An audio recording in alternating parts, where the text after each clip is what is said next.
Boy, Here? Mr. Cantala Mesa. Here. Ms. Frenchco. Absent.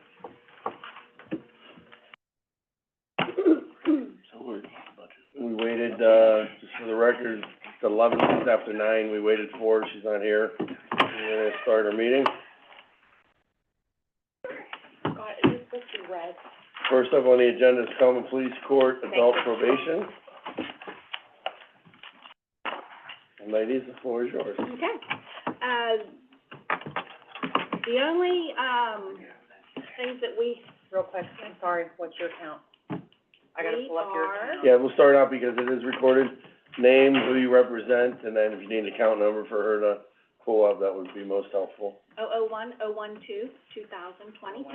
012. 2010. And when you're ready, Sean. Okay. I'm still on the zeros here, so those are all. It gets to the right spot. Okay.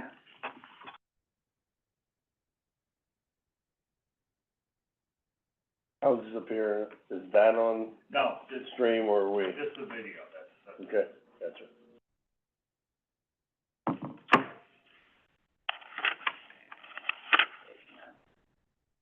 Sorry, guys. This does not like to play well.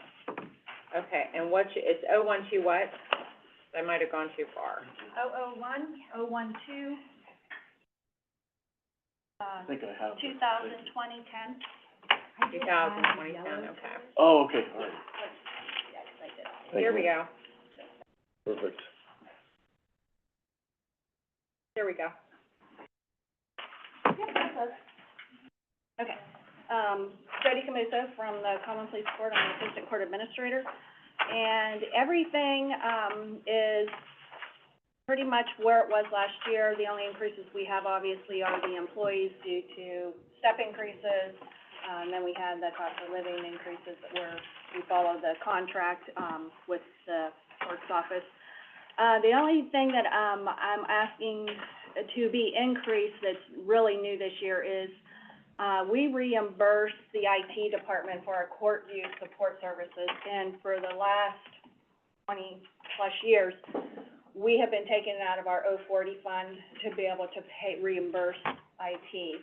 Karen Allen pays for the whole kit and caboodle, and then we reimburse her through IT. And our 040 funds, because we don't have the court filings that we used to, we're not getting, the money into that. So it was normally paid out of our 040 funds, case filings are down, so that fund now is not generating enough to pay for the entire yearly support. So I was able to pay for the jury commission support out of the 040 funds, and I am taking the balance of what Common Pleas is out of our special projects funds. Okay, so our special projects pays for a lot of our stuff that we do over there. We maintain the courthouse over there. We are getting ready to do smart courts that we're gonna be paying for the special projects out of. We have several big projects going over that we are not asking the commissioners to fund, that we're gonna fund ourselves out of our special projects. The other thing that I wanted to talk to you guys about was for the jury commission. Now, the jury commission, since we went on COVID and everything had been, the filings were down, we weren't trying cases. So we didn't really need a whole lot of money to cover the jury cost, because we weren't trying cases. Well, we are back full bore trying cases. And, did you guys receive a copy of this? I think I sent this over to, okay, which is my request for the increases in the jury commission appropriation codes.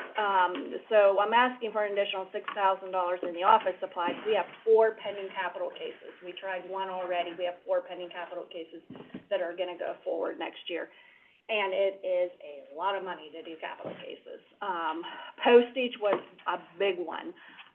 We need about $7,000 funded in postage to mail out the jury questionnaires for the 4 capital cases. There didn't look like there was anything funded in that line item, for this year, that she has to mail out 400 jury summons each capital case. So it's very costly. And then again, it's self-explanatory, everything has increased. in the line items that I typed out for you guys. That's because we have the 4 capital cases. But other than that, it's, you know, pretty much the same as what it always is. You know, I don't ask for anything extra that we don't need. And the explanation of increases in the budget line items, is pretty self-explanatory. I put in exactly what what each of my maintenance agreements cost and, you know, to help explain why I asked the money that I asked for. That's all I got. A lot of those are, equipment maintenance related or Yeah. descriptions and, Exactly, no real new employees or anything. No, we No don't new- have any newly new created employees. positions, yeah. No. Any created retirements positions. on the horizon that you? For retirements and common pleas, I only have, one right now, and that's Kelly Wilson, and she's a court reporter. Yeah. So I think she's gonna go out in 2024. She hasn't confirmed that yet, but You believe that? yeah, that's all that has come to me, so. Maybe Pat McCarthy, our magistrate, Pat is maybe tossing around research. Okay. Anything else? I don't. Okay. Pretty self-explanatory. Sure. This is highlighted in yellow, so I added to that. I wanted to give you the updated form. I think that's all I have. We have, last year's versus this year's for the commissioners to review the proposals.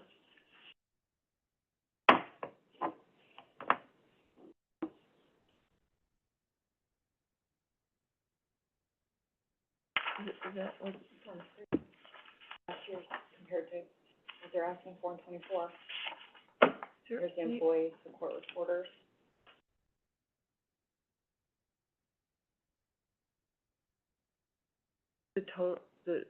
Can you slide that over? It won't go over anymore now. Those are the only columns there. We can put other columns up there, but those are the only columns that we have right now, to show me. And if we could put the 2023 budget, what you want to see. The 23 actuals I thought would be better, but, I mean, if you want We the, could do both, and, yeah. It would be. But the actuals will only be to date. yeah, the actuals are through, today's date. It's not through the whole year. If you. I'm doing revised. Yeah. No, you're good. Does it show the percentages of the of spending or variance? do that, no. Did any of the departments bring those variances? Percentage? No? No No. one did that? No one requested that like last year?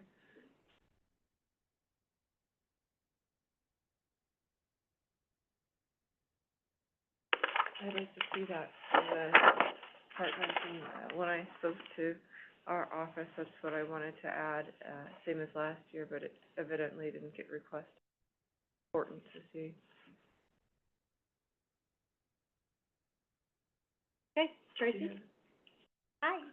Hi. You ready for me? Yeah. Tracy Hunt, Chief Probation Officer. Our budget, so we did add employees. Is there a way to make that a little bit bigger? I can't, we tried. Tracy, what's your account? No, yeah. Okay, they are 001, Mhm.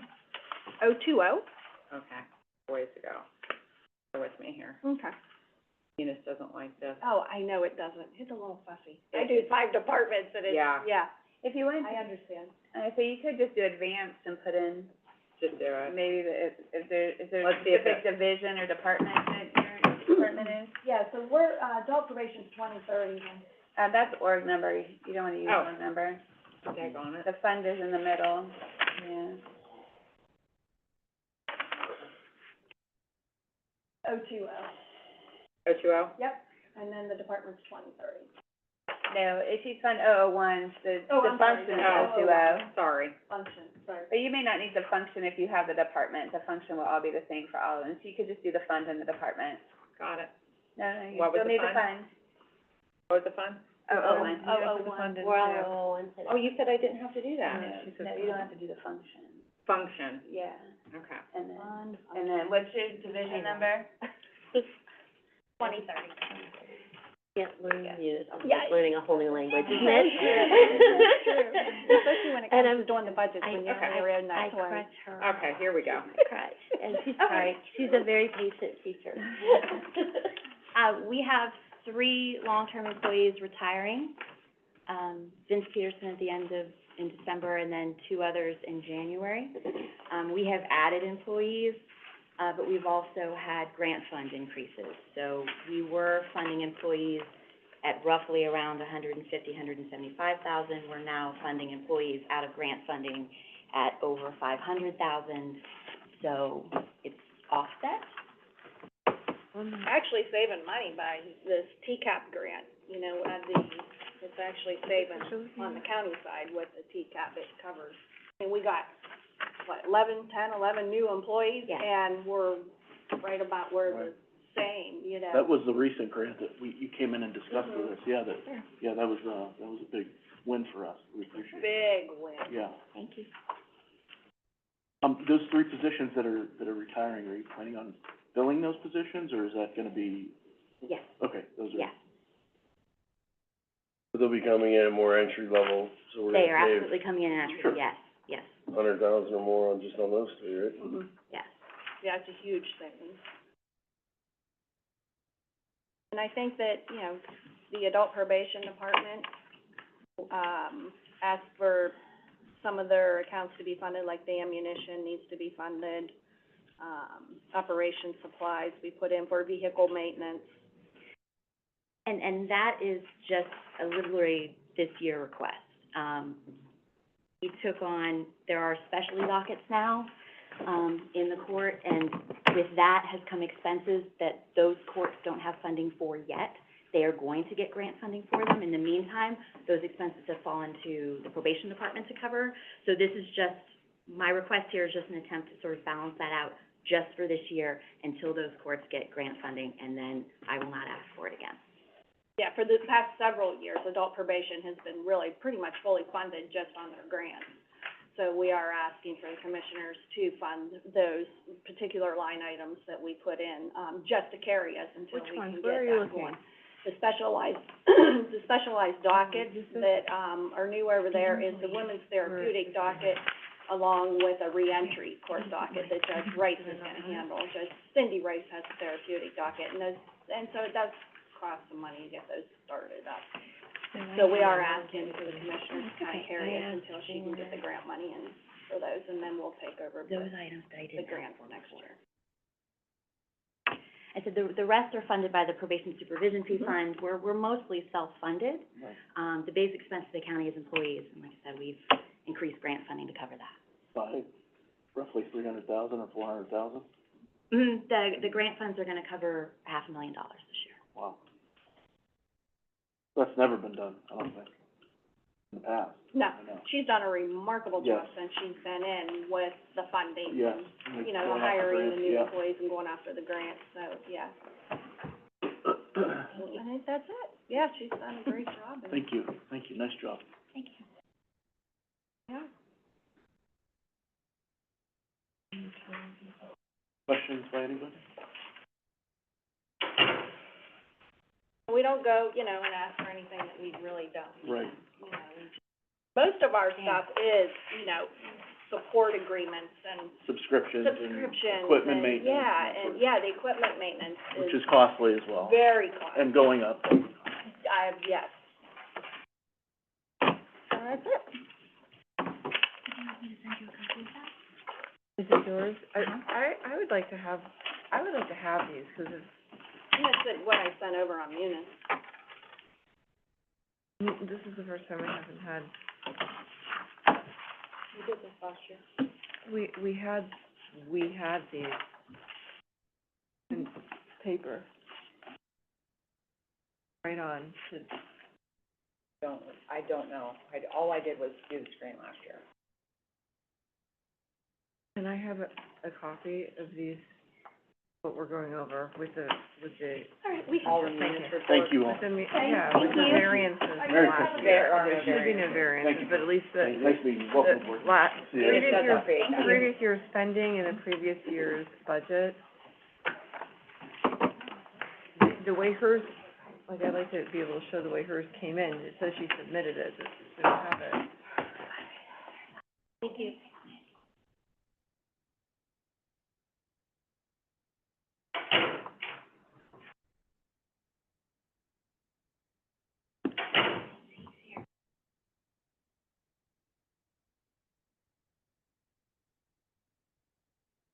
Okay.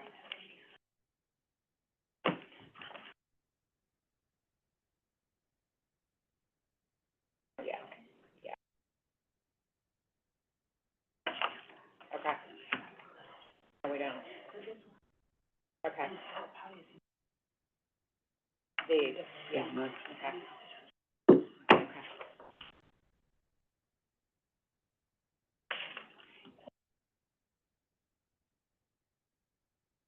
Yeah, yeah. Gotcha. That was good, yeah. That's about right. Okay.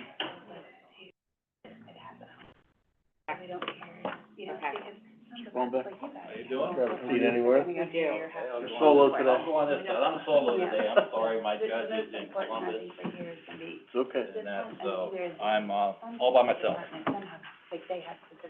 Right, exactly, because they had the probate, probation, I mean. Oh. Yeah.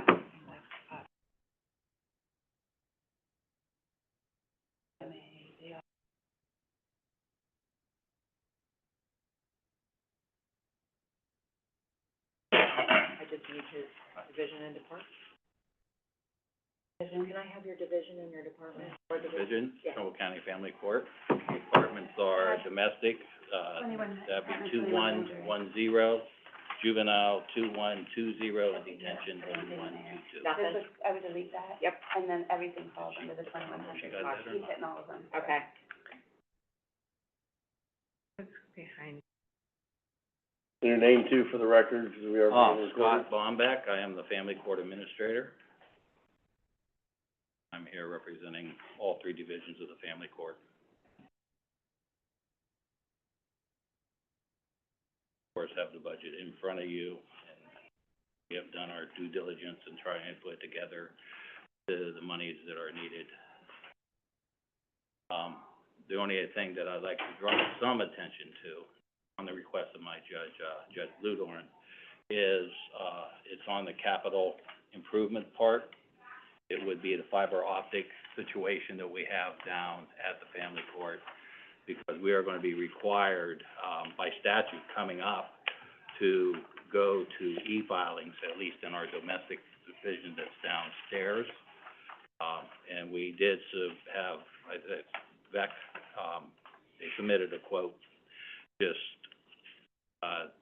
they've been dealing with, IT on this issue, on getting a direct line from the third floor here to our building down there to speed up our, that's sort of high priority on our part in the coming year, because it's gonna be something that, going to be going through the, legislature. Everything else is pretty self-explanatory as far as, what we were asking for salaries and budget items. This coincide with, step increases and Yes, absolutely, yeah, we put those in, retirement, step increases.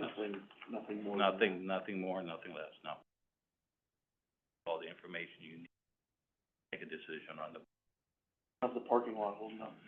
Our side lot is cracking again. The main lot where they dug the whole thing up and had to do all the fill in is holding up perfectly. It's gonna need sealed, this coming year, 'cause it's been a couple of years since it's been sealed and striped. But the side lot, which they did not dig up, is again cracking around. You know where that grate is? Right by the back door? Yeah. That's starting to cave in again a little bit. I was noticing it, 'cause my window faces that way. Is that in here? Is this- No, I don't believe that we did put that in there, but that's something that, was gonna request the sealing of the parking lot space, because in, I think, maybe 3 years since we had it sealed and straight, I think 3 now. yeah. They did do the windows this year, which is very appreciative, Yeah. and just did the carpeting, which is also appreciative. So we're trying to keep up on and keep the building in good shape. Boiler stuff, I believe, is done, Yeah, done, yeah. not, and No issues there. they're tinkering with some things on it. They are with the, temperatures for each room, the Yeah. regulation for the temperature. Yeah, I don't know if that'll ever work, but that's. They always promise that, but it Yeah, never but seems as to long as be. we got heat, and this summer was, actually, it was cold in the building, which is the first summer in a long, long time that we were able to not have fans on and running extra electricity. We've invested in that, as you know. Yes, I know that. So that's been a big, upgrade for our building.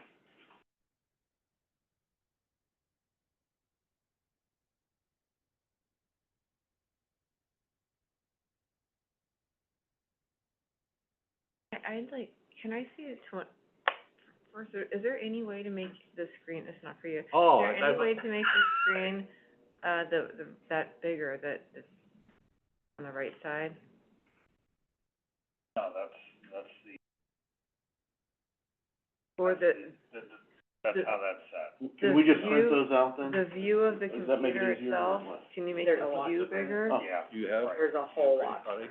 Yeah, we have. We tried to, zoom in on it, but, it just makes the top part bigger. Right. And then you see Oh, less, I see, you 'cause I see could less read, accounts that's, below. Unfortunately, that top part doesn't move, the header line. So when we made it bigger, you only saw like 2 accounts at a Okay. time. So, it just, that's, No. I was wondering too. well, Because of We the did glare. that last year, we did turn the From the glare. glare. Well, that's not even that, I took care of it's those. the, Better. Me, I guess. you know, we don't have anything to take notes on, to write, we're looking at this, and I'd like to have a copy of it. I'm glad that you put last year's revised and actuals up there, 'cause that's incredibly important. Do you wanna grab your It'd be nice to- laptop? It'd be nice to see a I can variance. give her, she has access to it. It'd be nice to see a variance, and this is what I've asked for since I arrived. Last year, we actually got them, and then the year before as well, 2022, to see the We spending. were trying to just go a little bit paperless and not have stacks and stacks of folders this high, that's all. Right, yeah, well, I'd like If to, you grab your laptop, I'll no, help you with your account. I would still like to be able to have that to go over and to review. I had it last year as well. Do you have your laptop? She can pull it up for you, that'd probably be the best thing. Again, I said I would like to have a paper copy so I could take notes on it. You want a notepad? I think, no, I want a paper copy of the budget so I can take notes on it, and I would like someone in our office to crunch the numbers for the variance so that we could see that. I've been asking for a variance report every year. Before, last year, we gave that request was sent out. I asked Lisa if she would share what she sent to people, but she just sent everything out again, as they did last year, without input from the commissioners office, and that's what I wanted included on the letter. I did it the way that it had always been done. Exactly. But you said last year it was And done you correctly. and you waited at least a couple weeks after no, it was sent out. it- It doesn't go out, But it was done No. last year correctly? Last year, it was, she sent a separate email. She sent a separate letter out that the Commissioner Frenchco wants to see the variance report. That should okay, well, I be never got included in that. it. I have no idea what that, I wasn't copied in that. I did not know Okay. that was going out. Yeah, she wasn't I here mean, last year for I doing that. wasn't Mhm. in here for that. Mm. And even, well, I would still like that. I think it's important. At this point, I'm saying, make sure that we have that even for this year, and I would like a hard copy of this so that I could spend some time going over this. I don't think that We just can bring in a having a calculator. presentation is We can bring in a adequate. calculator. Is this all in Munis, anywhere where we can see it? Not the variances, that doesn't exist. I mean, that has to Can be be. manually You done. Calculate. yeah, you can She do a can calculate calculator and that. do it in your So head. do I. No, I'm not calculating the variance, that's something that the departments should be doing, or our budget staff, whoever at the county should be doing that. We should see that in order, I'm sorry, this doesn't have to do with you, I'm just Okay. sitting here. yeah. What happened last year was the departments brought their variance report.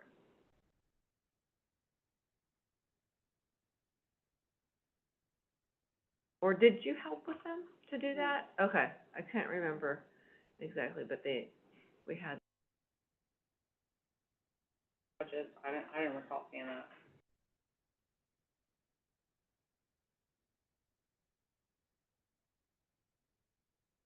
Anything else for me? No, not for you, thank you. Are there any retirements expected? I know there's two positions open. It is within the, I believe, I gotta put my glasses on too, I'm sorry. Yeah, it isn't within the budget, we put in there, any 2022 is okay. expected retirements in 2024.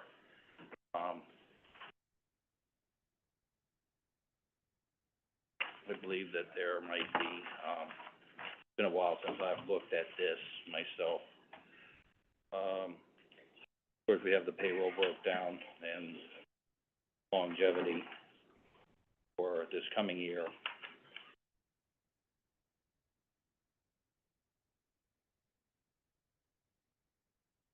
And as you notice on, like, page 4, it says the employees, there's, in domestic relations, we have 16 plus 2 judges. Juvenile, we have 30 employees, 1 vacant position. Detention, 22 employees and 1 vacant position. Total of 70 plus, 2 open positions aren't filled as of yet. That's how many employees we have now. As far as retirement goes, I know that, I've heard rumor of people talking about Sure. retirement. We never know for sure. Yeah, And until if there's any, until they decide, and that, I know I'm not yet, so, not quite yet. Probably to the dismay of Oh, on the fiber, project, yes. were there other quotes sought for that? I don't know that, I know Tim Hannaford was We- dealing, We had looked at several other vendors. Okay, Valley for right now was the only vendor that would present a quote for us for this okay, due to the magnitude of working. It's gonna run from this building over to the family court building. right, So they are state pricing, so that, okay, yeah. that's good. and like I said, that is, high on our capital improvement list. I'd like to So, see, do you know the variances offhand as far as last year, this year? no, not roughly? off the top of my head, I would, This year you're pretty well, but yeah. you just have to, it'd be nice if our, one in our office could do. Well, we, I haven't. if I'd known to have it, Yeah. I would've, You could- I would've brought it. Can you send that to all Yeah. 3 commissioners? Okay. If you don't From mind the la- variances. from last year to this Last year to this year, yes. I had, well, we already had it up. Thank you. We had it on, that's what's presented to me, 'cause Yeah. my assistant will, when she does the budget, Eunice is wonderful. She's able to go side by side so we compare Right. last year's to this year's Right. as far as where we're going with, our, supplies, Right. anything that Sure. we need, that way. And I think she already has that prepared, and Okay, yeah, if you could just email it to the commissioners, that'd be good. I'll have her do that when I get back to the office. Yeah, and Madam Clerk, we'll have every department just mail the variances to us. We're not making a decision today, we can look over those. Of course, we'll do it during, we'll do it in the meeting today, that's why we're here. And that's, oh, you just wanted, there's just a variance from last year to this year? Yes. Okay, that's a problem. Okay?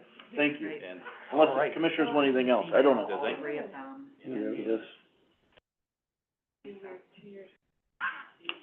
We'll do 2 years if you can, the 2-year variant, you know, if we can, yeah, if I think she can, go back 2 years. and just send it to all 3 That It's would- helpful, especially for a new commissioner on the board too. That would be 22, 23. Yes. and our, currently, for our current. yes. Okay.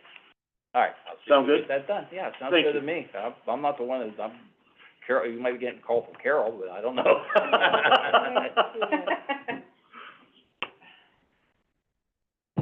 Exactly what's up there with the variances screen would be really perfect. And then if we can get it in paper, then we could, as commissioners, would be able to take notes if, 22, I'm 23, probably and the only 24, one that okay. does that. Thank you. Do what I can for you, okay? Thank you, Scott. Okay. Have a nice holiday. You're welcome, thanks.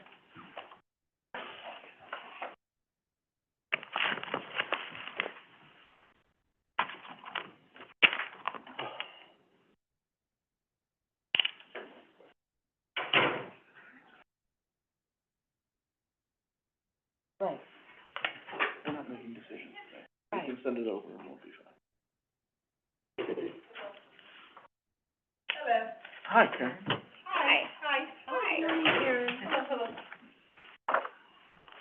Are we sorry?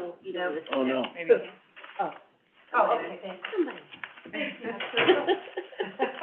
Karen, do you know what your department is? I gotta find her. Like the... 2400. Yeah, you know what you meant, I'm like, thank you. That way I can just... Oh, 032, 036, and then the 2400. You want me here? You're fine, that's right there. See, it didn't pull that up. Yeah. Better. It did, there's the Department 2400. No, but I mean her other, her 032. Because we have 001 in there, in the fund. She's talking, 032 is her fund. My fund. Yeah, but I thought we were just, You just doing general fund? We're just doing general fund. Okay. Yeah. Oh, well, that's good. That's easy, yeah, 'cause you make your own money. Yeah. Okay, are we just doing expenditures, are we doing revenues, which? Just expenses. Just expenses? We have up on the screen, we have 22, 23, and 24. Yes. Okay. So we're going down the expenses? Yes? Yes. Okay. So obviously, I'm sorry, Karen, I gotta find her. hi. Oh, that's okay. I'm sorry. That's okay. Thank you. It's in there, Appreciate it. though. Okay, I just couldn't find it, sorry. Okay, sorry. I'm good, Karen. Yep, okay. So we'll start out with obviously payroll. My employees, I have, let me hear, this side first. Right now, we have about 4 vacancies on our legal side, which would take the general fund, would be used out of the general fund money. We're in the process of filling 2 of those vacancies right now. So, employees in the legal side should be about 13 right now, plus the 4 vacancies. So there's no new additions, it's just filling ones that have left, or unfortunately, I had someone, pass away in my other department. So we've been moving people around right now, so it kind of makes it a little more difficult. Under employees, I'm at $752,000, that obviously includes, we have to go by obviously the scale of the union scale. are these, I'm sorry. They were in order. And then, PERS, $117,000, workers' comp, I have now figured $9,260. The Medicare coverage, $12,000, hospitalization, $285,000. Office supplies, I asked for about $1,000.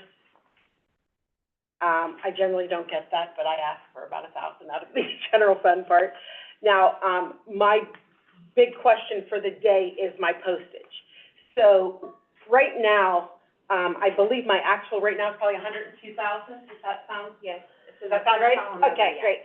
Okay, so I have had to transfer money in there. Now, quite obviously, legals have to go out. Certified mail has gone up. Postage is going up again in January. So now, I have now requested $110,000. Now, I know we mail for, some of your departments, I believe, senior, Commissioners. commissioners. So that Workforce. comes, we get reimbursed for that, obviously, Yeah. it goes back into the general fund. Yeah. But that's generally, I believe, about 6,000, I think it comes about 6,000 a year on that. That's not even a drop, but saying all that, I am going to probably need, I'm figuring about 110,000. Now, again, it depends on how much the postage is going up, but we use about $3,000 in postage every 2.5 to 3 weeks. That's all legal papers that have to go out.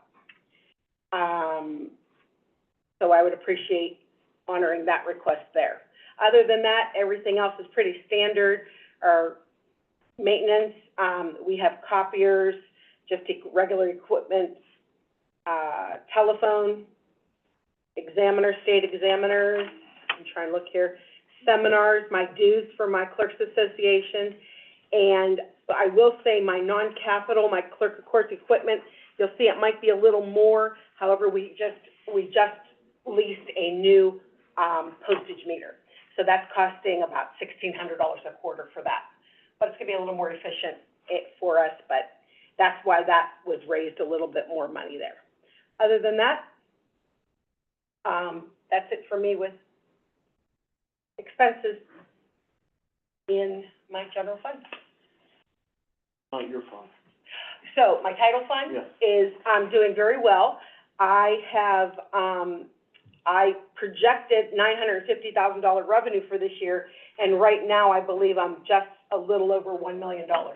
So, and I have one more, tomorrow will determine probably another 90-some thousand. So, we're doing real well there.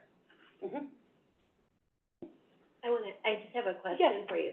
So one of the things, and of course, we're budgeting our workers' comp at what we know it, what we have always had to do, right? But, and I don't know how much this affects you, but I think this is important for all the commissioners to know that we may have some variances in that in a good way, because we can get a separate rate now for non-public facing employees. Okay. So I don't know how much of your employees are non-public facing. I know a lot of them are public facing, but like with ours, it's a mix. We have some who are, we have some who aren't.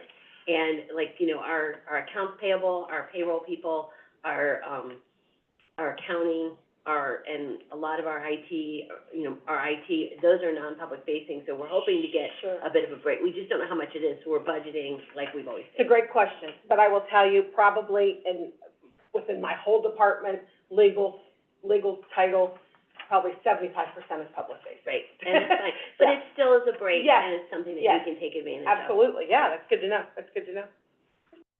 Yep. Anything else? If need be, can your title fund be used to supplement the general fund? If need be, yes, we would probably have to have a meeting, to discuss. I'm not saying, I'm just, Sure, it's good if to know need for the be. commissioners.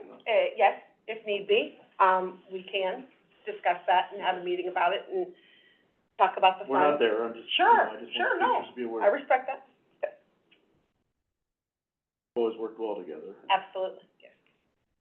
But other than that, if, I just have my title department and my computer fund, and we're doing well in both of those funds, so Yes. just need a little help on that postage stuff, Okay. if you would. Any other questions? Normal step increases. Normal step increases, yeah, there's no, spot raises or anything to that effect, just with honoring the union contract. Any, elimination by attrition in the future, or? You know, I have really been very careful on, not going beyond what I project to do. So truthfully, if I had to say, in my legal side, and I have these 4 vacancies, I know I probably need 3 of them. But I'm being safe saying 4 just in case I need to, but I generally don't hire, by no means, so. Right now, we are shorthanded, like I said, unfortunately, we had a loss, and then we had someone resign, so it kind of put us in a little bind. So right now, we're doing all the shuffling of the, bid process, and that takes a little while, so we're a little vacant right now. Yeah? Good? Is that it? Okay, thank you, have a great day. Nice holiday. Yes, have a nice holiday, in case I don't see you. Yes. Thank you. No problem.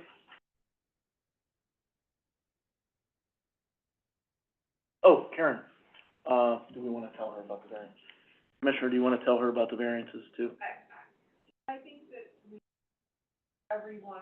She would like a variance report for the last From- 2 years. Okay. Sent to her. 2022, 2023, and now. Send to me. No, all send to all three commissioners. Okay, are you saying like the spreadsheet, kind of like what was on there, is that? Would it be I know easier, what was, That would be perfect, yeah. Commissioner, would it be easier if they just all submitted them to Lisa and she gave us one variance with all the departments like this, so we don't have to I mean, that's, have a bunch of emails yeah, from I a agree. bunch of different departments that work? 2022, 2023. Yes, Yeah. I'd like it, I do wanna see in the paper there. 2023, 2023. Yep, thank you. Thank you, Karen. Okay. Appreciate it. Have a good one. That way you don't have to send that. Right, right. Might as well tell them while they're here. I have a suggestion. Yes, Go ahead. we're always open to that. Okay, so, I can't do it very quickly right at the moment, but I can run something from central budget, so you don't have to have each of these departments do it. And I hate doing that You know they're for going them to be too. calling me to Yeah. asking me how to do it. I know. So I can do that today, later You today, can do have that. it to you tomorrow, but I can't do it right No, at no, the no. moment. Tomorrow's But good. I If can you definitely can do that for for- all, and and so so By Thank you, Martha, if Kristen. you would, Julia. You want me over by I want, Martha? and I want her in here for the whole day, Oh, because yeah. as we, Of course. we wanna get an idea of where you guys are on some things. We really What's appreciate that. important Yeah, and what's not, things Yeah. like, Judge Blue Dorn and the Sure. fiber, those Sure. kind of things, we need to hear that. Absolutely. Go through that. yeah, that would be very. Thank you. The auditor's office did help with that last year.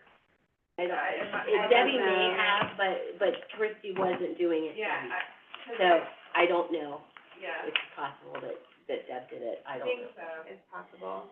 Julie, what is your department number, please? 5,000. Oh, 5,000. I was gonna say, your guess is as good as mine. You just didn't know I had a department number. You do. You do. Right, we're just looking at O of one, right, so. Correct. Yeah, so Yeah, 5,000. general fund. Who's next? Let me come. Fund need this numbers, we have many, Yeah. but we're just looking at general That's fund what I today. say, the grant, Is that the you one? also have Okay. 5,200, but for planning, for general fund. Found yours, right? Thanks. No, I didn't, that's okay. I saw it.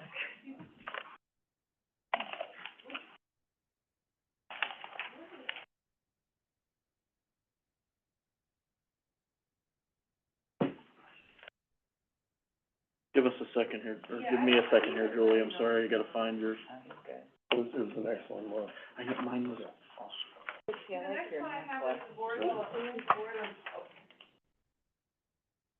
Oh, right there, right there. the one right now, okay. So, everything, I see, thank you. I think that makes it easy.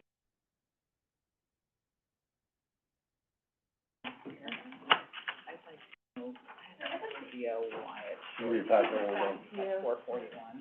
It's a little small amount, but I still would like to go over with you. It's definitely off, thank you. Use my copy? I'll remember. Only one Well, I fund. have it online, so, okay. I just didn't want you to think this one we drew down. Are you ready for me? Yes, Oh, I'm yes, sorry. go ahead, Julie, I I'm sorry. apologize. Julie Green, Trumbull County Planning Commission. Thank you for having us talk about our budget. Does everybody have a copy of the budget for the 2024 calendar year? Yes. I would like to mention one thing. As you know, healthcare open enrollment is, now, I believe. And so one of our, employees opted to switch from single to family. And so the numbers will be a little bit different. The difference is $18,300, I believe. $18,794.40 between single healthcare and family healthcare. And so we'll have to increase that. When we submitted our budget in early November, we didn't have that information.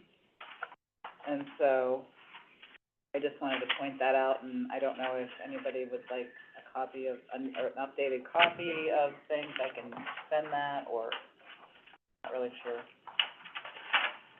that portion of it? No. Cause we're gonna probably lock Okay. that layer of the budget. Okay, So if you let me know, I can actually send them for you. thank you. And, yeah, our budgets are pretty straightforward.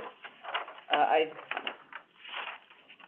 would like to also mention that, we do pay for items out of grant administration funds when they're not available through the general fund. Last year, we spent approximately $8,000 out of grants administration on things that we would typically pay for out of the general fund, including advertising, GIS software, shredding, and postage. What's the percentage of grant admin that goes to salaries? Well, we estimate it on an annual basis to pay it into an inter-fund reimbursement. I think last year our estimation was around 70,000, and I believe we paid in to date about 27,000 through inter-fund reimbursement. Okay. A lot of, I would say 90% of the grants do not have administration tied to them at all.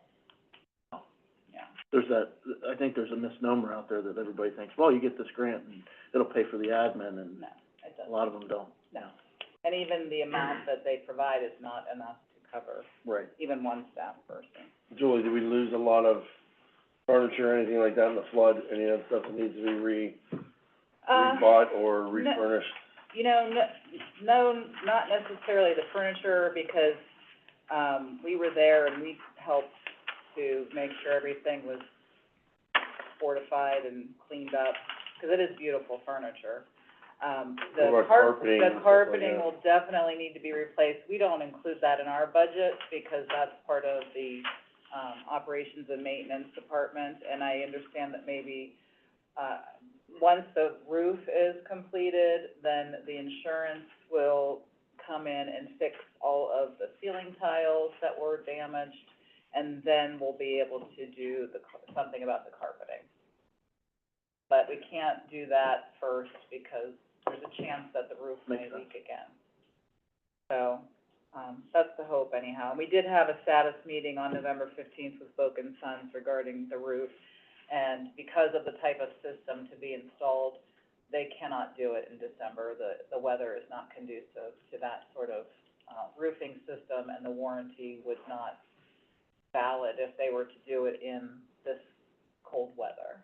And so Michael Slinsky and Bill Hart and myself and the contractor were there, and I think you were there too, talking about, proposed schedule. And so, it's my understanding that they will begin again in March. Do they have a temporary fix up there right now? They do. Tarp or anything that? They do. They were there the very next day, and they, were on the roof, and I don't know what they did, but it stunk. To fix all the holes and cracks, and they also gave me their phone number. Bob Purkis is the point of contact, and, said any issues, call them, and they would be right there. But, our total requested amount for, I broke it out by salaries and then total, salaries, healthcare, all of that, with the added 18,000 for the change in healthcare would be 804,134.58, and then, another 192,089 for, the remaining budget, for a total of 996,223.58. A little bit different than what you have, again, because of the extra 18,000. So, that is our request. This year, I think probably the,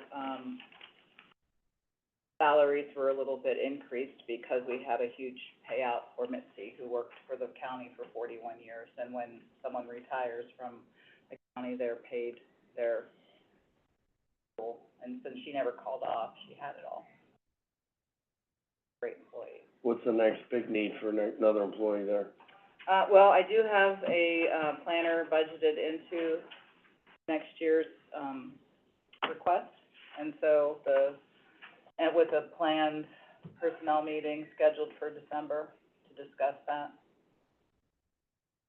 because we would like to begin, with starting some comprehensive plans for our smaller townships. Particularly, we've seen a increase in interest due to the whole solar and wind topic, with, updating their zoning resolutions and them finding out that they don't have a comprehensive plan. So we've had a meeting with Hubbard City on comprehensive planning, had some interest from Gustavus on that as well. That'll be in addition to what we already do, which I can go over with you if you want. I just wanna say that, we've come a long way from when it was a department of one, when Nick was there by himself, but, IT Nick, the rock. yeah.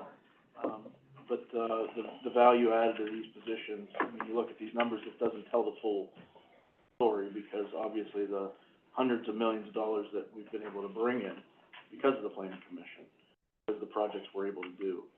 I don't think there's more of a value added department than the planning commission. Thanks, Certainly Commissioner. appreciate that.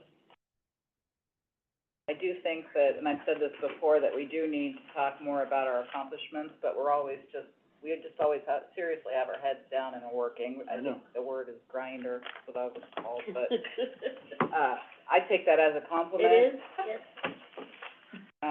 We like to get things accomplished. We wanna make things better for our county. We love our job, and I think that shows. Yes. And I have a fantastic staff, and I'm beyond grateful for all of them.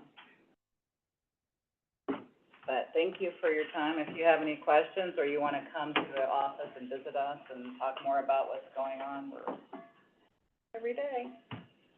And it's decorated. For Christmas. Any questions? Okay. Thank you. I'll email you, Christie.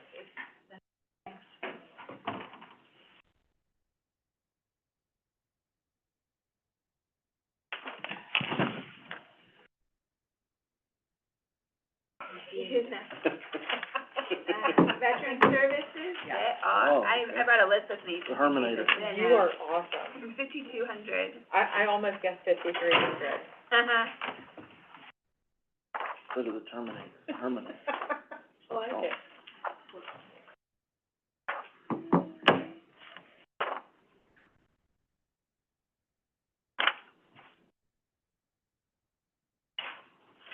Bringing a crew with us. Hello? Hello. Hello? Hi. The Brewer, are you with us? Right there? Okay.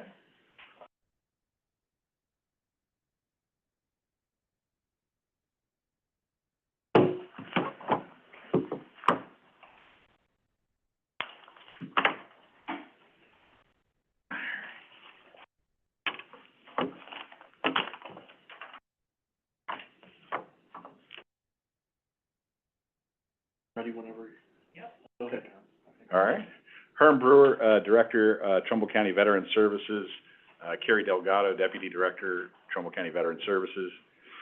The 2024 budget, request was approved by the Veteran Service Commission at their regular meeting on Thursday, November the 9th. The 2024 request was 1.74. The 2023, request was 1.684. Which is, just a 2.5% increase. The largest increase in any one account was our hospitalization. Other than that, we're looking at the, accounts that we have that we're getting ready to close for 2023. We're expecting about a 16% residual left in the general fund. If that estimation holds firm, then again, our spending from 2022 to 2023 was increased by just 2.5%. We saw, over the past few years, especially since COVID, a major reduction in our financial assistance expenses. That's the, monies that are provided to county veterans that are facing financial hardship. We have, changed the program a little bit to, encourage veterans to assume their own fiscal responsibility.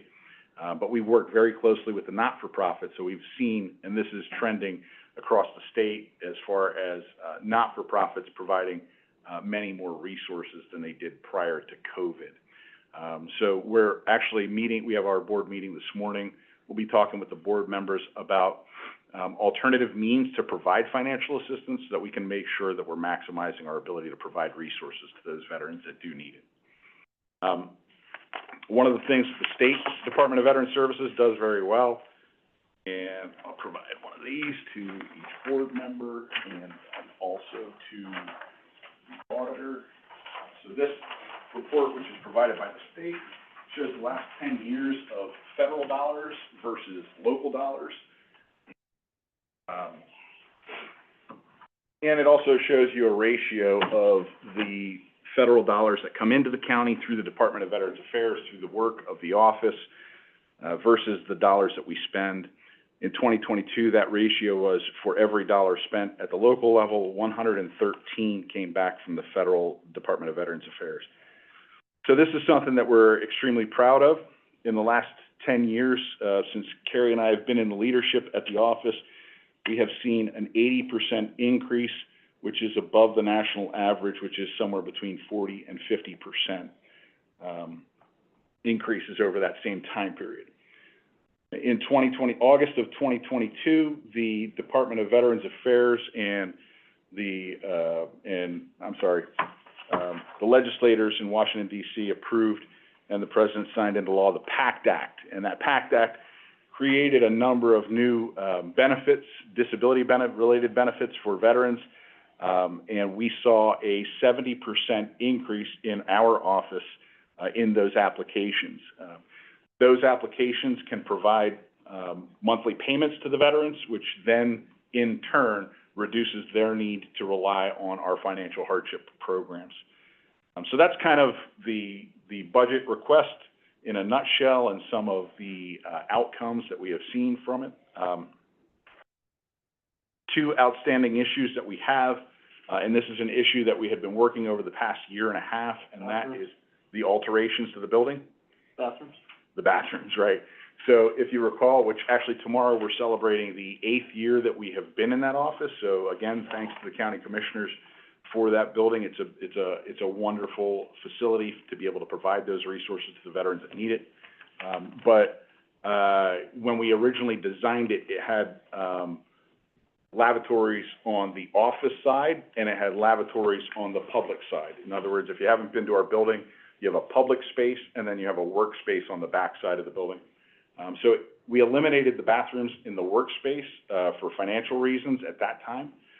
However, we have seen the need, especially during COVID, that we were reduced to one bathroom, which meant the public used that bathroom, the office personnel used that bathroom as well. But we have the spaces, they were built, they just were never installed. So we, go ahead. So is there a quote or some kind of estimate is already roughed out where the plumbing's going to be? Exactly. So we actually reached back out to Philip Sekanic, because that was the architect that designed the building. He has offered to do all of the design work pro bono and not charge the county for any of the services. We got quotes, and if you recall, that was back in maybe the summer. We had 3 quotes, and some of the quotes fell below that $50,000 threshold, and some went above. Now, I know there's been a legislative change that technically we could go back to those. However, I think that the quotes are gonna need to be requoted, just so that we can make sure that they're on board.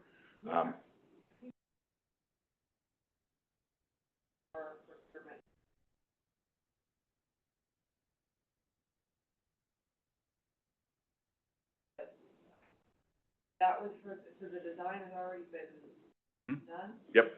Well, What did the estimate, do you remember? The estimates range between $49,000 and $65,000.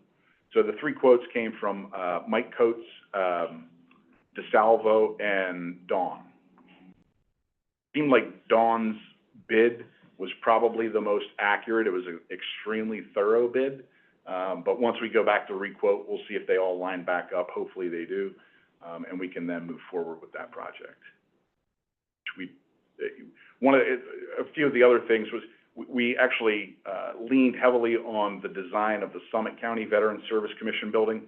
They built theirs in '09. And we liked a lot of their use of space. However, obviously, they have a much larger veteran population than we do. So we found that some of the things that we had incorporated, and that's one of the things that we're going to do, is that we're going to, add in a door to an office space that was left open, just for, security and, privacy. And then, we're going to open up a doorway that's not there yet, which will create a little bit better flow of work in that workspace as well. I think what you're describing, including the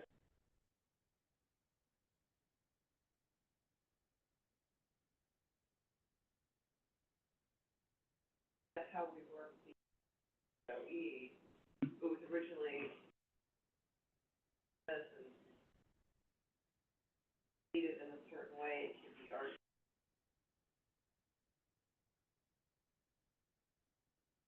That we're gonna cross back, it was a curve. One thing, I'd be one that data amount for project, commissioner would like to do that. That would be fantastic. So I'll get this over to you guys for the next agenda. So this is the letter from Secanic that says that they're waiving all fees. It's the agreement that says they'll do the design and they'll work with contractors and so forth. So I'll have this for you guys for next week then. The only other outstanding issue, no, that's it. Any questions?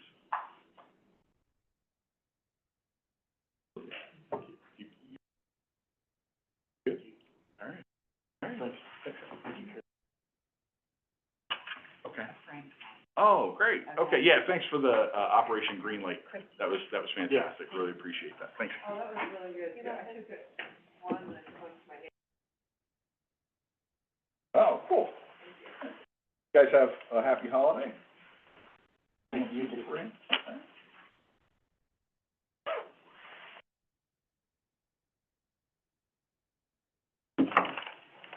Sit at the front.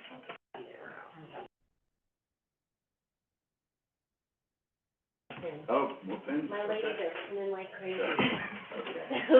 I'll be there tomorrow. Sam, something? Yeah.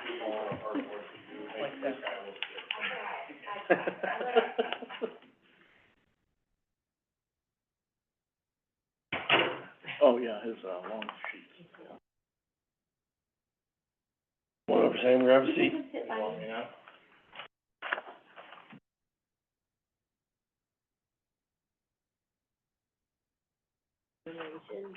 But they have, but now I'm using up all their time.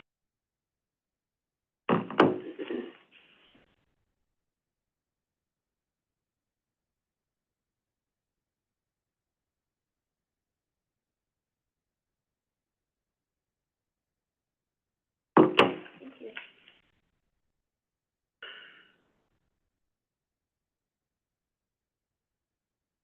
All right. Okay. Someone else, whoever wants it. I'll talk about that at the end.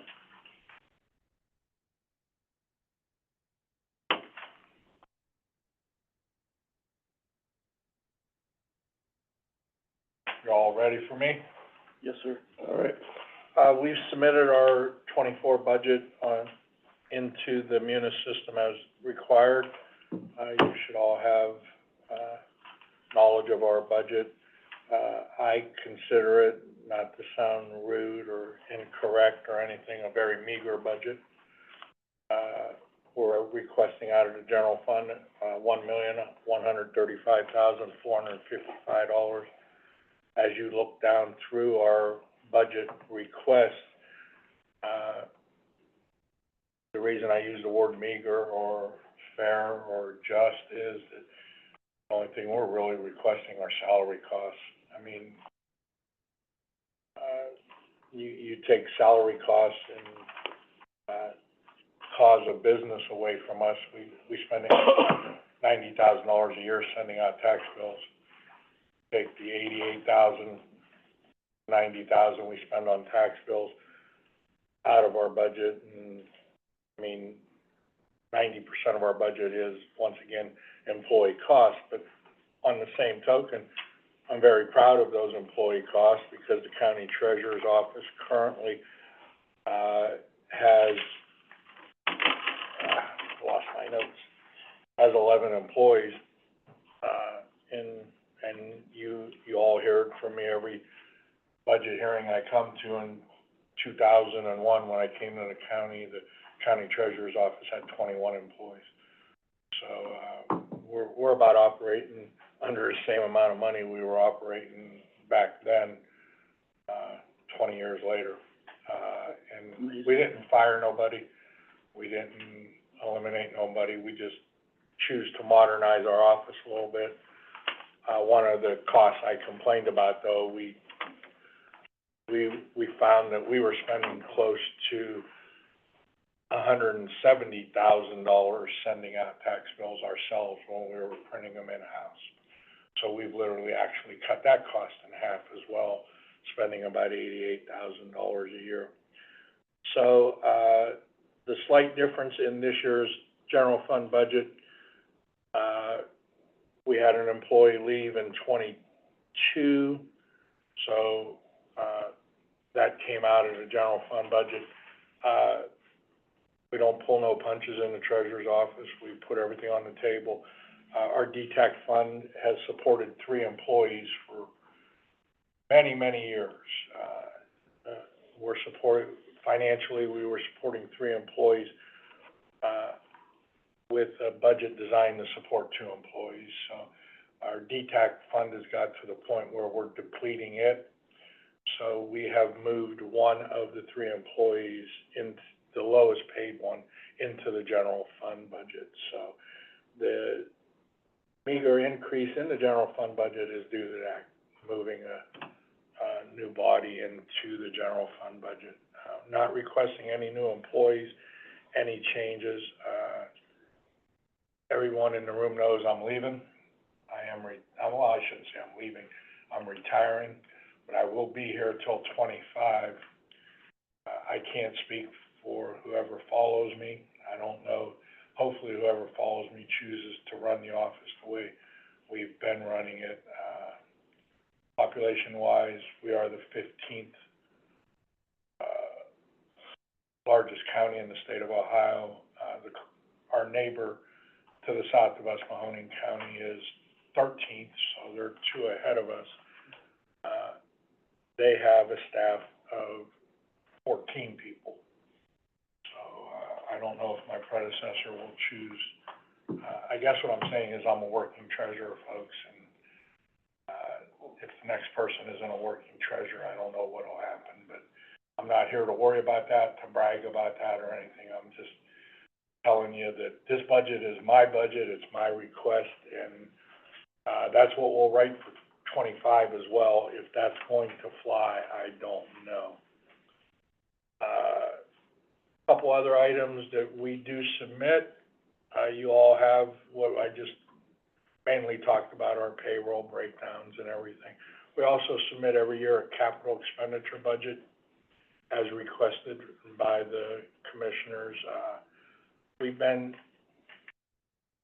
requesting and stating for years, and Sam has to get, there's a lot of things I wanted to accomplish in my lifetime as county treasurer. I think I've accomplished just about all of them. There is one thing I still have out on the table before I walk out the doors. We will have some type of kiosk in this county, I promise everyone that. Purpose of the kiosk is not what many employees in the county think, for me to eliminate more employees. That's not, the purpose of the kiosk is to turn us into a 24/7 day operation where any taxpayer can pay us anything that they wish to pay us, at a kiosk location. And we've talked about it numerous years. I just,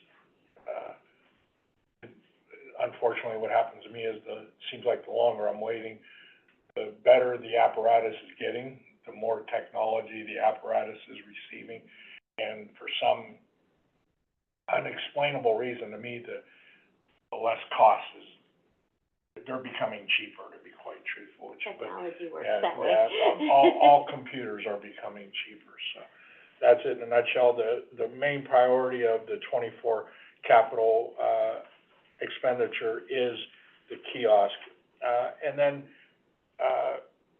we continue to worry about the modernization of our office, so we wish to continue upgrading our office, making it better working conditions and easier for our employees. So that's basically where I go with our expenditure budget. And now we'll get to the pictures that I passed out to you, because they become a part of our expenditure budget also. And it's in no way meant to sound like this is a complaining issue. But if I was sitting there listening to Sam speak, I would be receiving it as a complaining issue, so I don't mean it that way. The first picture that you see on that group of pictures, is, the center of my office. It's two pictures of our counter that the public comes up to. If you turn to the next page, that's where the taxpayers pay their bills at our cashier windows. For the life of me, I came on board once again in 2001, the year after this building was completely renovated and remodeled. Why that public counter, base of that public counter is drywall, I have no understanding of life.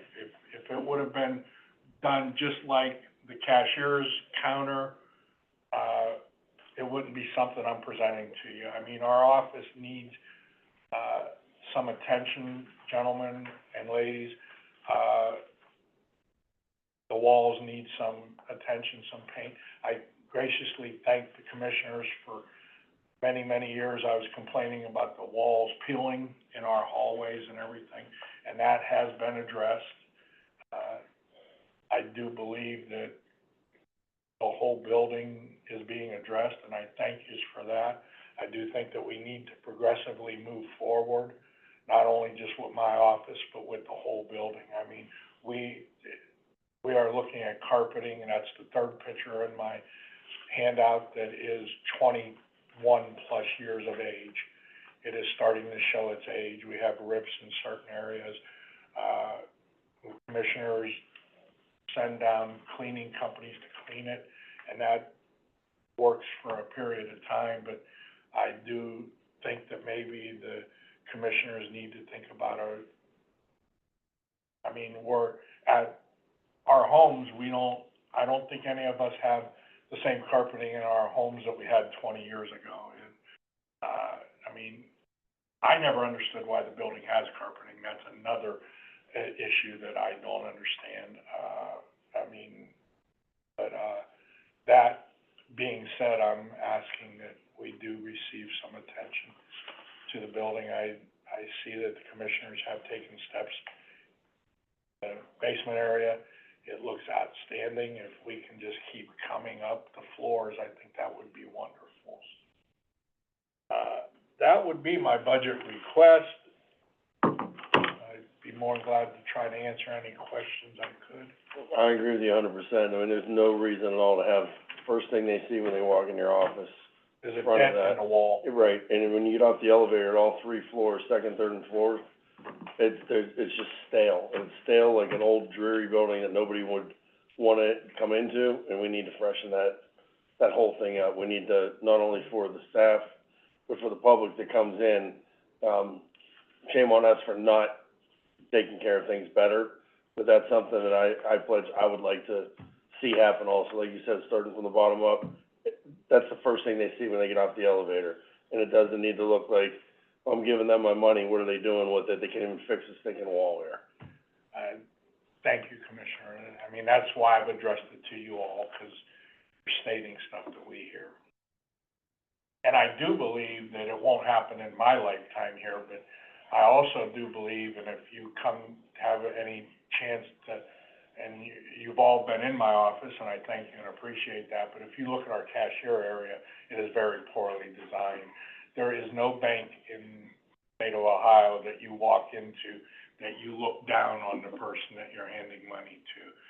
Why the architects choose to design a building that receives revenue with the employees sitting down where the person looks down on them, looks into their cash drawers, everything, I have no concept. I greatly thank the commissioners. We took slight advantage of the COVID action when we put plexiglass up at our windows, our cashier windows. That not only helped in the prevention of the possibility of any diseases, but it immensely brought a security to my cashiers that they hadn't filled for years, that sheet of plexiglass along it. So I believe that that future remodels of this building, that's something that should be looked at. The cashiers should be elevated, and they should be, just like any banking institution where you walk into, don't look down at anybody at a bank that you're working. Either direct eye contact or actually looking up at them, so. Big factor.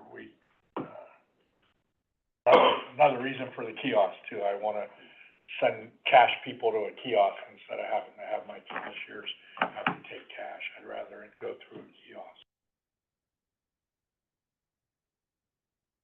We only have one right now. We are looking at, we are looking at putting one at each cashier's window, but we're also looking at modifying, we will no longer be stamping your bill.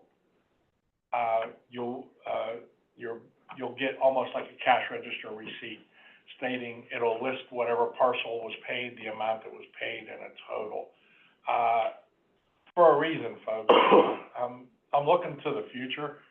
The next individual, when I leave office, there's 12 stamps down there that have my name on them that'll have to be replaced.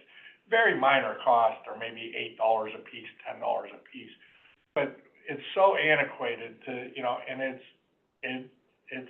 of health issues. It's a carpal tunnel issue where you're constantly stamping bills and everything.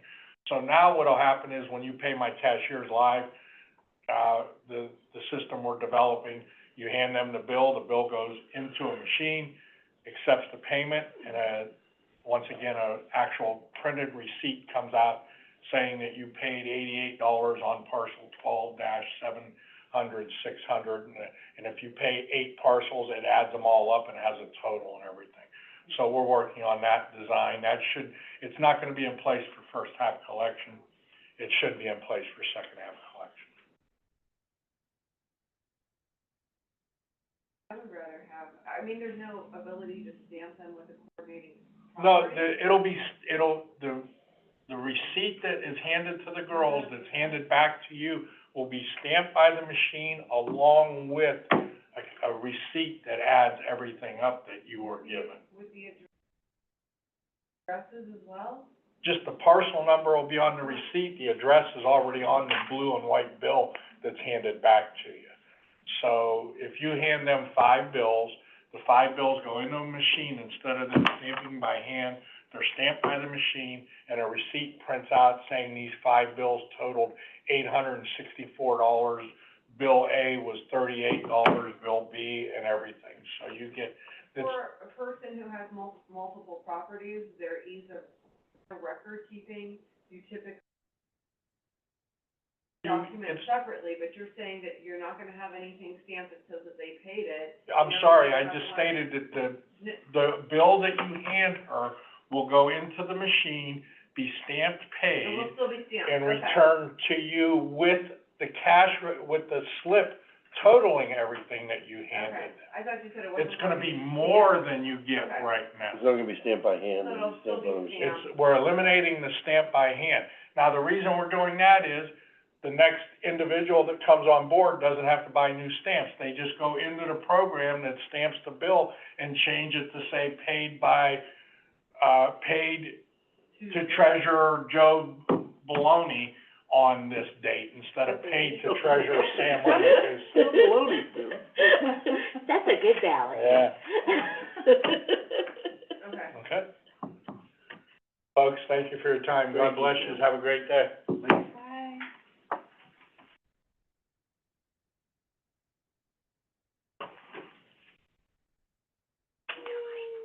Good job, guys.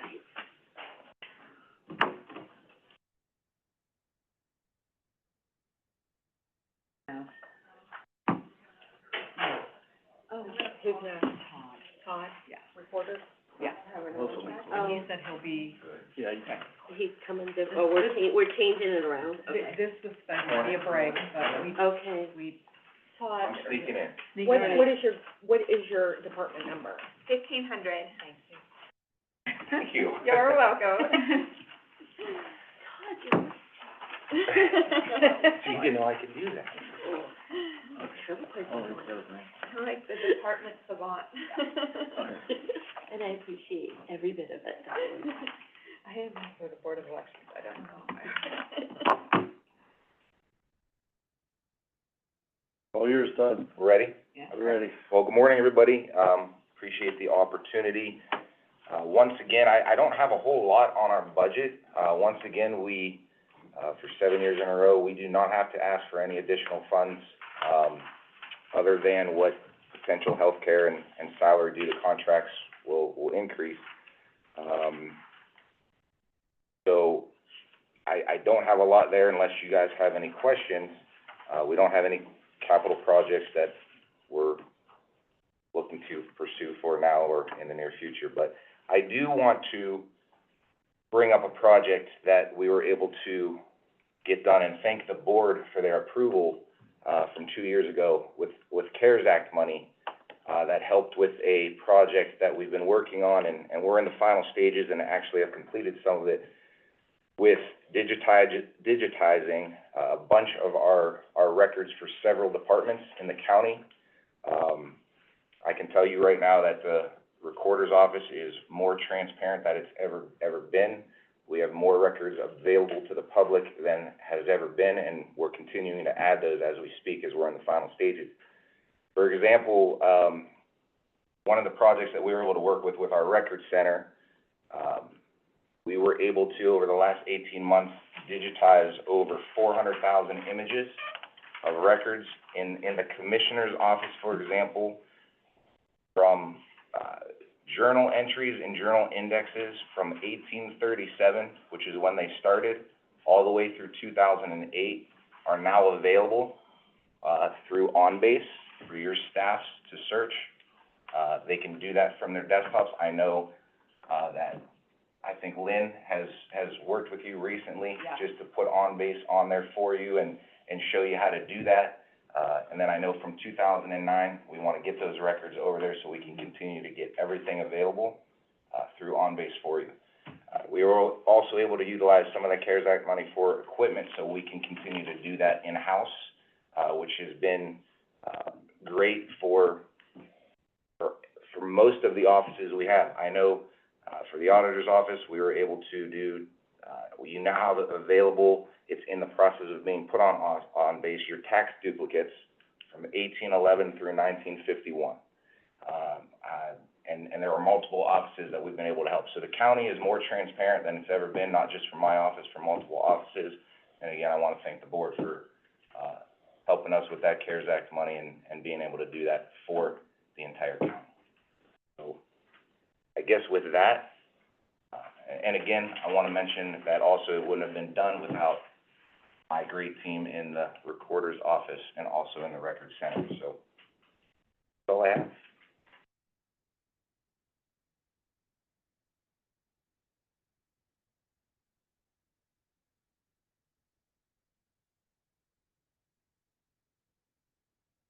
We're actually, we're actually, Commissioner, looking at getting away from microfilm.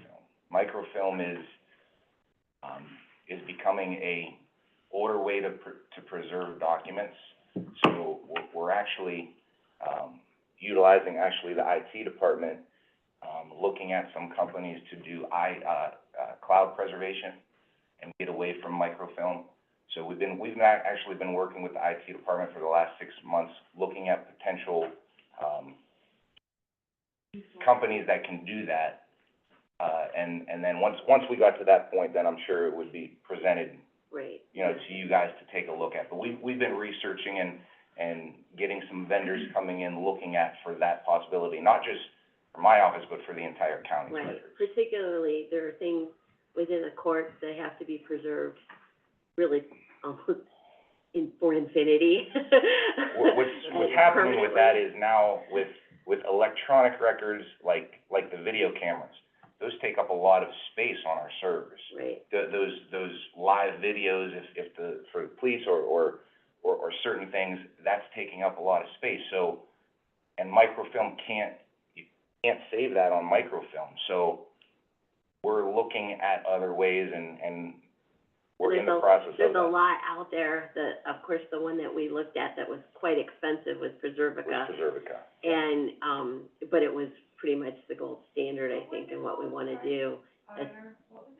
Preservica is one of the companies we looked at, And you guys have looked at others, but I Yeah. sat in on that one. Right. The idea of trying to also preserve the initial document and then have other documents that are accessible, other copies of it that are accessible, so that you don't get, that, bit degradement, there's a Right. special word for it, I can't remember it right now. As you look at Right. those, they can Yeah, degrade. right, we don't wanna have that degradement, so you kinda have the best companies will store like an original electronic file that's not being accessed, and they will also update to the newest and best for what's being accessed. And the nice thing about Preservica is it had a back end and a front end. So it had a front end user, Right, so that customer, or, you know, the public could access right, those records. right. It's open to the You're public. okay. Yeah, you guys Yeah. know. So we are still microfilming, but that's going away, Commissioner. We're looking at other ways to preserve it more long-term, and the cloud is something that is being utilized all across the country, and we're wanting to get involved. For communities, there are costs for the,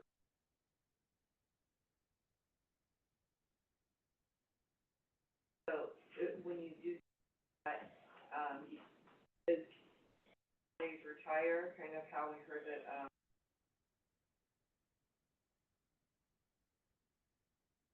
should be able to save on personnel once we find a deal. Well, yeah, I mean, we still have, there are still millions of records just going back to the 1700s that are still in books, that are not digitized yet. I mean, we were able to do a lot, probably do 10 years worth of that in the last year and a half by utilizing that CARES Act money, but there are still boxes and boxes over at the Record Center of records that are much older that still have to be, you have to do the work. You gotta take those papers, digitize them, index so that they can get to that point where they can electronically be saved. So there's still a lot Sorry. there, There though. are companies that do that, though, is what I'm saying. How many volunteers do you have over there? You work with some volunteers? Yeah, also. we utilize, the, Jobs and Family Services. They have a program there that we utilize some volunteers to do some of that stuff, but And the one day I went into a tour, I think you had 3 volunteers in there working Yeah. side by side with your Yeah. staff for free for free. to do So, that stuff, so. and trust me, the staff over there, I mean, there are, They're we great. have 5, they are nonstop. I mean, what it would cost for you to outsource that, and we've looked at that, what it would cost for you for each office to outsource what they do, and you're welcome to look at it, we've done it, it wouldn't even compare. And they are some of the lowest paid employees we have in the county Right, comparatively. They are. And then you supplement with volunteer staff, they are working way beyond their capacity, and, you know, we appreciate everything they do, so. Well, I'd like to see us. It would be nice to see what you're saying. There are other counties, and I know you have an association as well, that does that, because I am.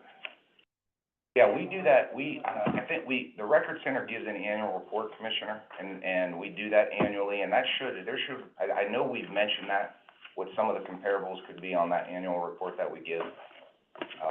So if you wanted to if you looked at that and it had questions after, be more than happy to answer, but I think we answered some of those questions in our annual records center report that we provide to you guys. And you need to point out too that comparing with other counties isn't necessarily the best comparison. Warren and Trumbull County, we were the center of the Western Reserve historically, and so there's a lot more there as far as historical records that we have than maybe some other counties. And we never know what's coming down the pike. When you look at the counties a little south of us, when you had the oil and gas stuff, the recorder's office was the number one main county office visited in Carroll County and Right. Columbiana South. We don't know what's coming down, where they're gonna need our records someday up here, so it is crucial we do everything we can to preserve them for the unknown. For the unknown and also just for the historical significance of it.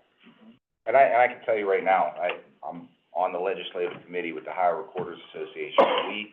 Trumbull County, as far as our records are concerned, are one of the top. As far as what we're doing technology-wise in preserving our records, we're right with the best in the state. Maybe I can tell you help, preserve Sheriff's Department and the cell phone records, is that on? That's not a call we can make. If Well, those, and the Records Commission does show the preservation number of, the amount of time records need to be preserved before they can be records retention schedule. yeah, so if it's on, How are they saved, that's what I was thinking. if it's on the records retention schedule for those offices, which I'm not sure if it is or not, then that's up to that department. We're public officials. That is up to that department to make sure that those records are safe. Permission to delete. Again, All right. that's up to that department.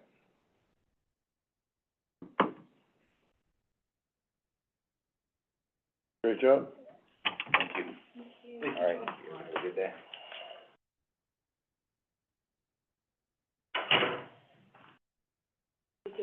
Thank you. Stephanie, you wanna grab a seat?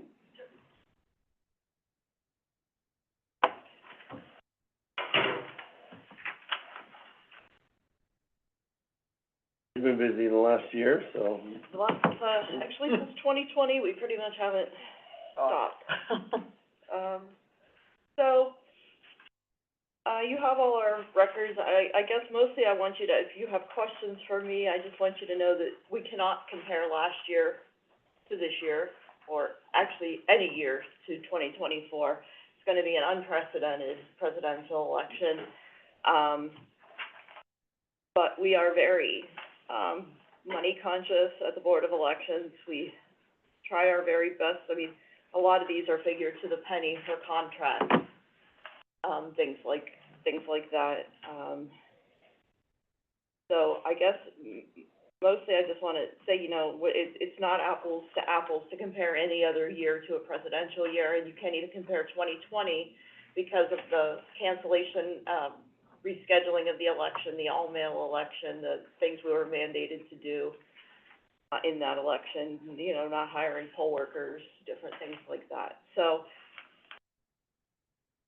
it's a whole new ballgame in 2024 for the Board of Elections.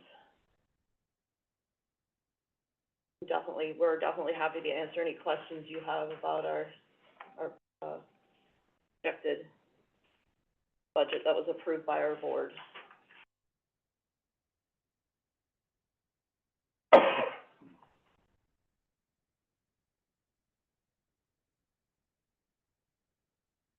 No other capital outlay projects on the horizon, or? Not, to our knowledge, we are getting exactly done what we need right now. We've done a lot of The work, only thing, we've done a lot of work. yeah, and, we're very appreciative of it. And, they're still plugging away at the roof. Yeah. The only other thing we would even probably need, and, something is electrical. Could be a problem. There's the changing the electrical service over the beginning of January. That's a project that's been in the works as well for quite some time. It just, we needed a time with no elections to take care of it. Yeah, warehouse lights, we're working off of hanging extension cord lights right now in our warehouse. Temporary lighting that they have never replaced when they were supposed to, how many years ago? Well, it's just a Band-Aid on a bullet wound, really, in our warehouse. Which, of course, there's no point in changing electrical till the roof is finished. Right. Because it would just be, it'd be counterproductive to do anything like that. But that would be our next thing that we would be asking you commissioners for, electrical work. Upgraded the service panel, right? That's what we're gonna do January 4th. We have an appointment. It's, unfortunately, with having 3 elections a year, it's gotten put on the back burner, too many times. That shouldn't have been, that service panels were fire hazards and all the election material and the new renovation. So you don't, it's just bad as having a bad roof to have Yeah, electric fire hazards. unfortunately, we're at other people's mercy as well. You know, they don't, building department, things like that, it tells us to, you know, stay out of it and they'll take care of it. Been told that, literally told that, with the roof, everything.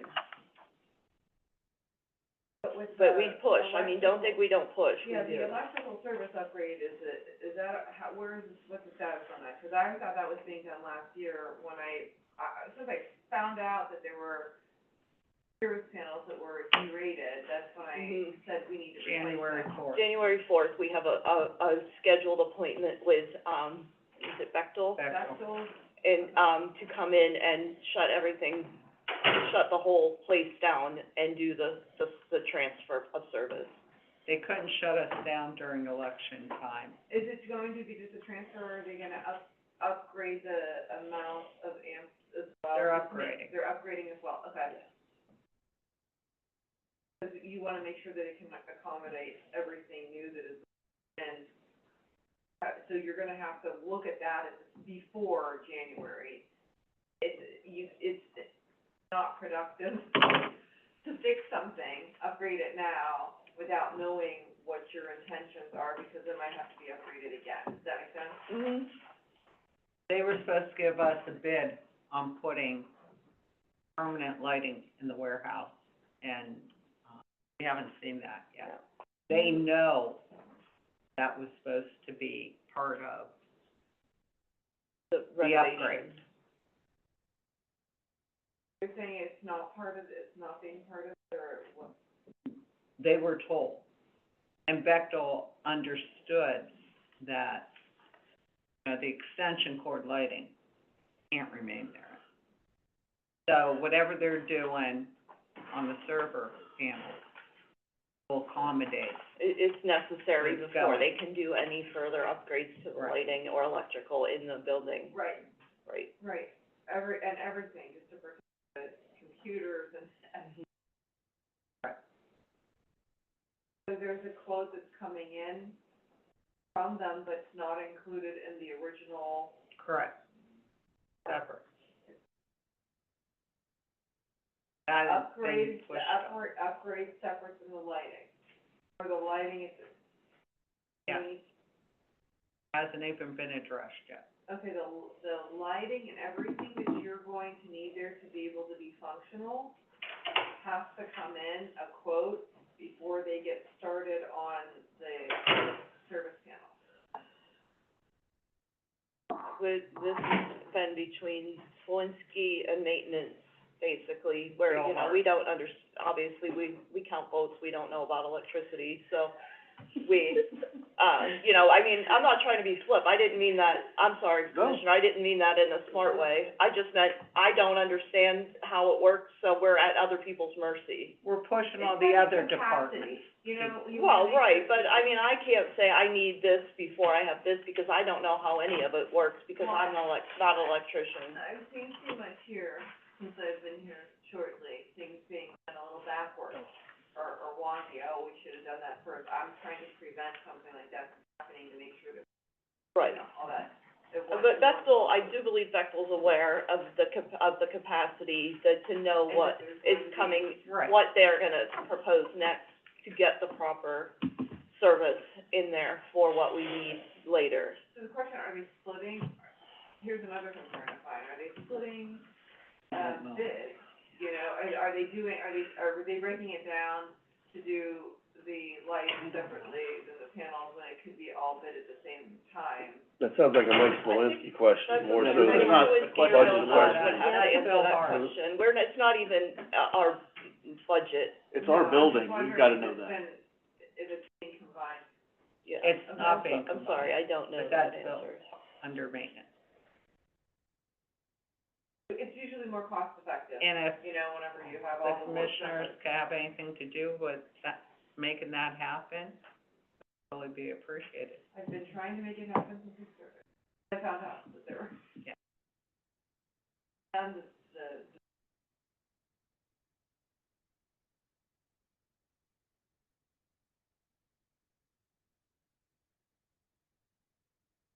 Other questions for us?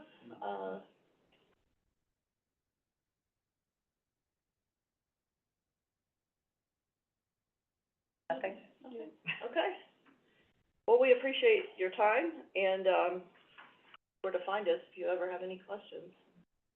Well, we understand too, that your department more than any doesn't have full control of the department. A lot of it is gonna be controlled by the state and the legislature and the Secretary of State, Yes, especially in regards to next year, right. with a presidential year, and who knows what goofy stuff could happen between now and then. I'm not convinced So- there won't be a third election next year. Yeah, so we understand that, and we, you know, you're not on the hook for changes that are outside of your. And that's what I'd like to say, capacity. even regarding this year's budget, that we've been thrown so many loops and so many wrenches into our works by adding extra elections, new redistricting now we have to do, within 20 days, different things like that, it's just always something being thrown at us, so we appreciate your understanding in that regard. Absolutely.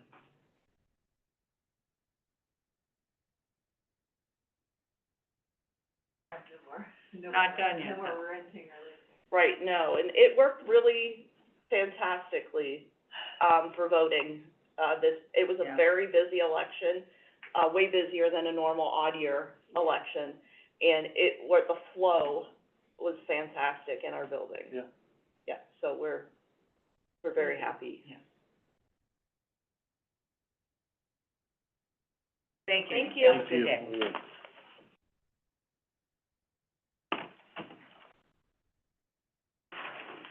The Fair Board, no one got back to me on Fair Board. I didn't receive any handout or anything. Can you follow up? No. I'm gonna go look at my email and see if the person that got emailed. There are people hanging out here. Are there? I'm not sure who they were. I didn't even follow up with a phone call to them, no one followed up.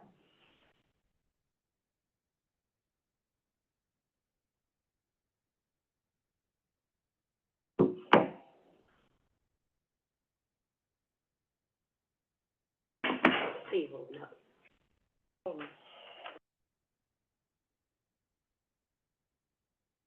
My hair appointment got canceled. Yeah, my girl got sick. There's a lot of people in there. We didn't get anything, Bill. Like, I think she didn't take a COVID test, but it sounds like COVID. No taste, no smell, Oh. so. Yeah. Maybe gray for Christmas. I may have tinsel for Christmas. Literally, I have to make sure that, my appointments are made every 6 weeks, or I'm not getting in. Well, I didn't know that was do- a thing I now. do 6 to 10, wherever she can get me. Yeah. And I'm a little early on this one, which is good. She said she's gonna get back to me and try to get me something next week, Well, so that I would be don't nice. miss it, but. We've got 6 minutes until they're scheduled, if anyone needs a restroom break or anything. Oh, God, why does it dangle, And dangle? it's like at the group meeting, one of my friends said, printed the whole story from the. Oh, Lord, even my Bible study loves me. And they know me best. So Christy's gonna take over for me after, but at noon, I'm going back, I gotta get some stuff done. We're doing lunch at noon, right? Think so, I don't know. Is lunch at Well, noon? lunch is, according to this, 12:30. Okay. It says 12:30 to 1:15, but then sheriff isn't till 1:30. Are we just supposed to come up here and? Well, just so- just we're up, so we're back. 12:30, Christie, can I still leave at noon? Yes. Yes, I just was assuming that was lunch, I'm sorry. Thank you. No, I have to get those things done. Like, there's no ifs, ands, or buts about it. I'm gonna send an email to Mark or text message to Mark right now, so he remembers It's my fault. between the two of us. Oh, shit.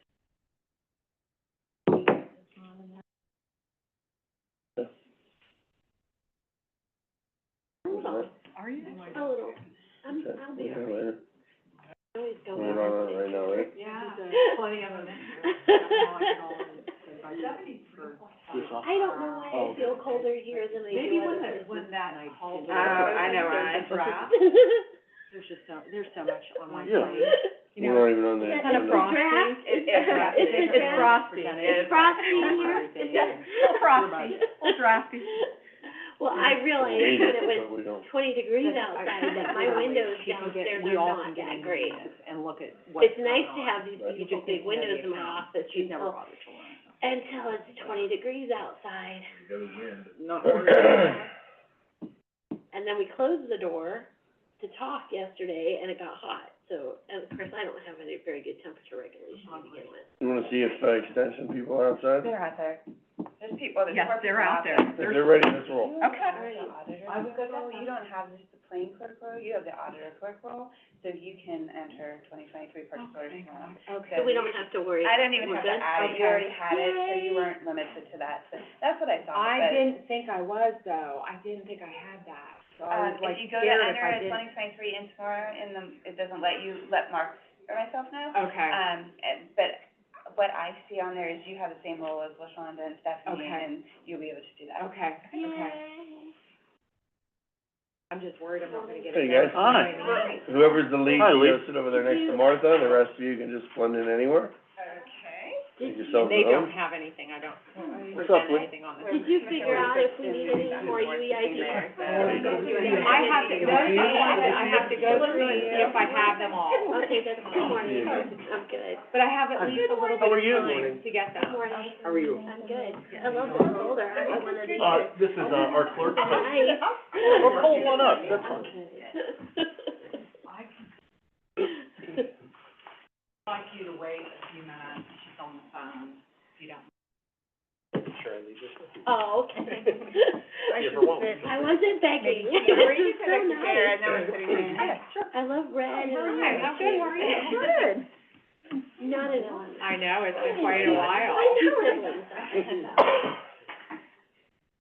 My two siblings are, and one of those siblings actually works for them. Oh, So, yeah, where do they work at? he is, in well, What was last year's he works budget, in Lori? IT, What was last year's and he budget? worked for many years for the What did- physics Oh. department. 175? Yeah, I Yeah. have, and That's he what works we for did. me. That's what we did. Okay, awesome. Okay. I was a student. What was that? Everybody in his Like life. First page. First page, No, I second know, line. we were right? talking First about page, it. first page, Yeah. yeah. Oh, really? Yeah. Okay. Yeah. Okay. Oh, okay. Yeah. So it's a family. That's what you. Now it is. Yeah. Well, it's funny because I don't, So mad. IT folks, I, No increases. I understand them It's been very great. well, 'cause I think at least since I've been here, at least since I've been here. there's Yeah, never- it's been, yeah. All of them are Very represented. comfortable, I know. Yeah. Whenever we have Yeah. an IT problem, like, oh, just try turning it on. Emergency management, they just We call up the auditor's data approach, Yeah. before I worked, and if you called IT, the first thing they would ask you is, can you shut down the restart? So, I mean, everybody's operating. Yes, I've tried that, hundreds of times. I did have a first call you, but then they'd make you walk through it again, you know, 'cause they didn't believe you, Yeah. I turned it off and on, throw it against the wall, didn't do anything. Yeah, I never told them it was going against the law, I I will have say. never thrown a piece of equipment against the wall. I threatened to throw printers out the window. Oh, yeah, we had to get a new one because it was, Because you threw it out the window. no, I wish. I know, it's like, it's not, you guys don't have one, Yeah, because I already just said. give, I just send you the check. Oh, fine. That's all that works. I'm the one that sends the check. Hopefully new numbers. Hopefully it's a different number this year, hopefully for you. Okay, we'll get started when, you start, announce who you are, who you represent, so we can catch it for the audio portion. And the floor is yours. All right, we'll start with Marie. Well, good morning. I'm Maria Economist. I'm the Family and Consumer Science Extension Educator. I'm Lee Beers, I'm the A&R, or Agricultural and Natural Resources Extension Educator. Ashley Meredith, 4-H educator. And Noelle Barnes, Agriculture, Natural Resources, and 4-H Extension Educator. Okay. Well, thanks again for having us and for your continued support. We would not be here without, support of the county commissioners, and the funding. So in your folder, I believe you should have a copy of our highlights. I don't wanna, take too much of our time to talk about that, but you can see where your funding is going towards for all of our programming throughout the, county. I know we've seen each of you at the fair. That's kind of where the big showcase is for extension, because they think of extension, they think of 4-H.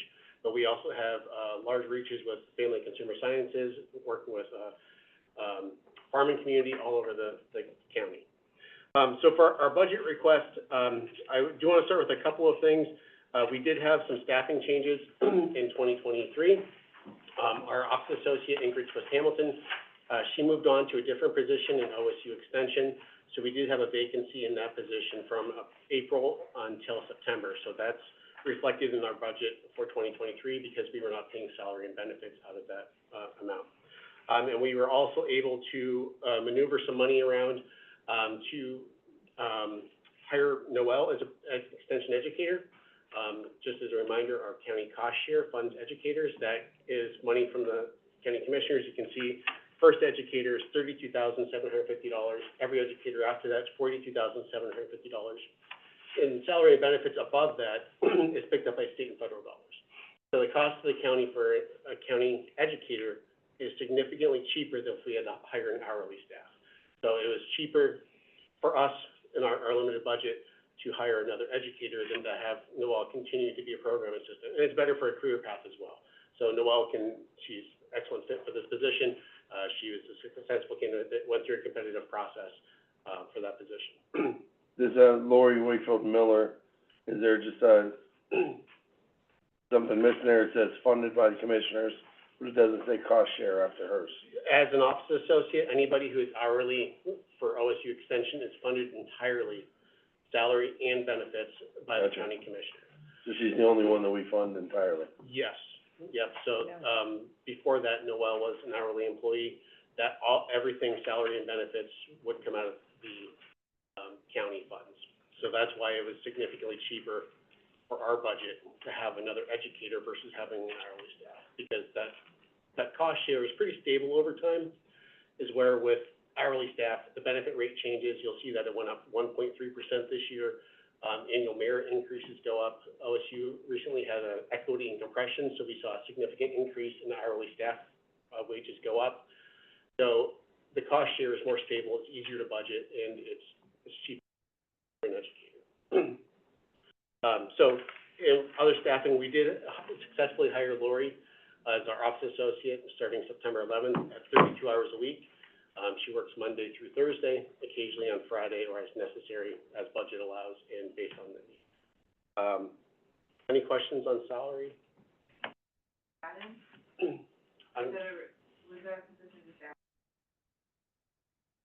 It was a replacement for Ingrid.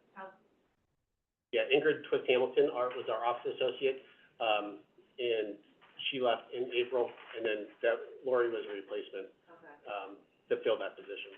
This is a reminder, we did have a second office associate in 2022 who retired, but due to the budget constraints, we were not able to refill that position. So we have one office associate instead of two that we had in 2022. Yes. So I know we've been operating, or you guys have been operating with what we've given you. Same amount, basically the same Right. appropriation. Yes. Right. And it's commendable, and the county's gone through some difficult financial times, and you've worked with us on that. But I do think it's time for the board to at least look at, I know the appropriation request is 231, but cost of everything going up, I don't know if we can fulfill that, but obviously a lot of good, and we constantly talk about 4-H, and we talk about all the programs that you guys make available to everyone. maybe time to look at the increase of that 175, coming up here, so. Certainly hope so. Yeah. And I know that's a big increase, and I recognize that, but this is, you know, we ask for money every year for 20 years. I know. And it's getting to be, little dire straits, like. Well, the cost of everything's going up, Yeah. obviously. Especially in the last 4 years. OSU has gone under some changes that have been outside of our control, Yeah. and it's causing our expenses to go up, and we're not really getting any extra income. And our cost share can only go towards salary and benefits, so whatever you give us, from our county appropriations is what we use for our day-to-day operations, keeping the office open.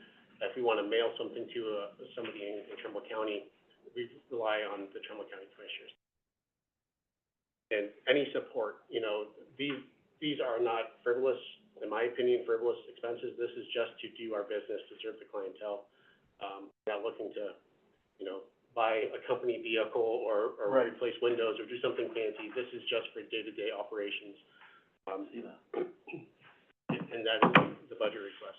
And I like to use the phrase where, you know, the debt ceiling is always a constant conversation, but the Treasury Department always does some fiscal maneuvering to make sure that we don't reach that. And we've been doing that for the last 3 to 4 years, and Yeah. with using program dollars to fund everything, so that means we have to charge for programs, Yeah. and limiting access that way, to some clientele who may not be able to afford it. Understood. And in the Mahoning Valley, we're constantly compared to or asked why we don't offer the same services as Mahoning County Extension, even Ashtabula County. For comparison, Mahoning County, they have a appropriated amount of about $360,000. Ashtabula, I believe, is at 192. So we're constantly getting compared to Mahoning County, but we just don't have the resources to meet the needs.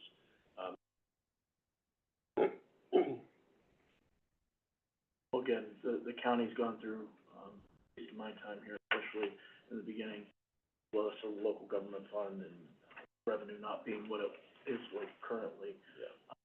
They've always worked with us and made it work, and now it's time to take a look at some of these programs are having to be charged, and you're not getting the Yeah. type of, you know, the people sharing in those programs that we probably should, so. I think it's time to take a look at it, you know, for the board.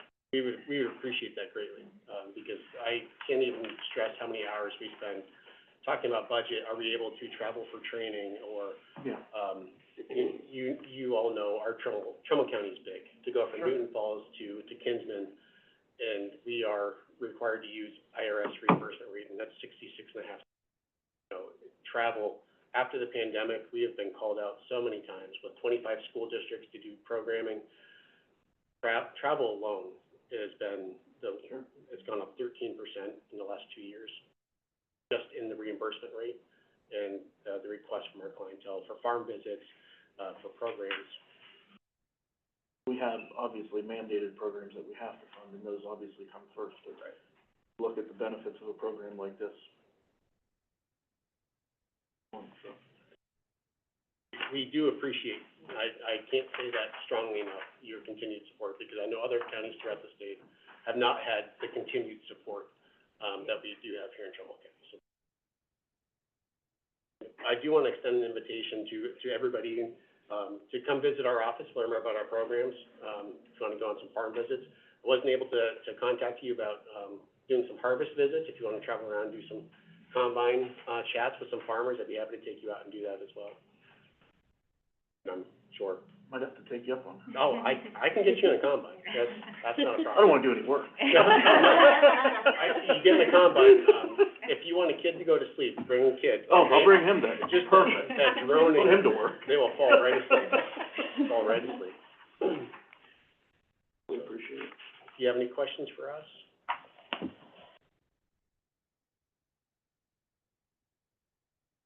Well, again, thank you very much. Thank you guys for what you do as well. And I know Be that, patient with the board. and that's a big ask. We appreciate and understand and respect that, but anything in addition to 175 will be put to good use. Thanks. Thank you. Merry Christmas. Merry Christmas, everyone. Yeah, Merry Christmas. Thank you. Thank you. Do you know when you might have the budget done? Uh, The budget? we're gonna talk to Martha. Yeah. I can let you know. I'll give you a heads up. Okay, very good. Okay, that makes sense. So we got.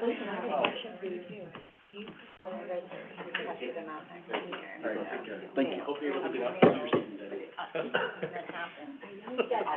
Poor guy. Okay, He's so do Vandy. you got it.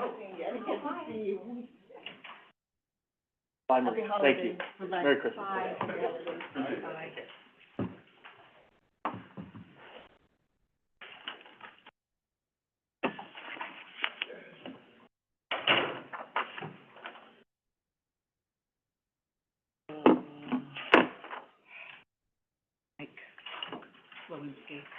Building? Oh, Uh, yeah. Yep. I think they're 10. You self-sustaining yet? Thank you. Self-sustaining yet? Yes.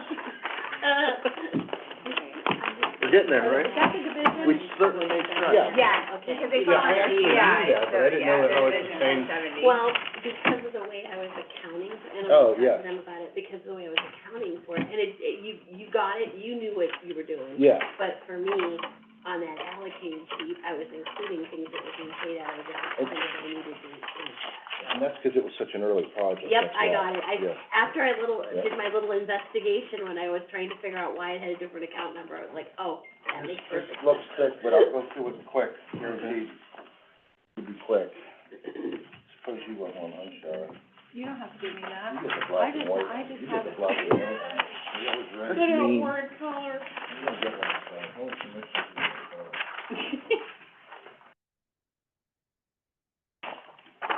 Yeah. You get a black and white one, so. Okay. Commissioners, it looks thick, but it's not. We'll go through it very quickly. So, on the first page is our total receipts. Those are all the pay-ins the building department made. And then, and so this is current till the 22nd. So we've got another month of pay-ins to make. If you look at the second page. You gotta make this font a little smaller. I know, I'm trying to, Geez, so big. I'm sorry. I made the report number the big number, though, the big You number. figure if he makes it smaller, we won't pay attention, we just like, oh, yeah, it looks good. They're on to it. Can't see it, good. Single-handedly, I'm making my cat. I apologize, let me start over. This is Darren Mancini, this is our new hire. Hi, Darren, welcome aboard. I think you know everyone in the room, but, so this is basically Tom's replacement, and, so right now, because he's a non-union employee, management, and so we shuffled the department around, and he's the journalized as the office manager, but he functions as a management position in the building department. I did make the big number, the important number, the big one. No, I see that at the bottom. So, what it's telling you is we had over $800,000 in receipts. Not all of that is general fund, some of it is through the permit process. We pay back our plans examiners. The state gets a 1% assessment on residential, it gets a 3% assessment on commercial projects. We pay back to the state on a monthly basis. Reducing all those numbers and just taking it to general fund count, that's that 772. If you go to the next page, what we've done is we've showed you a 3-year plot of receipts. Now, this is total receipts, okay? And you can see how they stack up, yearly with the different colors. And if you look at like December's, the low was 30 and the high was 65. Take the average, right, where you at, 45. So if you add 45 to that general fund, so our general fund contribution will be upwards of $800,000, okay? Moving on. So 2024 employee costs, the next sheet is the 23 budget that we had for this current year. And then you flip back, you have the 24, and so we've got, the only change, the big change is we've got one more employee, that's our building inspector trainee, that's Mr. Slick, we just put him on, I don't know, a couple weeks ago. And so there's an increase in our employee cost, and that increase is detailed on the front sheet. It's, with the bargaining agreement increases and with Mr. Slick, we're at just upwards of $30,000. Now that's, the way I explain that, that's investment in the future. Mr. Peterson's our senior inspector, he's gonna retire here shortly. Mm-hmm. You know, he's at the far end of the pay scale. He's gonna drop off, and then we're gonna recoup that money, you know, when Mr. Slick steps into that building inspector position, and he's on the low end of the pay scale. Right. You know, right now, all our guys are on the upper end of the pay scale, they're all 20 years plus. You know, there's just a bunch of old guys over at the building department. All right, and so that's the only real increase in our budget, would be the $30,000 increase in employee costs, okay? Besides the regular step increases? Yeah, besides the step, that includes that step increase, that $30,000. Okay, all right. $30,328.37, to be exact. All right, moving on, number 3 is central inspection. You know, years ago, we had electrical inspectors in the department. You know, that was Jim Toot was the last one we had, he retired in 2020. You know, we tried to fill that position, we were unsuccessful, so we have contracted services with central inspection, right? And it's working out great. So when you look at this chart, on the left, I know you can't read it, but it's just for, it is what it is. The numbers are there, I know you can't read them. And all I did was plot the current year, 2023. So the number on top is what we bring in receipts just from the electrical permits that we issue. The number on the bottom is what we pay central inspection. So as long as our number on top is bigger than the number on the bottom, we're good. Yeah. Now we're making money, it's nothing to write home about, it's about $30,000, but we're not losing money, and that's the important thing. So what we're doing is working as far as central inspection, the contractors like it. The inspections are getting done, because we only pay on a completed inspection. Right. So with central inspection, there's a motivation there, because if you don't complete the inspection, you don't get paid. Right. So it's... As opposed to having somebody on the payroll doing that and paying all the legacy costs and... There was 2 when I started, and Jim was always there, and then the other guy was a revolving seat. We had 3 or 4 guys in my time here. 2 guys can do the whole county, 1 guy can't do the whole county, so something had to give, you know, and we would get called saying, hey, Mike, I'm not, you know, give him time, we'll get there, and then people would have to bitch to get Jim there, where now we don't have that problem. Right. They send the inspections in, we process them, send them to central, they get them, they get done, and no one's complaining. Yeah. If anything, the only thing they complain about is there's too many hands touching it, but we can't do anything about that now. We're trying to take steps to streamline the process. So you get a permit, you make an inspection request, we send it to central, they do the inspection, they send us back the field notice, we send you the field notice. So we're trying to short circuit that process so that you know if you passed or failed sooner. Right. You know, right now it takes about 4 days to get to run through that whole process. If you're not there, a lot of times the inspector's there, so they know immediately if they passed or failed, they can move on. But they don't get the documentation until sometime after. And that's what we're trying to short circuit that process. And we'll get there. All right, last item, trucks. It's just a recurring theme.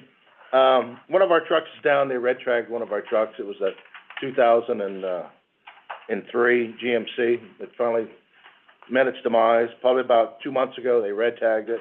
So one of our guys has been using one of the maintenance extra vehicles over there. Blake's truck's at 215, it's got some issues, it's being repaired. We're in need of a truck.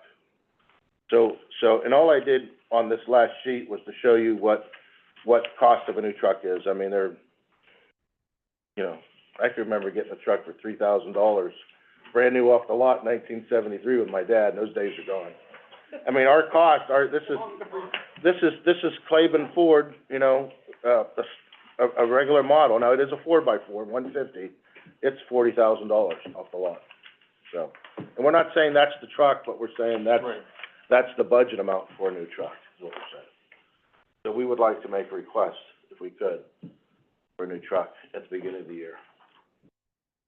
Under Yoder, if we add up all the capital outlays that people are asking for, like trucks and different, we'll need to discuss that, which fund we take it from.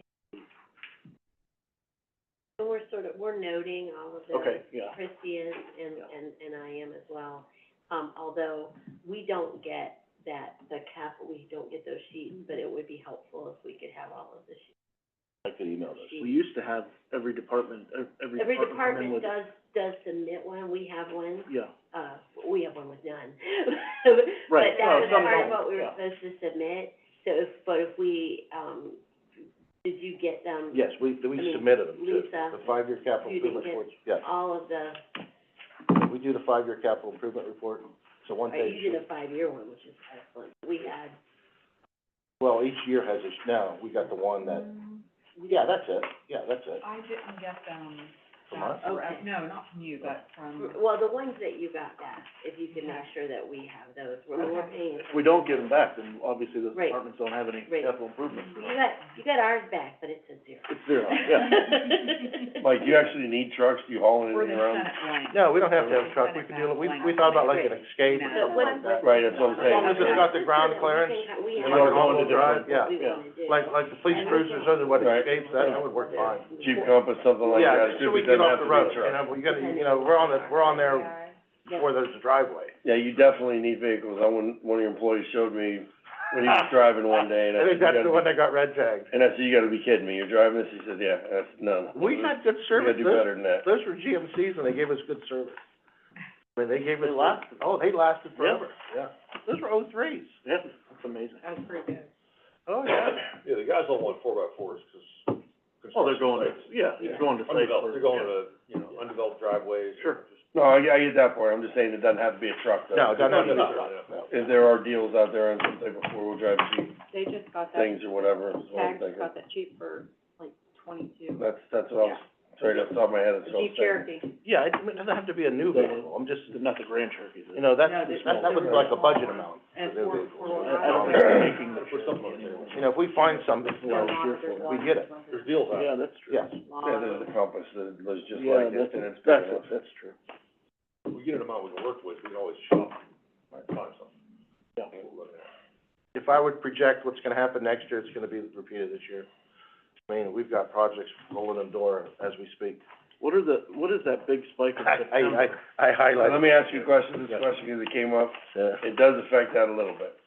I had an inspector call me, said he was on a roof, got declined or whatever, didn't pass, Yeah. but he said the inspector never went up on the roof, No, didn't we're even not- have a ladder with him. We're not gonna So go he on said, the, how did he inspect We me never if he did. didn't even? we're not gonna go on the Yeah. roof. We're not gonna go on the roof. We're gonna go there. So the process, the permit process for like a roof, let's take that, you're gonna submit your documents to us, and we have a handout that we use just for roofs, and it's verbatim out of the building code. You know, how many layers you turn out, how big is it, how you fasten it, you know, your type 1 vapor barrier, ice guard. We go through and hit all those items, okay? You complete that, we look at it, we approve it, give you a permit, you go out in the field, and then one of our inspectors is gonna go out and verify what he can, but we're not gonna go up on the roof because of our union restrictions. We just don't. So you don't need ladders to haul around? No. It is basically, if the job's done, you're taking his word for it that he No. did that Did stuff. we tell him what we did to Mr. Slick? So, you know, we inspect cell towers, co-locates on cell towers. So we told the new guy, hey, you know, Blake, did you bring the harness for the new guy? Oh, yeah, it's in the truck. We gotta go inspect the cell tower, it's 300 feet, I hope you're not scared of heights. And he's ready to go up the stool, whoa, time out. We're not doing that, we don't do that. You know, we go out, like a cell tower, we'll visually locate, you know, we're not gonna measure 300 feet, we're gonna visually locate. We have an approved plan, and there's the antenna, and there's the top of the tower, we know how tall the tower is, okay, that's where it should be, it looks okay. We do the same thing with roofs, the roof is on, you know, it's been completed, there's one layer, we can see the drip edge, that's what we do, but we're not gonna go on the roof. Right, if he failed, he'd have to be pretty bad to fail a roof project. Typically, if we fail a roof project, it's because of that. So, I digress, but this is important. So when you talk about building code development, the insurance companies deal with it. The building code is Ohio Administrative Code, it's the law. So you have a claim, and the roofer shows up, and you've got an older home, and you've got the old sheeting boards and they're gapped, okay? Well, that gap, if that gap is more than a 1/4 inch, you're out of spec for the installation instructions for the shingles. So the manufacturer's installation instructions are in violation, they won't hold the warranty. So then what they do with us, when they see that, they'll call us up, and we'll go out and verify that.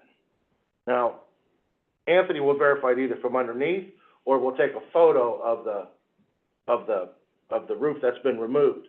And at that point, we'll fail them right on the spot. We'll give them a field notice, failed, and it's because of continuous sheeting. And they can then give that to their insurance adjuster, and at that point, that locks that insurance adjuster in, that now that becomes a claim, you know, for whatever. Now, not all roof jobs end up being insurance jobs, so, but that's how we tie in with insurance companies and with, you know, contractors. You know, it's not a adversarial relationship. We work with all of our contractors to promote our purpose. You know, we, you know, especially our registry, we don't register generals, we just register electrical and mechanicals. But we want those gentlemen out there because they know what we're doing, and they're promoting our purpose of safe installations, building code compliance. So we work well with them. We try to. We have our frictions, we have our problem people out there. It's not all easy. I don't know how they filled a roof, but it could happen. Yeah, something went wrong, yeah. He was contesting it somehow along the line, that's why he called me and said, you know, they didn't even bring a ladder and even look at the work where I tried to show them they were wrong, I was right, but. That may be it. Was it Bezetta Township? Yeah, it was Pete Pizzola. Oh, Pete. Yeah. Oh, well, the zoning inspector. He was doing a roof with his construction company and had held up on one of his jobs and said, he believes he's right, you guys are wrong, and nobody came up on the roof to look at it, and that's where he had called and said, how can they fail me when they didn't even look at the work that I did? I'm surprised Pete didn't call me, because Pete, we have a pretty good dialogue because of the zoning thing. Don't know. That's why I asked if we needed to haul ladders around or not. You know, No, because our union contract won't allow it. And like Blake's got an artificial hip, so he can't even climb up a ladder. And he's our, you know, our senior inspector. Of course, in a couple of years, that's gonna solve itself, he's gonna retire. Like 68, he's still on the job. You know, he was gonna retire after the Altium plant, and he did. Gonna retire 4 years ago. Yeah, he's just sticking around till we get the new guy trained, you know. Blake's one of those guys, he's up at 6 in the morning, you know, he's. What do we attribute that spike to? Oh, okay. 171. So if you look at the pay-in sheet, I highlighted those two. Yeah. So that, the one was the new Life Point Hospital over in Liberty Township. Okay. And then right after that, we got the Braille Corp, and those two big buildings came in Oh. same month. So that's what that spike is there. Okay. Yeah. Incidentally, when we did this plot, when we did the Altium plant, Oh, that was like. it was so high, we had to change the whole scale, because it was. We want more of those. Yeah, it was a $750,000 permit for the Altium plant. You know, when you look at our permit structure, that's just, you know, so we sent them the invoice and they paid it immediately, because we have the 2003 International Code. And that all comes back into our general fund. Yes, that all goes So back. you to definitely deserve a vehicle or two. Yeah, that all went back to the general fund, right. I mean, that was, incidentally, 2020 was our best year because of the Altium permit, but it was actually the worst year. That just carried everything else. Right. What about what about the power plants and all that? They're exempt, we Oh, don't, that's right. we don't have, their power setting board controls that. But when the schools were being built, maybe that was. Yeah, the schools would help out, Yeah. but, you know, that school, like a big school might be like $80,000. Yeah. I mean, we've got a couple big jobs coming in yet. There's a hotel gonna be built in Liberty Township. That's, you know, probably a $50,000-$60,000 permit. Got, another hospital going on in Life Point. There's another one gonna be built that hasn't been permitted yet. You got the thing going on over there by the airport, the old, it was the Cafaro Corporation had it. It's where they built the Avantes, Millwood. Millwood's doing a big. Yeah, we just gave them Yes, yeah, that's a big, That's I mean, that's gonna be a huge office building.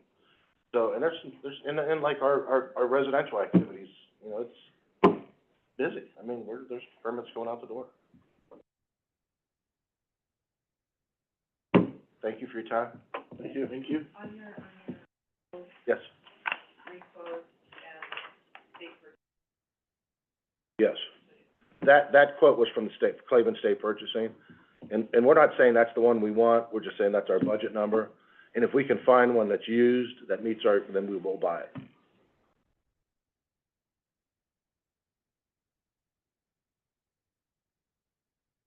Well, I know that maintenance likes it when we get the trucks, 'cause then they get our trucks.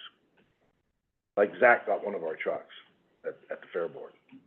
And then Bill will take our trucks and use them as plow trucks. Right. That's why they like the trucks. But we don't need a truck, to be clear.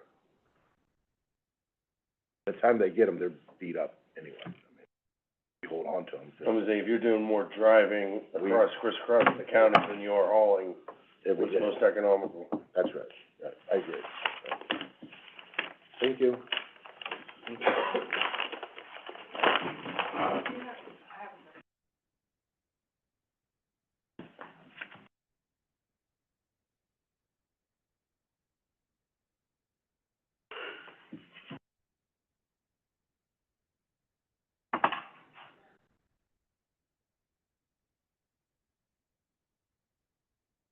Do you need the other heater? I'm like, don't. I'm on the ground now, so somebody. It's weird how she doesn't know.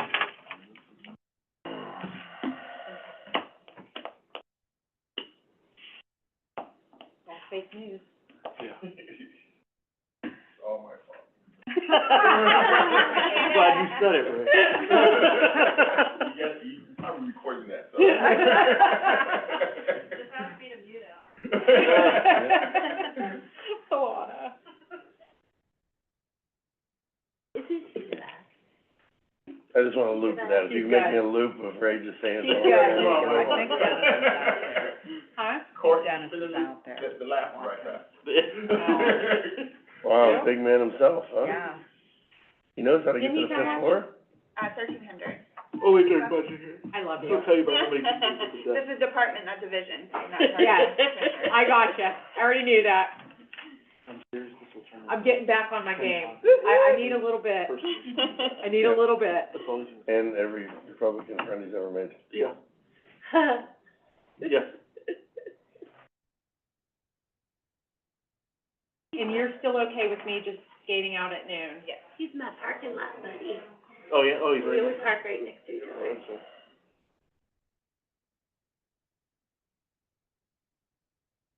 Hi. Right over there, Mr. Watkins, next to, next to Martha. Good morning, it's still morning, I'm sorry. All kinds of- I can bow, you can. Hi. It's, hi. How's everyone? Good, how are you? Good. It's still morning. 15 minutes. Sure.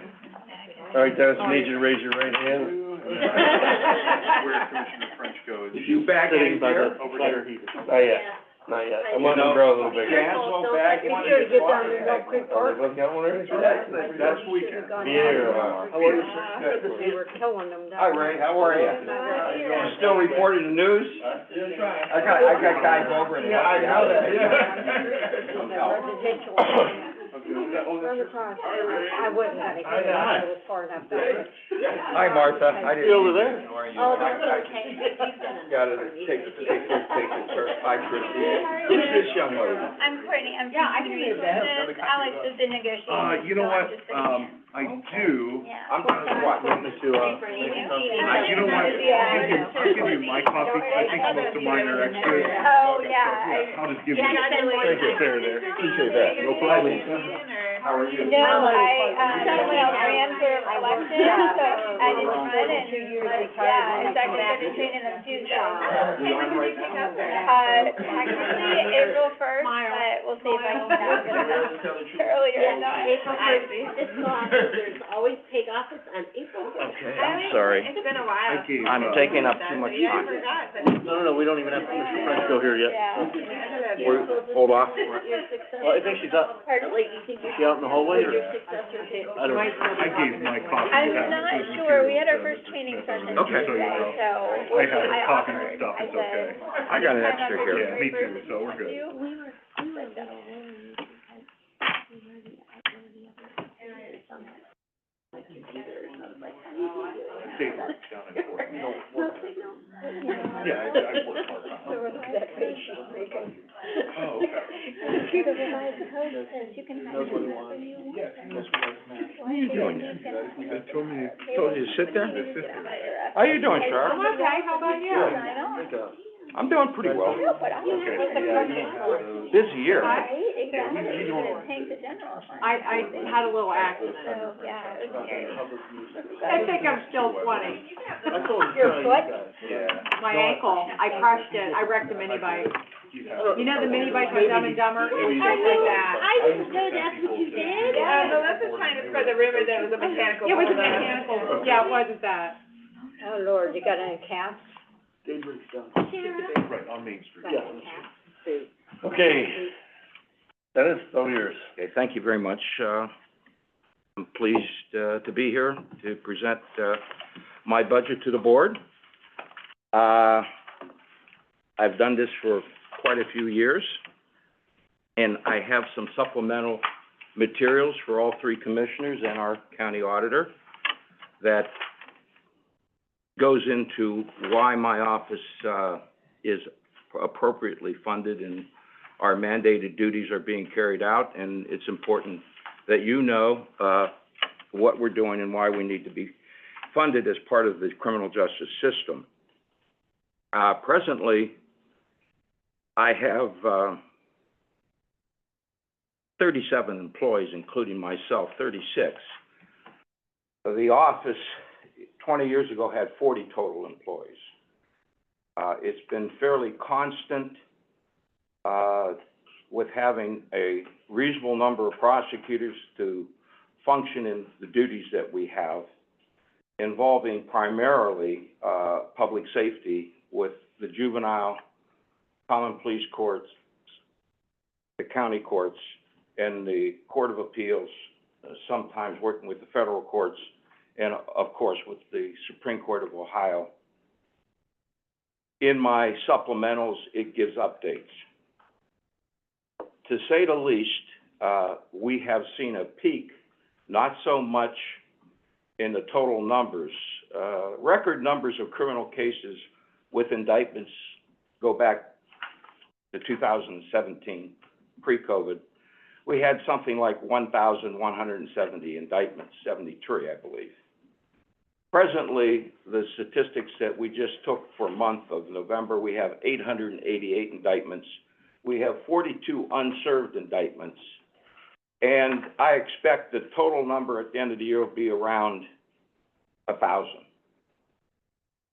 Stanley Elkins, who has been my longtime prosecutor in the juvenile court, reports that we have had an increase in juvenile crime. We had like 965 total cases in 2022. I believe we're up to 1,165 juvenile cases. Some of these juvenile cases involve bindovers to the grand jury. We can go back to La Rosa, which is one of the most heinous rape crimes, and to Gavin Roberts, who was convicted this year, that we have a lot of younger people under 18 years of age using guns and committing violent crime. And there's enough old ones along with them that we have a problem.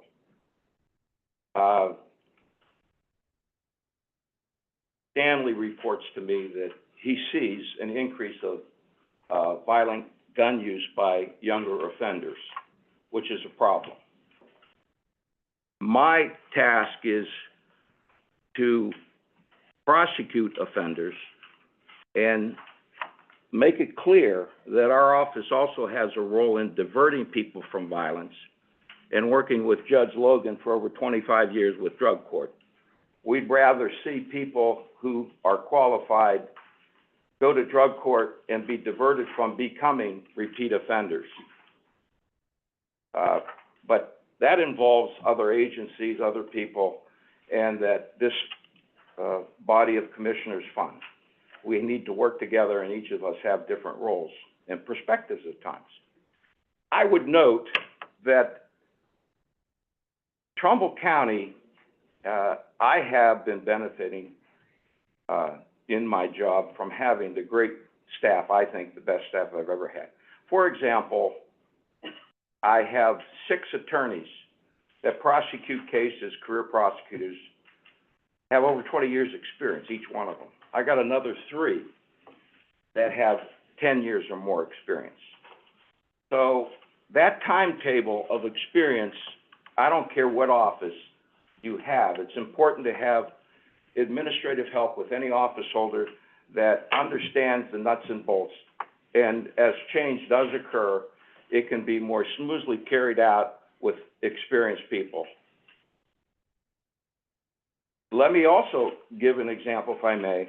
I happen to be the longest-serving prosecutor, and I'm still going. One of the cases that are cited, I tried in 1977, that he murdered a tavern owner, and I dealt with that family after trying that case. There's 1 member left in the Gaucher family that I deal with. And to them, that defendant who shotgunned to death in cold blood a tavern owner out in Lake Milton, who had been in prison twice before, does not deserve to see the light of day. He should be in a treatment facility, which I call, and the public calls, prison. Repeat violent offenders, we have treatment offenders for the worst of the worst. That's a narrow group of people. I'm not saying throw the key away on everybody. Most people can be retrieved. But the ones that have a history of violence and murdering people and getting out of rehabilitation and going right out in the streets and getting a gun or weapon and harming a citizen or raping children, we are seeing a marked increase in violent crimes against children and domestic violence. Chuck Colson is the Lake County prosecutor. Fine prosecutor, he's been over 30 years. Northeastern Ohio has some career prosecutors. He has 34 assistants. I have 16. Now, numbers sometimes can be apples and oranges. Some of the positions are part-time. I have more career people. I think career people are better if they're dedicated to the job. They know what they're doing. We also have seen the ability of, and Vic Vigalucci has a smaller county in Trumbull. He has 20 assistants. We got 16. I had 20 assistants in 2000. I had more investigators.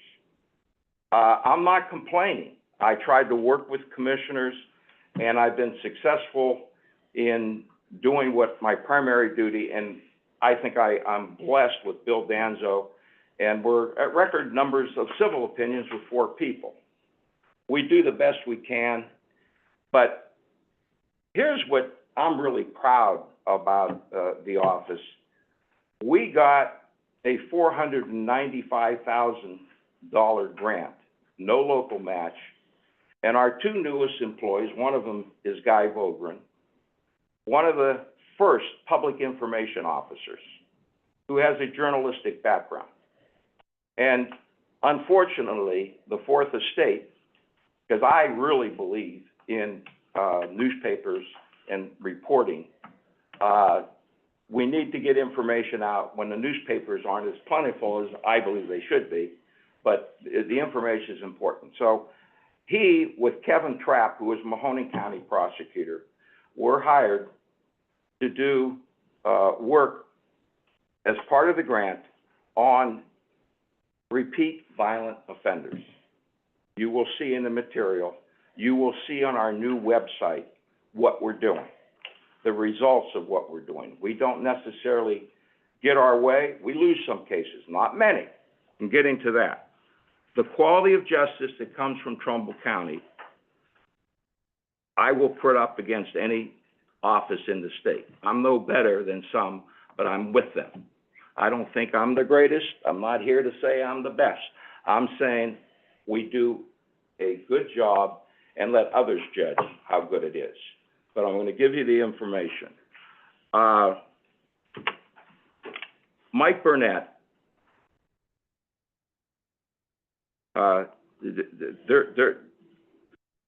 he was today with Judge Rice.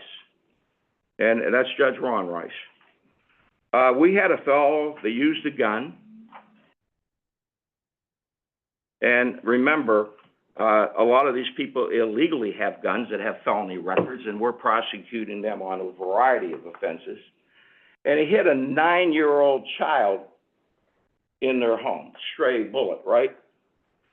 Judge Rice today gave 25.5 to 29.5 years in prison.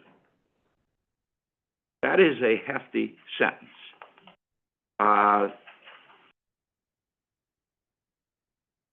Thankfully, the 9-year-old had not a superficial, but a not life-threatening injury. Mike Burnett, experienced prosecutor, over 20 years, prior law enforcement background. Earlier this year, all of you heard about the road rage, which we still don't know was in Belmont Avenue. We see these people go unhinged on the highway, and they take a gun out, and they literally shot a young man's face off. He subsequently, I believe, expired of his injuries, but at the time, Mike prosecuted him because of, number one, he shot a citizen that we have no evidence that he had anything to do with the shooter. And then he tried to kill police officers. The police officers come every day to scenes where their lives are in danger, and this is one. Mike Burnett, like many of my people, it's worth money to you as commissioners, because he goes into that court, he is prepared, he's going to win those cases, and he does win those cases because he works closely with the police. And a plea of guilty brought 68 to 73 and a half years of a 50-some-year-old man. He's going to die in prison, which he should, in my opinion. These people that work for me, because they have experience, they do a better job, and they should be paid. I've talked about wage and job, Sonny, so we're not complaining. You people, the commissioner's office through the years, have funded my office adequately. And I'm here, so I'm blessed. And I look at Sonny out, and I feel that I come here today to be positive and to move forward. And these individuals that go into court, we have a total of, taking 2023, when you go to the judges' Rice, you go to the county court judges, and I'm talking about Judge Logan, I'm talking about Judge O'Brien. I just mentioned Judge Rice, Ron Rice, Cindy Rice, Reed, she's been trying child abuse cases. We have judges that are giving appropriate sentences for these repeat violent offenders, rapists, shooters, and killers. And when we go to the Court of Appeals, and this year, 27 out of 29, every one of our violent offenders, conviction affirmed. The cases I've seen through my years, they're still in prison. My office has never had, on a major case, a reversal. The Danny Hill case has been looked at more than any other case in history, maybe. And so we're doing our jobs. We have good judges. Probation department tries. Vince Peterson, I work with, he's retiring. We've had some career kind of people in probation. We have great employees in the courthouse. We've had outstanding police, and I think the criminal justice system works. Now, can we improve? Yes, but we need your money, the taxpayers' money, to adequately fund what we're doing. And in this year, we got $495,000 for the county from Governor DeWine. We got 2 employees for 2 years, no local match. And I'm not asking for anything more, except Mr. Danzo's going to talk about, in addition number one, his record number of cases, the civil cases we're doing with foreclosures, working with not only the auditor, we work with the treasurer. We have a lot of civil, and this body knows about the civil cases, but, we have a need for 100,000 plus, which is in the materials, right, Bill? Yep. And I'm just gonna mention this one thing. One of the pending rape cases is the worst rape of a 7-year-old I've seen in my career, as far as serious harm. I'm not gonna go into the details, it's available. And I went to a full board parole hearing in 2002, and this man has been in prison. He's 70 years old. He needs to die in prison. That's pending, and the parole board wants to interview this young lady who is, when I met her, she was 7. She's 43. She is a beautiful human being, and she still wants to see justice, and she still has nightmares he's gonna come back and get her. And we want to have these intercoms, these broadcasts in our library as a communication room that the commissioners can use. We have more modernization, and it'll cost $100,000, and then victim conferences, instead of going to Akron, they can have them here. And now we're doing a ad hoc. Explain, Bill. Sure. Like Mr. Watkins said, you know, he's basically asking the commissioners to fund our office at the same level it has been, subject, of course, to whatever routine increases, step increases, things come along. But there are 2 additional items you'll find in the materials. The first is, and I'll keep this brief, but the first is that back in the 90s when this building was renovated, we were given a library, a law library in our office. At the time, that was fantastic. We relied a lot on written materials, printed materials. Now, all of our materials essentially have become online digital materials. So the need for a library isn't as great, but the need for a multi-purpose sort of conference room is there.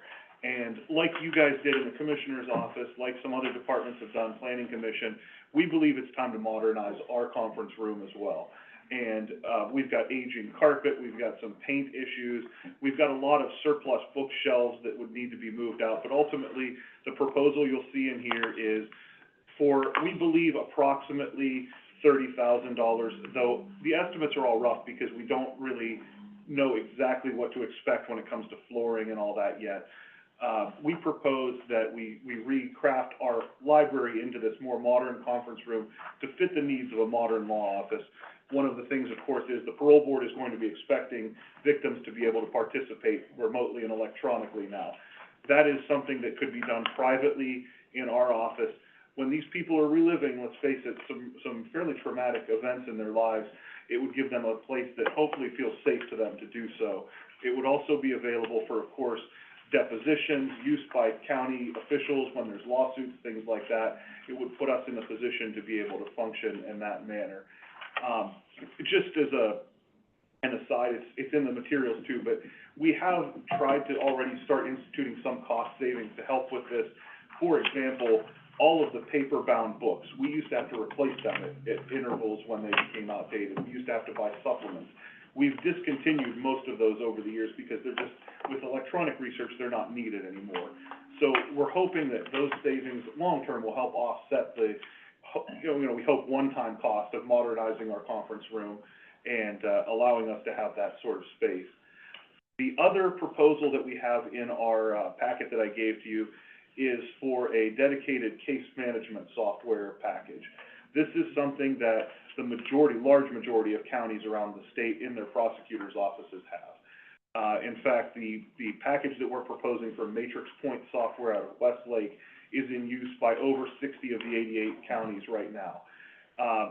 What we were given, again, in the 90s, things were a little bit different when they remodeled the building. We were given one file storage room. Now, we have more criminal cases. That file storage room is overflowing. We're trying to find storage anywhere we can. These software packages allow us to digitize the case files, keep them all in a cloud-based system. They're accessible by any prosecutor that comes through. For example, if one of our assistants needs to hand off a case, it's as easy as going to pull that digital file, not searching through various offices or the file room looking for it. Likewise, it has a civil package that does the same thing. It would allow us to, and we don't, by the way, have a civil storage room. We have to store all the files in our individual offices. Makes it hard for collaboration, sharing of files. This would make it all cloud-based and able to be shared more easily. That is the more expensive proposal. There's a copy of their price proposal in the package. It would be $90,000 up front for the software installation, training, and everything like that. And then there is a monthly fee that would be recurring. And again, we hope that we would see some cost savings and efficiency, first of all, from that. But also, with our criminal cases right now, we are providing discovery to defense counsel on CDs, DVDs, external hard drives sometimes. We have to buy all those materials using county funds to provide those materials to defense counsel. This cloud-based system would allow us to email the defense attorney a link to the cloud, and they would be able to access discovery directly from the internet on their devices, eliminating at least some of the expense of buying those additional materials and the additional equipment to do. So, I recognize, you know, that is a relatively large ask. We try not to come to the commissioners with relatively large asks very often, and I feel that we've not done that for quite a while. But I would ask that you take those two items into consideration when you're preparing the budget, because we believe they would add a lot of efficiency to what we're doing in our office. And if I may add, Public Defender's Office, which is funded, thankfully less, we've seen it through the years, and funded less from local money, has more employees on the criminal front than I do. For example, Diane Barber, my child assault head, tried a murder case this year. She tried it by herself. She's got almost 25 years of experience. There were 3 public defenders across the table. Gabe Wildman has also tried cases. He's tried 11 cases. That's a record in my office this year. So we are seeing more public defenders in Trumbull County, and they're equaling us, and sometimes they have more of them at the trial table. And we're still doing the work, but I think that also should be mentioned to the board. Danzo, Yeah. you might want to point out with the software that you guys have actually seen a demonstration of it, and you took your little field trip. That's true, and I didn't mention that verbally, and I think it's maybe referenced briefly in my written materials, but we did take a little field trip to Summit County, and we took a representative of the IT department with us to see a demonstration of how it works, to see how it would integrate with our present systems that we have here now. And it does, again, recognizing that everything new takes some training and time. It did look like it was a good system, and our IT department seemed to indicate that it would be successful in our network. Can we see the break, a lot of information that was discussed? I'd like to see, cases. I see somewhere in one areas, number of criminal cases, and then you have on and everything seems, is this everything? That's just a supplemental. We filed our employee numbers Right, previously. I'm talking about the cases. I'm looking to see the number of cases and the increases over the last like 2022. It's in there. It's in there with the juvenile cases and the grand jury, and if it's not, we'll certainly get that to you. Yeah, I mean, it's right here. Right here? Yeah, I believe that's the grand jury criminal numbers right there. Right Yeah, there. they're covered. I see the other, do you have it all in one place? With all of your, with all of what you do, other legal cases? I've been doing this way for years, and we clarify at times, we have questions, but it's, the office functions at, it ebbs and flows, but unfortunately, we do have crime, and, you need certain personnel to handle it, and I'm showing that especially in juvenile cases and,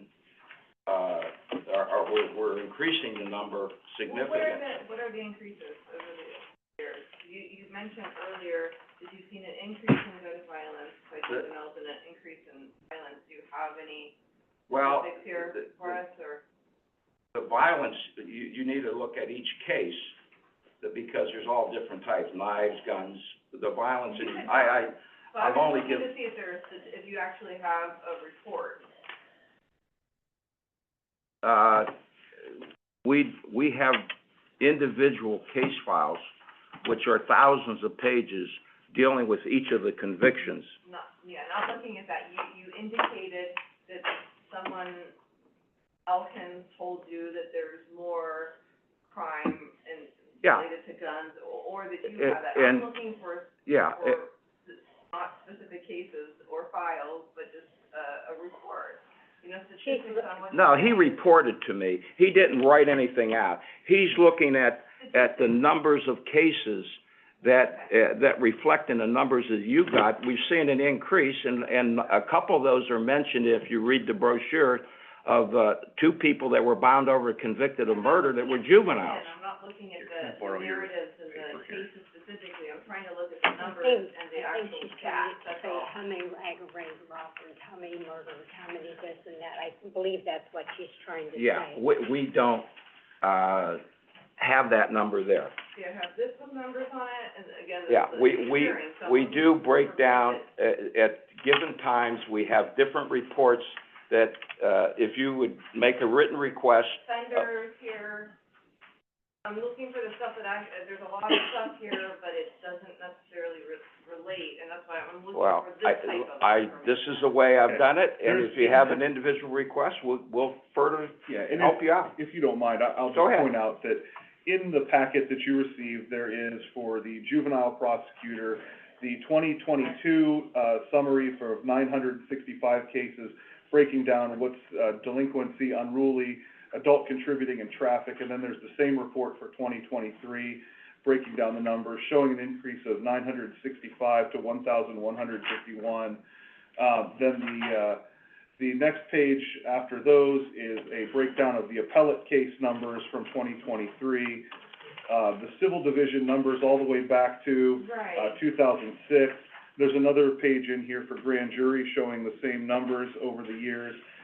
So we're happy to provide any other specifics the board needs, but. They're all different, they're all in different formats. Some of them only show this year's without comparing to last year's. One of them is the form that may be submitted in the budget compared to the year before. It'd be nice to see, it in a spreadsheet, where you can or something more like slice instead of just. Okay. With comparisons. In a Sure. chart would be nice. I think I understand what you're asking. I think, And who does a great job at showing us what they do, how they do it, specifics and details. It might be nice to look at them, for example, their public defender's office. They have everything immaculate to show the breakdown of all of their. I think it helps, with the level of office staff they have to help. I think that is helpful. But, certainly if the board requires a different format or something, we'd be glad to. I would prefer to see more and hear more about numbers and volume and, work demand and changes as opposed to hearing, 20 minutes about specific cases and things like that. Well, the public defender's office has been losing a lot of those cases, and we got a lot of police work and files, and our convictions are upheld. So we think we're doing a pretty good job, and the major cases and the numbers reflect the total, that we see coming out of the courtrooms of Trumbull County, and everybody's doing their jobs, in our opinion. It's just nice to be able to compare with, when you're looking at money historically and what you're asking for in the future, what services are being handed, what's being delivered in order to justify I just gave you, we're in court every day, we're getting people sentenced all the time, we have grand jury going all the time, our office is very busy, it's apparent, in my opinion.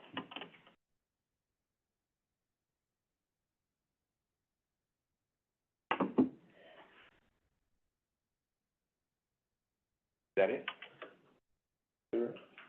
Thank you so much. Thank you. Thank you. You know, they don't have a copy of this. I gotta get a glass of water real quick. Yeah, we're good.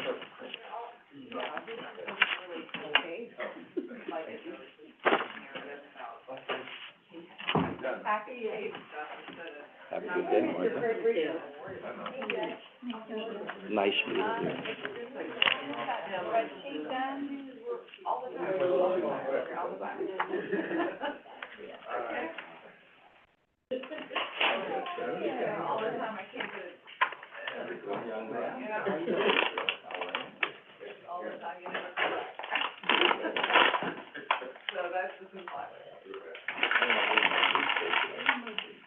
Yeah, I did.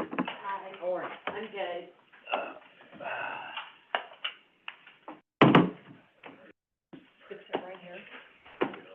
My first unofficial request, next year's scheduled meeting before one. Yeah, I apologize. Just before. I apologize. Okay. Speak to the hand. I sit there if I were you. That's an unofficial, official request. We're putting at the very end, let's make him the end of the day, and Right. then go on for an hour and not tie anyone else up. Right. No, we'll give those out when we get into the presentation. Very good.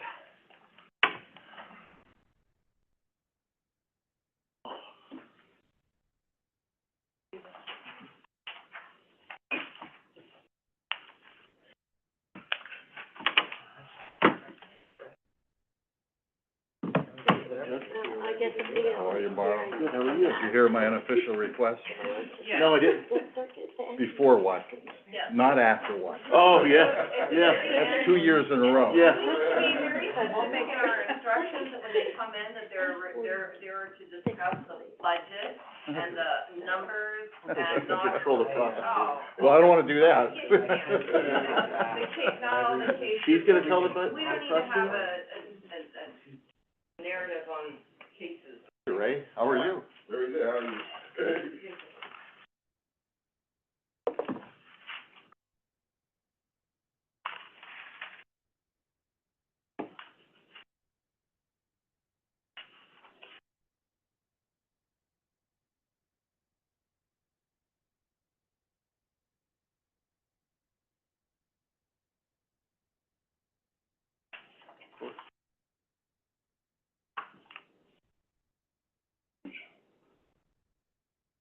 Afternoon.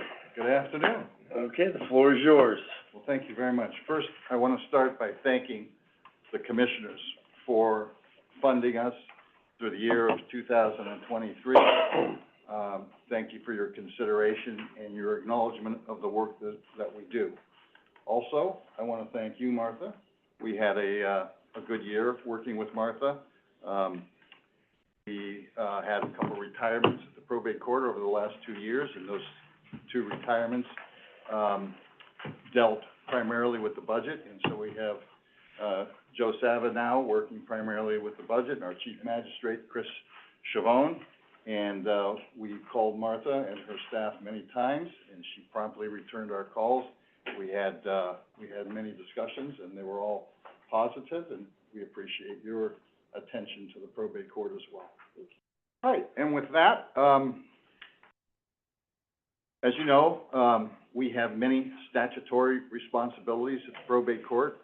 We have the responsibility for handling estates, guardianships, name changes, birth corrections, adoptions, mental health cases, civil cases, and trust, and that's just some of our duties and responsibilities. We have, actually, I think somebody counted them, over 200 statutory responsibilities at the probate court. And to just give you an example of what we're doing over there, just last year, this year alone, we had 2,500 new filings at the probate court, and we have 4,000 pending cases at the present time. So you can understand the weight of the responsibilities we have. In addition to that, I'm sure you're all familiar with the issues that have gone on with guardianships throughout the state. There's been some issues with respect to abuse of our wards, not our wards in Trumbull County, but throughout the state, there's been some issues raised and some more requirements placed on us. And just to give you an idea, we have over 900 guardianships, and this year alone, we actually went out and had actual contact with over 600 of our wards this year by actually going out and so that we can ensure that they are being well taken care of. So we have a great staff.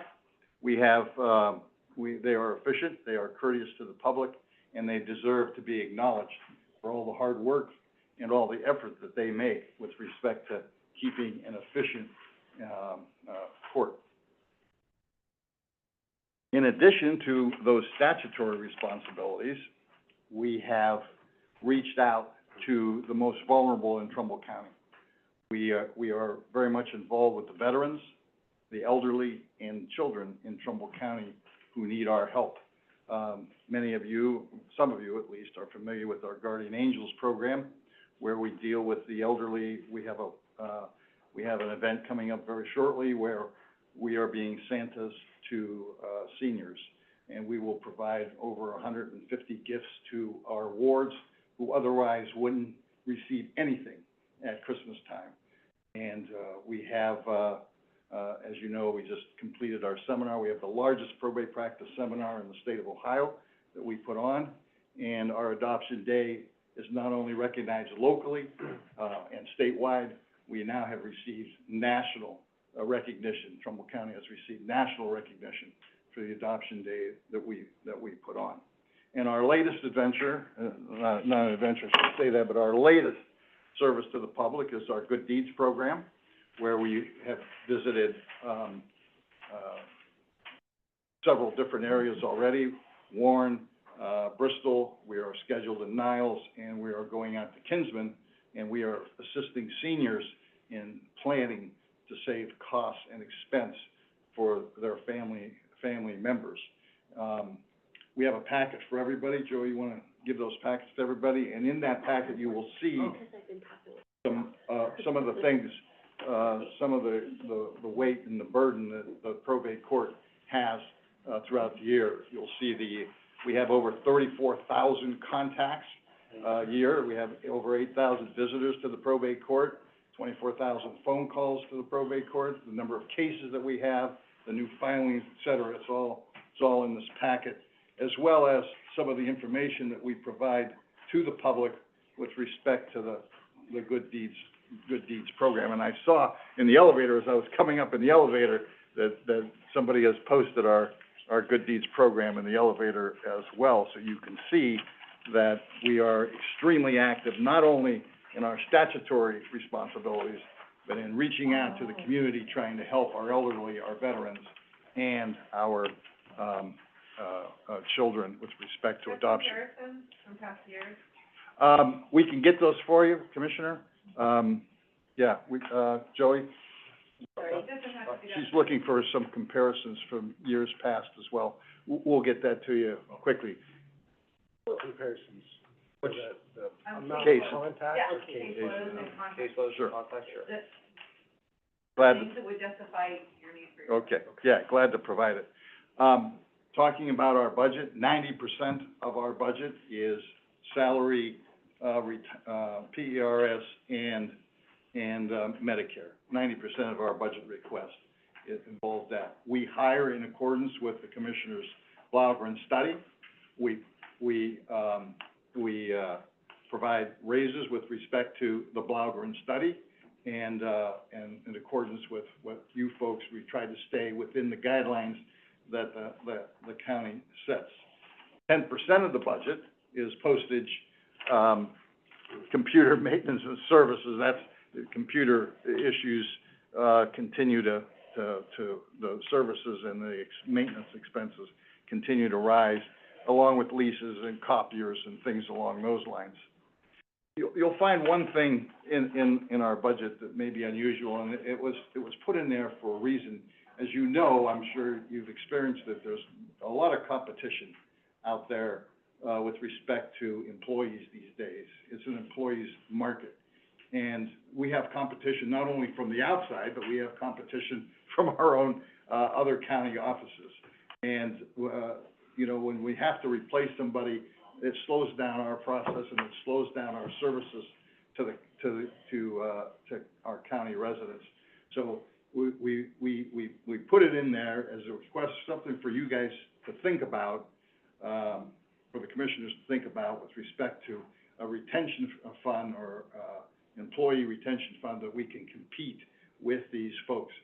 The Blaugren study is almost, 35 years old, 40 years old now. I mean, it may need updated, et cetera, and sometimes we can't compete. And when we lose employees, we sometimes lose the efficiency. We can train employees and we can get them up to speed pretty quickly, and we're very satisfied with the staff that we have now, but we should be thinking forward in terms of how do we retain those folks.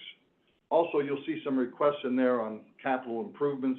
We're primarily looking at immediately, we have servers that are not up to date. They cannot, for example, Courtview, they are updating their programs, and our servers are so old that we don't have the capability of matching the upgrades. So we can't upgrade to Courtview's upgrade because our computers can't do that. So we're trying to plan for upgrading of our computer services so that we can stay current with the rest of the state. Some of the state is moving to a new program. I know several counties that have moved away from Courtview and gone to a new computer program. That has cost them close to $1 million. And that's not our intention. We don't want to go in that direction right now. We think that by upgrading our servers right now, we can stay fairly current and still stay somewhat efficient. The other request relates to the Stone Building. I would hope that the commissioners would consider updating our portion of the third floor where we have employees working, and a renovation of, or restoring of the court that was on the third floor. It would not take a great deal of money.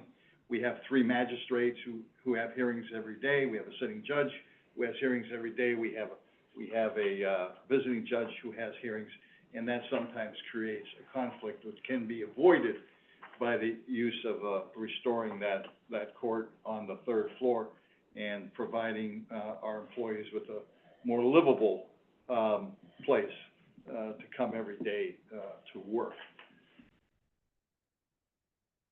So with that in mind, we have, I just want to compliment our staff, and we want to make sure that next year the budget that we're requesting, I know you and I have spoken, Martha, we're trying to get a realistic budget. Thank you. And that's helpful, because I do struggle throughout the year. I want to make sure I'm staying within the boundaries that you folks have set for us, okay? And Martha knows, because I must have called her a half dozen times or more. How are we doing, okay? Are we okay? Are we having any issues? Is there any problems here? And Martha's response so far has been, okay, you're doing all right, and so we're very conscientious with respect to our budget. We very much are, and I want to let you know that I'm hopeful that we will. Last year I made the request that we be budgeted in a salary account for what we need, so that we weren't begging and bothering and troubling you folks. And we didn't have to do that this year, and I'm glad that we did not.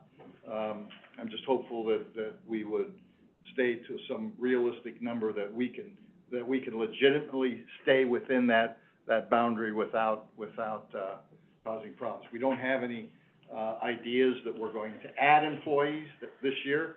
That's not our request, or that we're looking for, exorbitant raises or anything along those lines. We're sticking to sticking to the Blackburn study with respect to employees, and we request that you seriously consider our budgetary requests. Any questions? I'll be glad to answer them.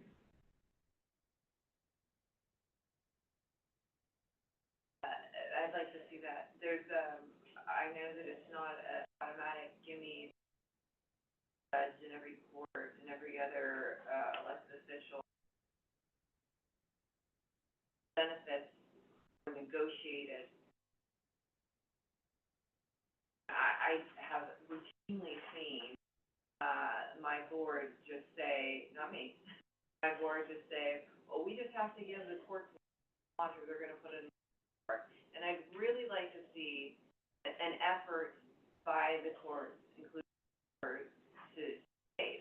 I don't remember ever saying that. No, Did you say it? I've never said it on the bench since I I've said been that here. they can put in a judgment order. So when it comes to the even conversion, all those things, it's not an automatic that employees that are already at a level, be afforded those same benefits that were negotiated by unions. And that's what I'd like to see overall in the county, is an effort to save. Well, let me address that, and that is a concern. We have a responsibility to our taxpayers to save them money. But reflecting back, over 9 years, okay, I have never had the occasion to have to, go to the courts or put an order on to, Override our budget. Because they vote yes. But I haven't had to do that, and I don't wanna do that. And over the 9 years, we have provided to the general fund over $1.5 million, okay? We actually generate funds for the general fund. And, this year, I think it's close to $200,000, but I'm not sure what the exact number is. I can pull it up right now. But in any event, we actually generate funds, and in order, that's not our primary goal. Our primary goal is to make sure that we provide the statutory responsibilities that are given to us by the state legislature. But your concern is one that I do look at. I try to stay within that budget. I don't try to, I don't wanna overspend, et cetera, and we've not done that, and Martha knows, because she's heard from me on a number of occasions throughout the year, so I am looking at that all the time. The only issue that I might raise, with you is that it's getting tougher and tougher to keep good employees, because I've lost 4 or 5 employees to either the private sector or other offices, because I'm not keeping up with the salary or benefits demands. Exit interviews to show that? Joey's done the exit interviews, and they're not dissatisfied with us, they just have a better opportunity. Would that be fair? That's 100% fair. We've had people move, within the county specifically for more money. Not been able to offer more. And sometimes, and we've seen this in other departments, where they more money and taken away some of those benefits, because younger generations are more interested in what their paycheck is, and they don't care so much about all these benefits that are actually costing the county. So that's what I'm like, I would like to see a focus more on that, because it could be an effort to retain some of the people who might be those who aren't so concerned about their great retirement that the county gives, that a lot of people, they're not gonna leave when you have that much time. And if you do, God bless you. In the old, 100% agree. In the olden days, you could talk to them about the benefits, unmatched throughout you can't get these benefits in the private sector. I came from a $6,000 deductible in my health insurance to a $300 or $400, whatever it is right now, okay? That doesn't sell as well, now to the younger folks. It just doesn't sell as well. But your concern about trying to save money, we do it every day. and, you can check with Martha, she'll tell you. I got Joey over there calling, asking questions, what can we do here, what can we do there? So your concern is noted, and I will continue to make, adjustments to make sure. Not necessarily to send over the same thing. It's just a bad look, I think, for, but, and then I do, just as a side note, your probate court seminars, they're not the same, or where they're only for CLEs for attorneys or for as well? Well, there's CLE for attorneys. We have not had requests for CLEs for others. We do invite the paralegals, and we do invite, some of the medical folks, but our seminars are geared to the attorneys. The latest thing, okay, it's moving so fast that it's unbelievable the changes that are being made in probate, estates, trusts, et cetera. It's just amazing. For example, the latest thing, and it's moving so rapidly that it's a major concern of mine, is artificial intelligence. It's right around the corner in the legal profession, and right now it's being used, and we have to keep our eye on it. And there's so many ethical issues associated with it. There's firms in Florida who are prohibiting their employees from using artificial intelligence at their law firms. So what they do is they go home and they get on the computer, use it there, okay? But there are a lot of ethical issues associated with it, and so that's just one example of things that are going on. We had a speaker come in from Minnesota on trust, and he talked about the setting up of trusts and planning for the future. And he was talking about the fact that there are so many blended families now. There are different types of families than there was in the traditional in the 50s and the early 60s now. And so you have to do the planning for the blended family situation. And things are, like I say, changing so rapidly in the legal profession that we do concentrate on the lawyers, but it's not just for them. Well, it used to include the counselor, social work, marriage and family therapist board categories, as well as, I think, nurse. But that was before, it was years, maybe. I think that was true for like 1 or 2 years What under is it, Judge Swift. Yeah, under Judge It was only, Swift it was a short period of time Yeah. where he did that, but then I think it got too large. It was just. Oh, it was big, it was a Yeah, huge so. event, okay, so now it's gone. Yeah, well, we still have the largest in the state probate practice seminar. Okay. But we are actually, Commissioner, we've gone to hospitals and given seminars at Trumbull Memorial Hospital on the mental health issues. We've invited the police departments from, all of the townships and the cities to come to the probate court and put on a seminar with respect to the mental health issues.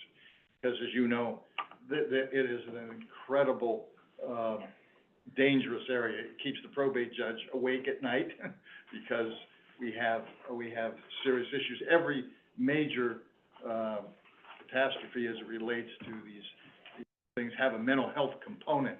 And so, I'm sure Commissioner Malloy and Commissioner Kayla Mesa are familiar with that as well. It's just, and in our witness fees that you see in our budget, we so far have been budgeting around $20,000 to $30,000 a year, and that's helped with respect to, because we have to provide them attorneys, we have to provide them,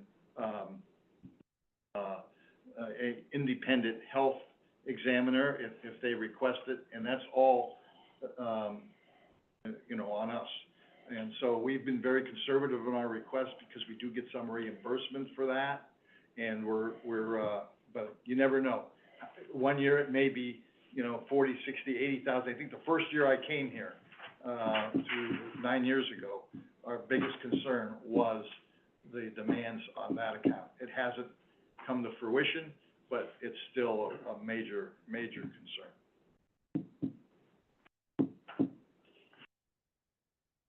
And I wasn't as bad as Watkins, It just about were, but it was good, that, I right? do Well, yours have- hadn't. I do have one question. Sure.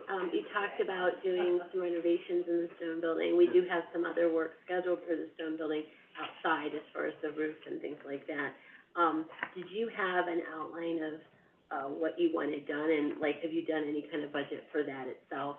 My only thought is that some of that work, depending on what it is, maybe as far as the capital improvement, as far as the loan that we're already doing on that Right. we might be able to kind of roll that into that. We have given thought to what we're looking at. We are looking at, for example, we'd like a keypad lock for the door. Mm-hmm. I'm very big on the safety issue. Probate Of course. court does get a lot Yes.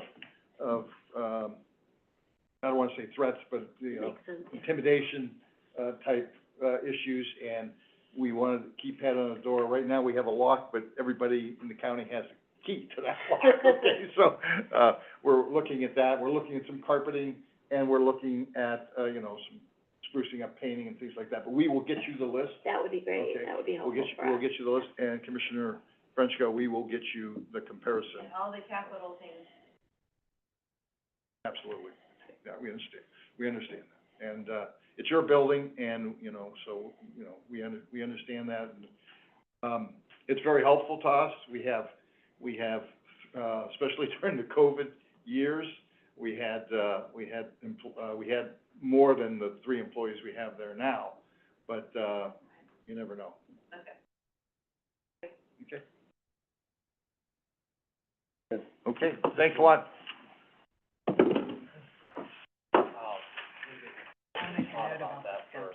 Okay. Yes, I will, yeah, Todd and I kind of talked back and forth, a lot of it, I played tennis with he him, gave me, I think I and he's do it, never on meeting with it. he's always 10 minutes late. But, as you get into the holidays, they have. Oh, yeah, stuff. So I knew it won't be till after his first year, and I'll kind of touch base with him then. Okay, have a great day. Thank you. Good to see you, thank you. They have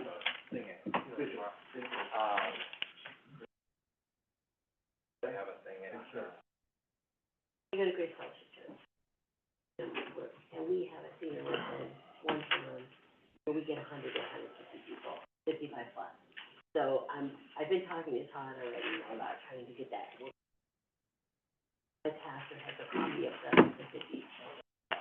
Well, but, you get into the holidays, it's kind of crazy. We're like, yeah, I we're don't way think over it's wanting to so, do this year, so, it's sitting on my desk. Running behind. Okay, far behind. We can get him done by yeah, we're running. 1, and then we can have a half-hour break for the sheriff.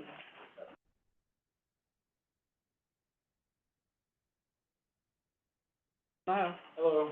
I'm always put behind the attorney. Yeah. It's probably a good thing, I don't talk as much.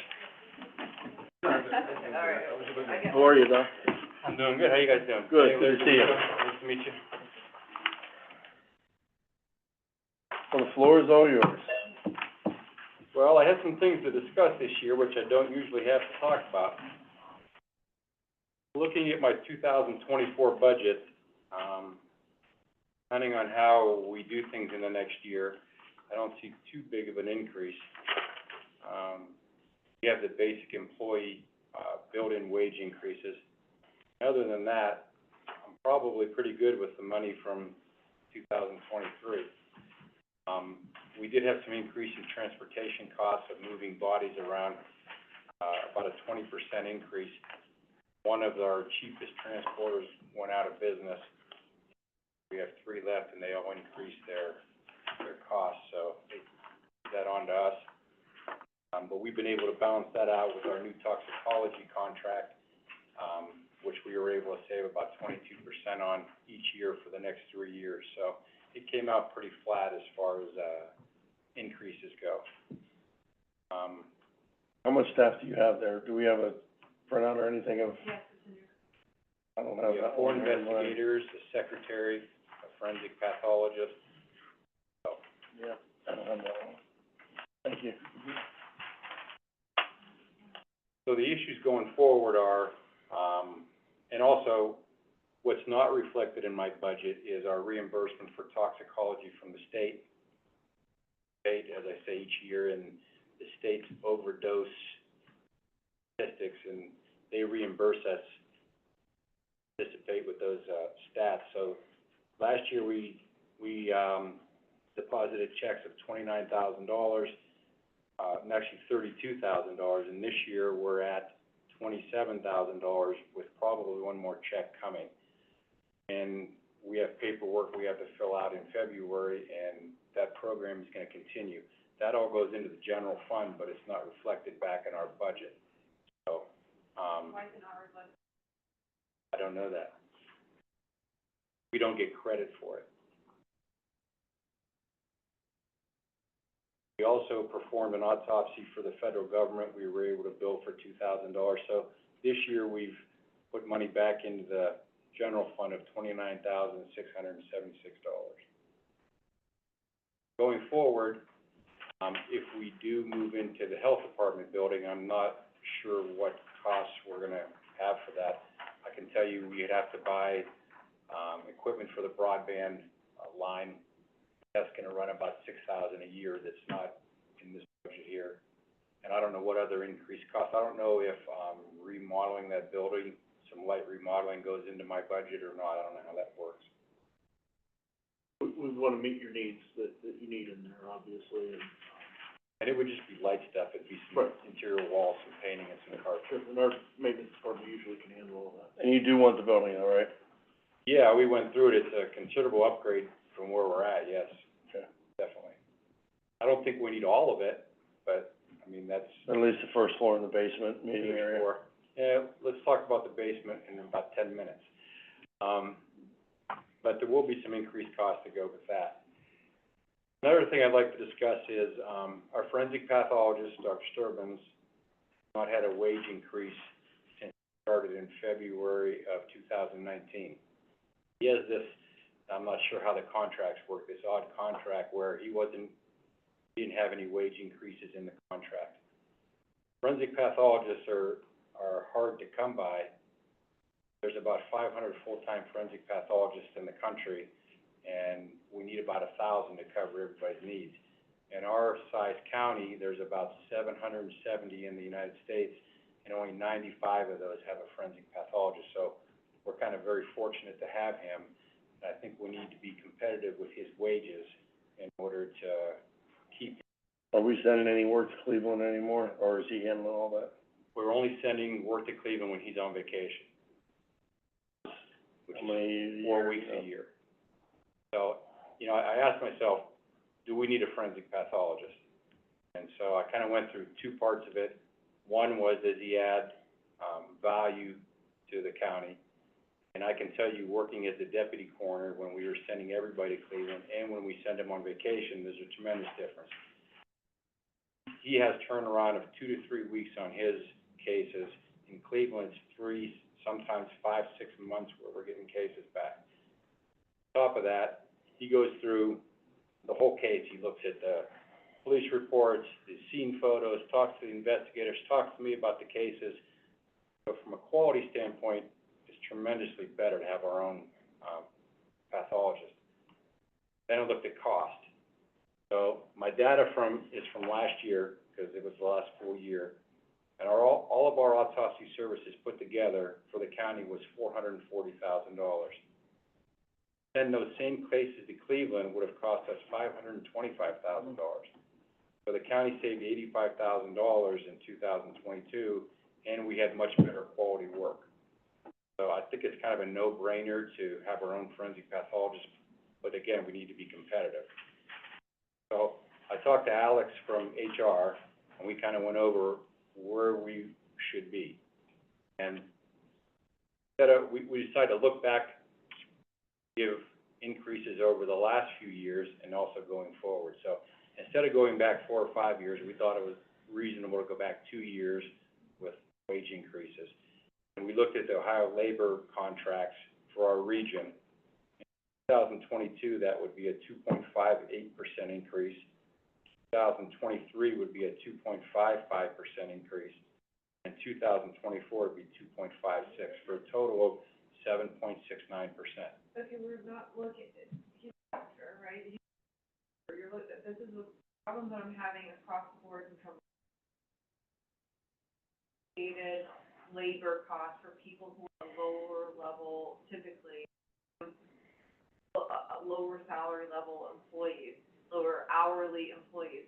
We should not be taking negotiated costs for unions and then applying those same types of raises to the highest level paid employees. So how should we decide it? Not that way. But And- which way? That's what we felt was reasonable. Well, it doesn't matter. But which way would you like to I was decide? thinking, again, I need to. But you don't have you're just saying that, not that way, but you don't have another way. What's the alternative? No,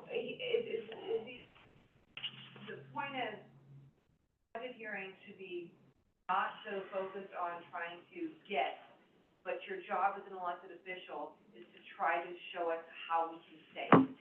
I am doing that. What I am Right. seeing. If we lose the guy, we showed just how- lost $85,000. No one said that he is going anywhere, no one said that there's a threat. Trust me, if he does, we're in trouble. Okay. Okay, well, let me put this in a little more And perspective. another thing that I'm looking at is, I'm looking at your costs right now, and there's nothing that you indicated or submitted with your proposal that indicates what your volume has been historically over the last few years. There is nothing that says, these are the numbers of this, these are the numbers of this. There's absolutely nothing here. So Numbers before- of the numbers- cases? Numbers of cases, numbers of. Okay, so we're averaging about 310 cases a year, give or take 5 or 10. We've been steady over the last 5 years. May I see a report as to what your numbers have been over the last few years? Sure, well, let me finish with Dr. Sturban's first, so we And don't get, his as well. so we don't get off Overall track. and his separately, yeah. Okay, so if we do this wage increase, it increases him from $218,000 to $234,000. That puts him at the 58th percentile for forensic pathologists in the state of Ohio. He has 31 years' experience. Personally, I would think that'd be kind of low if I was him. Is he exclusively ours, or does he have contracts with other counties? Exclusively ours. Okay. So I think for somebody with 31 years of experience and what he's bringing to the county, 58th percentile seems pretty reasonable to me. In that category of employment, right? Correct. Right. Most employers, we could all agree, are not offering the type of benefits that a county has with the purse pickup and the benefits and the. These are all county employees that we're talking Right. about across the state. Okay. So he's being compared to other county employees. Those aren't private. Those are county employees. So they're all getting that same benefit package. And different, okay, where? This is what I'm saying, our cost of living is different here, It's across the whole state. across the whole state. He's the 60th, he's about the 58th to 60th percentile across the state of Ohio with the wage increase, which I think is pretty darn competitive and reasonable. Yeah, there was a period of time, Doc, before you got here, where we were going back and forth, this was in the throes of and not that we're not out of it, but throes of the opioid epidemic, and fortunately, it was a very ghastly time for the county. And we were without a forensic pathologist. We were sending to Cleveland and anywhere that would actually take.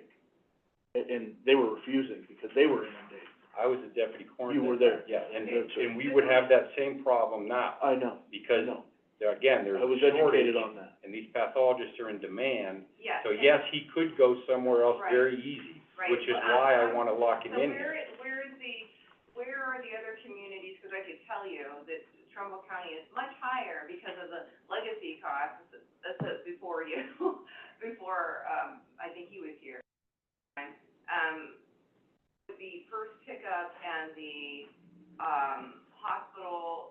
hospitalization, all sick and vacation leave conversion, we are extremely high on those categories as well. And those have a significant monetary value to employees as well. That affects their overall employment, salary package.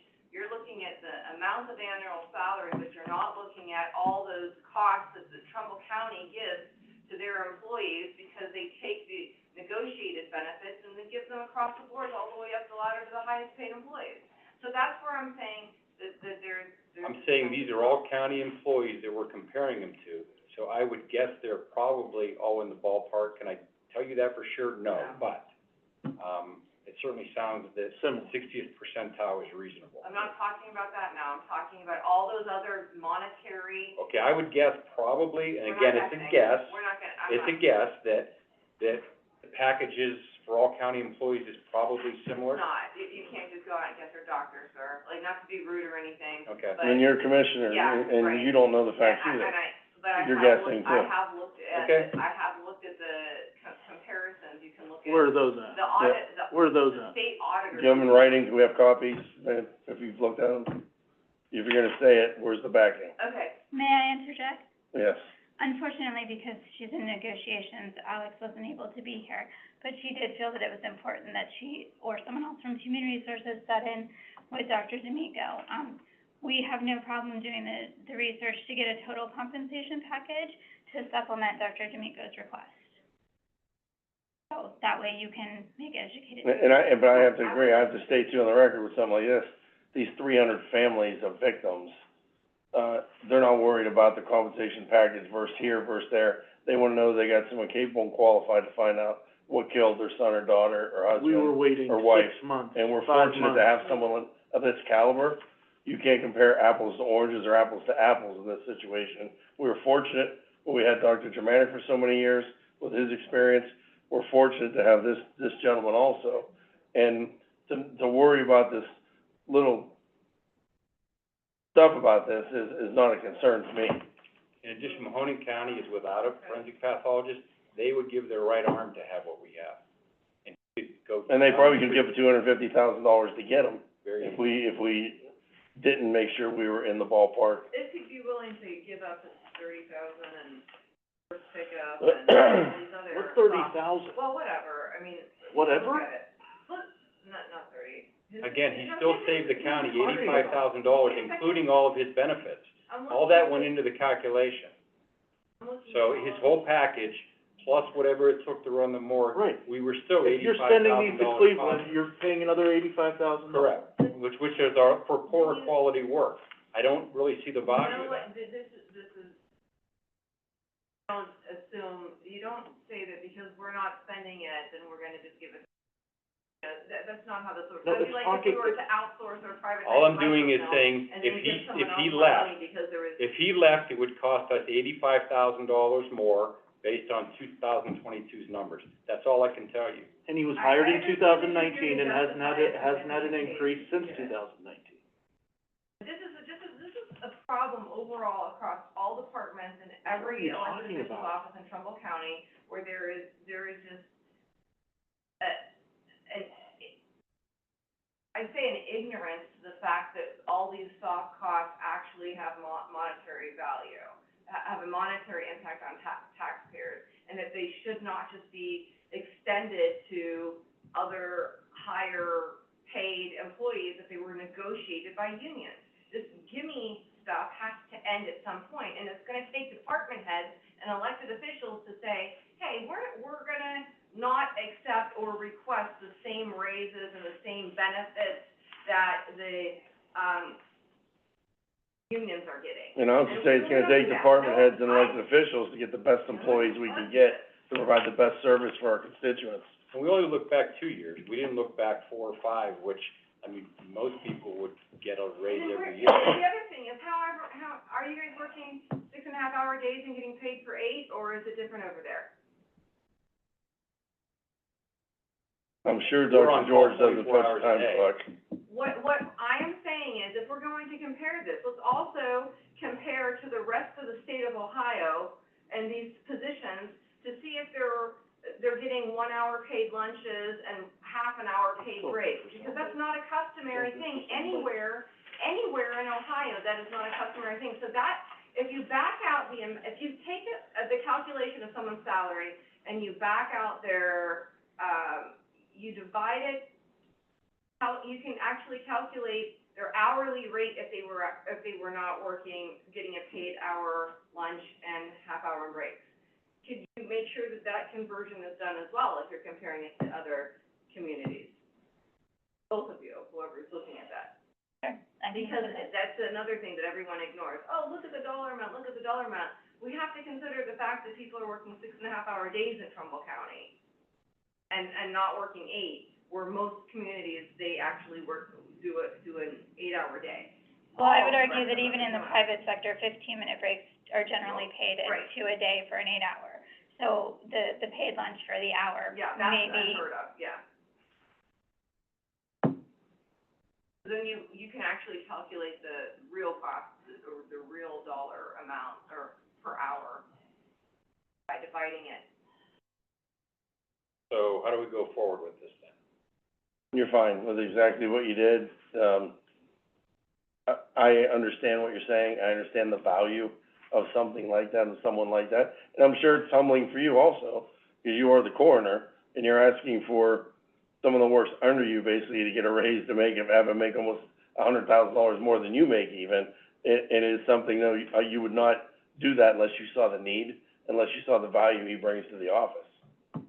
There's no doubt he brings value, and at a lesser cost than we would have to ship him to Cleveland. You know, and that's why That's the people bottom go line. to be doctors, that's why they go to be forensic pathologists, that's why they get the training to make that kind of money. We can't expect to have someone on the cheap. I don't want someone fresh out of med school handling these 300 cases a year.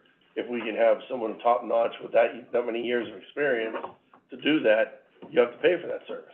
And I don't think 60th percentile is unreasonable. I don't think so either. We're not making them the top, highest paid employee in the state in that category. You're not even registering what I'm saying. You can't calculate the amount of time someone's working based on them having a 6.5 hour workday. Trumbull County's the only county. I guarantee you, this doctor's not on a 6.5 hour workday. I guarantee you, he doesn't come in and punch a clock and go to lunch with the employees and take a 15-minute break, go outside and have a cigarette. Professional. He's a professional, right. He's probably on a call status, probably has his own practice on the side, when he needs to come in and work, when He has his the own practice work on is the there. side? Okay. No, He does not? this is consulting. Okay, well, His contract. hats off to him then. is Then he needs the money even more. Well, see, physicians work different. That's a good one. When we have 5 cases to do, he may put in a 13-hour day. Right. If we have less cases, Not he puts punching in the a clock. 6 or 7 hour day. It's based on our volume. Gotcha. And you're also stating his turnaround is better. Oh, without question. Months better from what he stated. I know people who work in the prosecutor's office in Mahoning County. They are having such a hard time because it takes 6 months to get reports back from Cleveland. Our homicides are turned around in a week. So, I mean, there's no comparison. There was a reason why he became the highest paid person in the county, because we needed it. Needed it in Trumbull County. We went, like I said, we saw some very difficult times, and a lot of those haven't gotten any better, unfortunately, but he was, well worth it, put it that way, because not to mention the salary you're paying him, but the level of service. Let's not forget, we're here to provide a service, first and foremost, especially to those families. So the level of service matters, and that's why we have it. And honestly, That's why we wanna keep you're gonna pay somebody with a doctorate degree of premium salary in the county. It's gonna happen whether we pay Cleveland's doctors or a doctor we employ. Right. And only that, but And we're time is still doing money. it more cheaply, with better service. Time is money in every department. We're talking, this affects the prosecutor's department, this affects the sheriff's department, the Yep. investigators, the courts. If Yep. we're waiting 6 month time versus 3 weeks, Yep. That's not what they're saying. time is money, and that investment is worth it to get these things cranked through, to get more cases done, get more work solved. So can I go ahead with that then? Yes. Yes. Next issue, I had an interest. What? Leaving that in the budget. Request. Without any further calculations or submitting He of submitted. your case studies or anything? No, there's nothing in here that's not, the caseload. He just told you the The case. shortlist. No, you didn't tell me. You provided to us, right? I said that our caseload is around 310 per year, give or take And 5 or we'll see 10. the historic data up until this year, as well as the cases that you worked on. Anything you want, I mean, it's, Okay, County information. will you send it over to us, please? yes. Next issue, I got a call from the Mahoning County coroner with a proposition.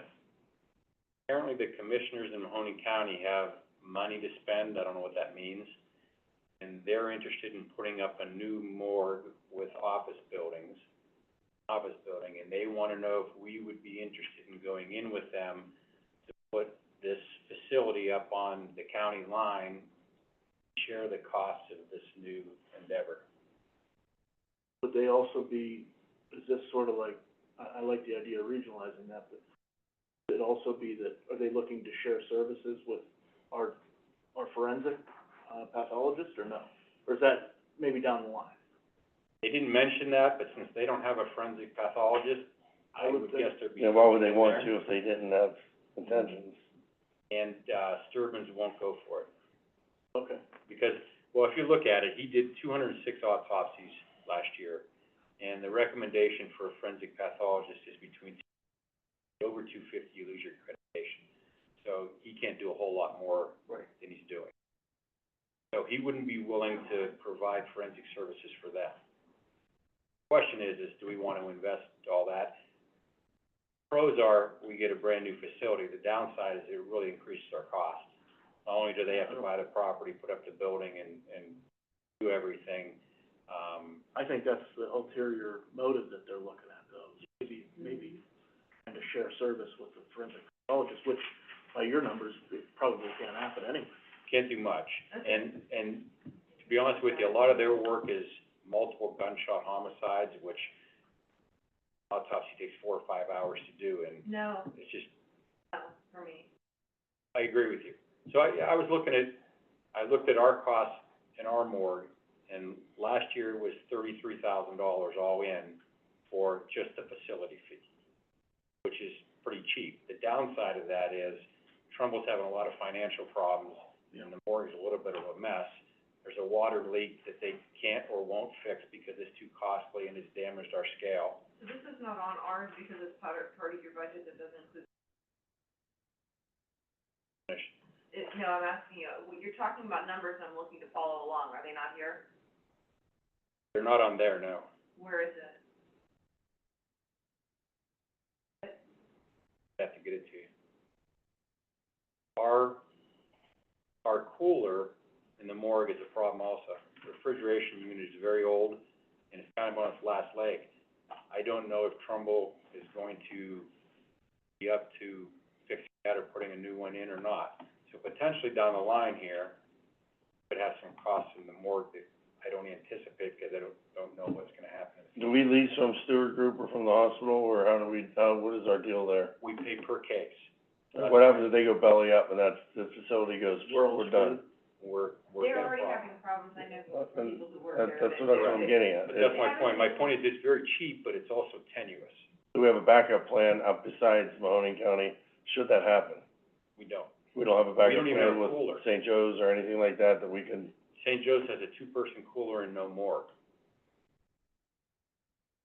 So we have the ultra cheap, we have the ridiculously expensive.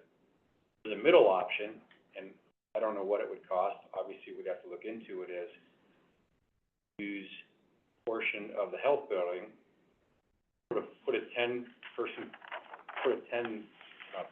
patient cooler in, because we need more than 6 than what we have now. And we already have the bricks and mortar, we have the property, see what it would cost to put a small morgue facility right in our own building. Good news about that is, we don't have to worry about Trumbull shutting down, or we don't have to have the expense of whatever Mahoning County would be doing.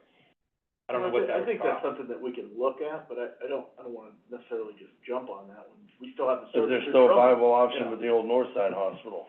No. I know there's some treatment facilities going in there, psychiatric treatment in the building that are being leased out of there. I don't know if their morgue is, I think they took the morgue apart, I'm not 100% sure of that, but, I think they did, because they were talking about bringing some equipment to our morgue because they took everything down. I'm just saying, They weren't able to pay their gas bill at Trumbull. They had to bring in space heaters for patients, they were required to because families and patients.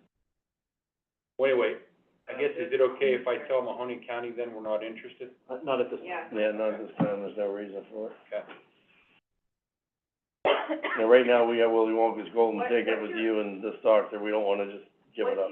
What's your agreement with, Trumbull, do you have a copy of it? Do you have I don't have it on me.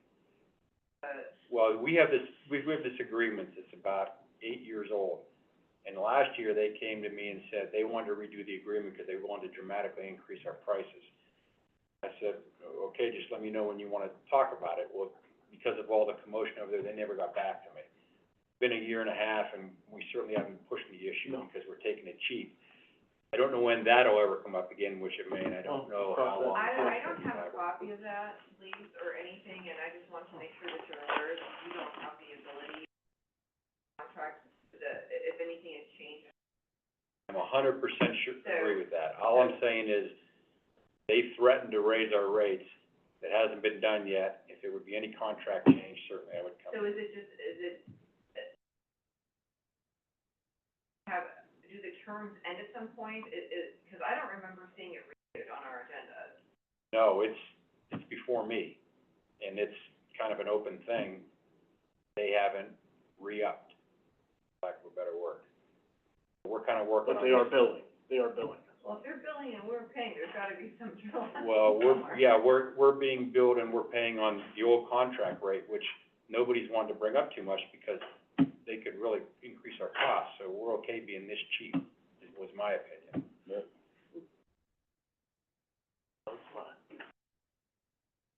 That's why we haven't forced the issue at all. But just anyway, it's okay to tell Mahoning County we're not interested? Yes. Okay. All right. And then do you have the rest of the budget that you said? Oh, and the one thing I wanted to say, this doesn't necessarily relate to you, but I found out from you as well as some of the other people who are representing their department. If they have revenue that they generate from their department, it would be good to see that on our budget. Someone, to show that their revenue generating, the amount that I think we're reading, was like 200,000 or something, and About then this that we rate, have. what do I do with this? So, We included into the budget, yeah.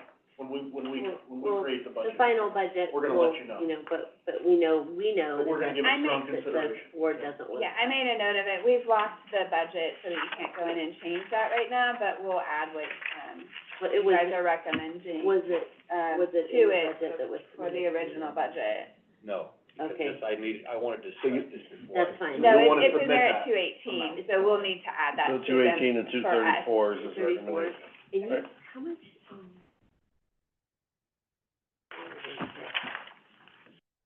Did 206 last year, 206 autopsies. Oh, I think we need 2,000 plus transportation. restroom break.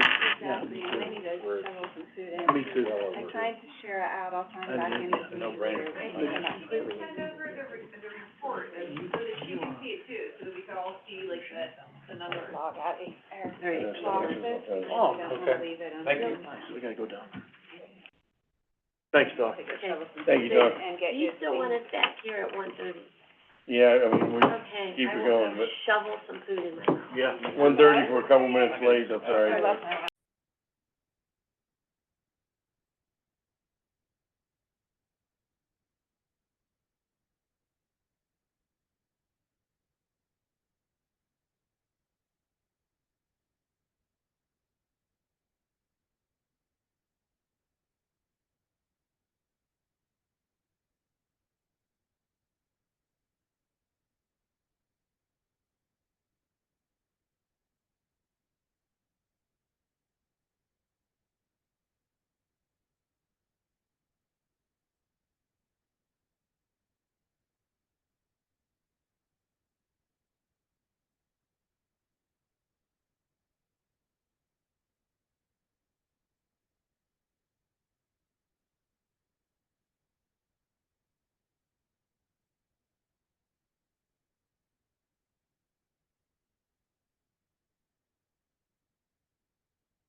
Yeah, that's, No, yeah. it's a five.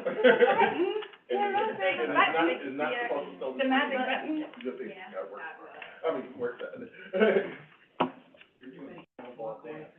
Yes. Excellent, thank That's- you so much. Are you done with this?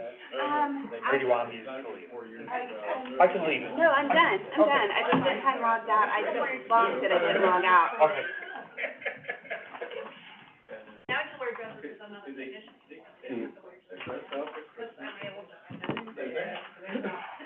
I have tea or whatever, cocktails, whatever.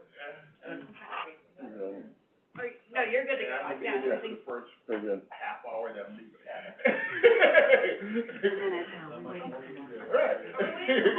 Yes. Excellent, thank you so much. Okay. And that was the one that goes with that. Yeah, that was the one in the bag.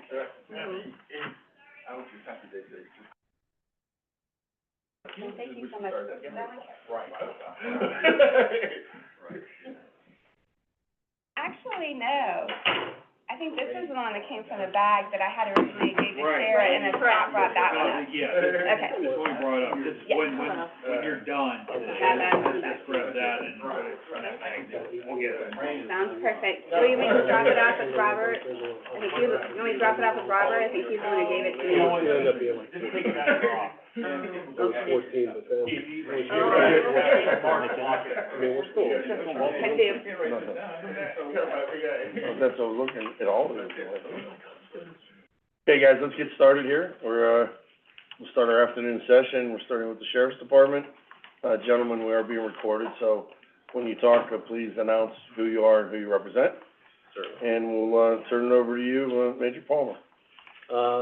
Jeff Palmer, Chief Deputy, Trumbull County Sheriff's Office. And actually, I'd just like to start today with a little bit of background. This was given to me, to take control over a few months ago, so I'm still getting my feet wet a little bit with our total budget. I always handle the operations end of it. And we had an opportunity a couple weeks ago to go to the Buckeye State Sheriff's Association.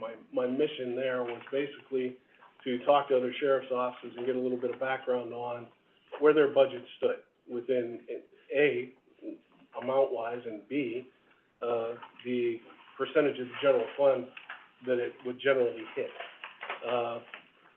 Talked to 4 or 5 sheriff's offices from around the state, haven't really polled the entire state yet, but it appears that everyone has seen healthy increases in request of their budget. For one, basically due to personnel issues, due to increased personnel costs and recruitment. But what I did notice was whenever we got to the general fund number, everybody seemed to be between that 42% and 48% of what their portion of the general fund was. So I was a little bit concerned with our request numbers, but as I did the research on it, we were right in line with other sheriff's offices across the state. Currently, we're gonna be requesting about 19.9 million, which is a big increase. Our last year's request was 14.9. Now, we were funded out of that 14.9 with 11.2. But if you look at the 19.9 request, a lot of that has to do with the personnel line items that have been traditionally underfunded. So by them being underfunded, our previous budget, for 2023 for the personnel line item, just sheriff's employees only, was about $3.4 million. The request this year is gonna be 6.097. Now, when I say the underfunded, traditionally underfunded amount, what I'm referring to is the amount of money that has been set aside to pay for projected number of employees or a theoretical number of employees.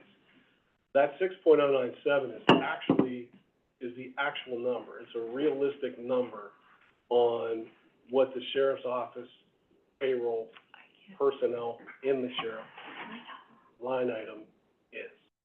It's based on an actual number of per employee. Currently, we're 8 short, so that would include those numbers. Along with that line item being traditionally underfunded, our clothing allowance, which is a contractual item, has been traditionally underfunded. I've spoken with with Martha, I've spoken with Christie. They have been very, very helpful, and I look forward to working with them to work out some of these things moving forward.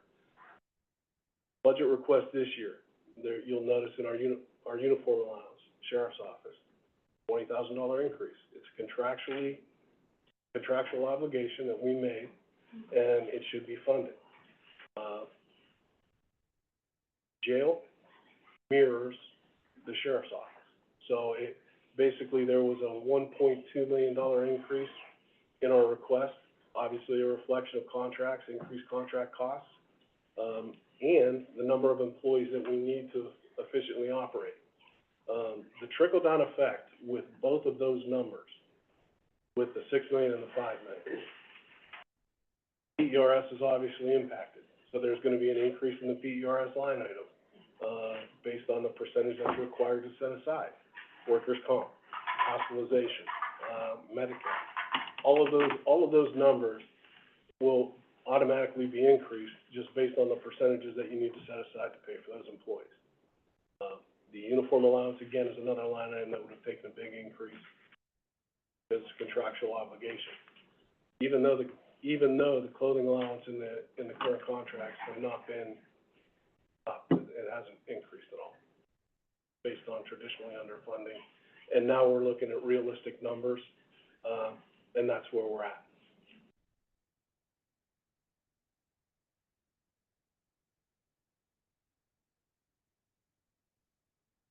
And clearly, the last couple of years have been a mess somehow. You know, they were supplemented $3 million before I got here. There's gonna be a shortfall this year of whatever it's gonna be. So I appreciate the fact that you're really looking into real numbers now, that you're doing the research to see, 'cause I'm sure with the $3 million shortfall, that had to be assumed that that's part of it has to be blamed on everybody, not just the sheriff or anyone like that, or sheriff's department. That if comparatively you were asking for less, maybe that was just following suit from past sins or past mistakes. And I know over the last year, we found a few things where you haven't been compensated the way you should with some of the security, even in this building here, where you're basically donating time doing it for free, which causes a shortfall in other areas because it's not budgeted to do that. So once the money's collected from the school districts, once the money's collected from JFS, once the money's collected from CSEA and us, or at least allotted that way, to give credit, it doesn't make that shortfall look as bad as what it looks on paper. But we're still not there where we need to be with the numbers as far as the number. And I'm sure with this big number you threw out at us today, that's a lot to chew, but there may be substance to that, and that's where we need to dig in on our end too, and kind of do the same thing that you did by comparing with other sheriff's departments across the state, us doing our research as commissioners, with, CCAO and other places as far as where are we wrong in our budgeting of you, as well as you asking sheriff's departments where you're wrong in what you're asking for. So there's a blend in here somewhere, and I hope we can find that middle ground in there so we don't have emergencies pop up throughout the year, and this could just be budgeted in as with all the other departments and not be an issue come, next September, October, November. Correct. And just to touch a little bit on the contracts and on potential revenue, that number that's being requested does not include the anticipated revenue. The anticipated revenue that we would be looking at through contract services, through paper service, through other ways that the sheriff's office actually collects funding is between $2 and $2.2 million. That's what I was looking at, and for every last three are talking not reflected anywhere. And you'll be able to provide that to us, and is there a way that we can track this to show department by department or elected officials what they're generating? Martha, is that something you're saying that wasn't done in the past, that you're able to figure out? I'm not sure what was done in the past, to be honest with you. This is Christie's first year with this. It was someone else before. are we able to pull that from Munis and provide a report, or at least a report of what it has been historically? I know that for ours today, we have an estimated revenue for you guys, but, we did that as part of our, the auditor, all right? So we have that, I should say Christie did that. But I don't know if you're able to pull that from Munis for them, or. Yeah, for the most part today, we've been looking at the expense accounts, but I just off the expense account field or thing on here, and then pulled up here are the revenue accounts. So anytime when you look at Munis and you see a negative amount, it's usually a revenue, the credit. What's the total? That's okay, there's not a total right there, I would have to, cause I have all of the accounts right now, so Okay. let me just, pull up the revenue accounts and it should give us a total. So right here, you budgeted 1.2 million, to be coming back into the general fund as revenue for the sheriff's account. I don't know what that would be in the actual, but, and that's just the 1,400. They're in this column, but it doesn't give us a total on that right here. But it will on the November 2024 budget, that's what this number is right here, 1.2 million. And, we had talked about, at one point, I am reaching out to the auditor state's office for a few questions, that the sheriff's department has with the, their contract account. All the contracts now are accounted for in 710. And we're looking at maybe being able to move this to general fund, so you see all the revenue coming in there, and the expenses are already coming out of there, but we kind of moved to 710, because not all of the employees' expense accounts, or, fringe benefits can come out of, mostly the pools. Right. And with our contracts, generally, we are charging the full cost of the deputy minus clothing allowance. That's the only, that and workers' compensation not come out of, outside. So, realistically, that 19.9 is considerably lower. Mm-hmm. It's just a matter of now tracking the funding, and that's what our discussion has been about, currently. And once this is put behind us, I think that's gonna be our next project. We've been behind the 8 ball a little bit. Our girl that handled the budgeting, is no longer with us. That's why it ended up in my lap. But I will get up to speed on this and make sure that everything's accurate. Just to touch base too on the percentage of the general fund, and I don't know if I mentioned this, but even at our top request number, I believe that was only like, what, 35%, Martha? I think it was 35, 36, somewhere in there. And that's going with 54 million general fund, it'll be. And you said the general average of the percentage is like 42 to 48? It was 42 to 48, and That you, that I talked to, and like I said, I talked to a handful. There's probably a half a dozen or so, Licking County, Claremont, Franklin, Mahoning, there was a few, that I'd spoken to, so. Your association should that data, and then they'll compare it to, counties that are most. And you did get a little bit, didn't you get from Mahoning? I know that you talked a lot to Mahoning, and although Mahoning is a little bit bigger than we are, it's not, it's pretty comparable. The problem that we have in the comparisons with Mahoning, again, we were budgeted $11 million. They're working on a $27 million budget with comparable counties. So it's difficult for us to really sit down and say apples to apples, because we can't operate in the same way. But that being said, we totally understand what their request last year was, what their request this year is, and the way that they fund. And they fund a lot in the same fashion that we used to. So that was a hard one to kind of decipher, but their budget is substantially.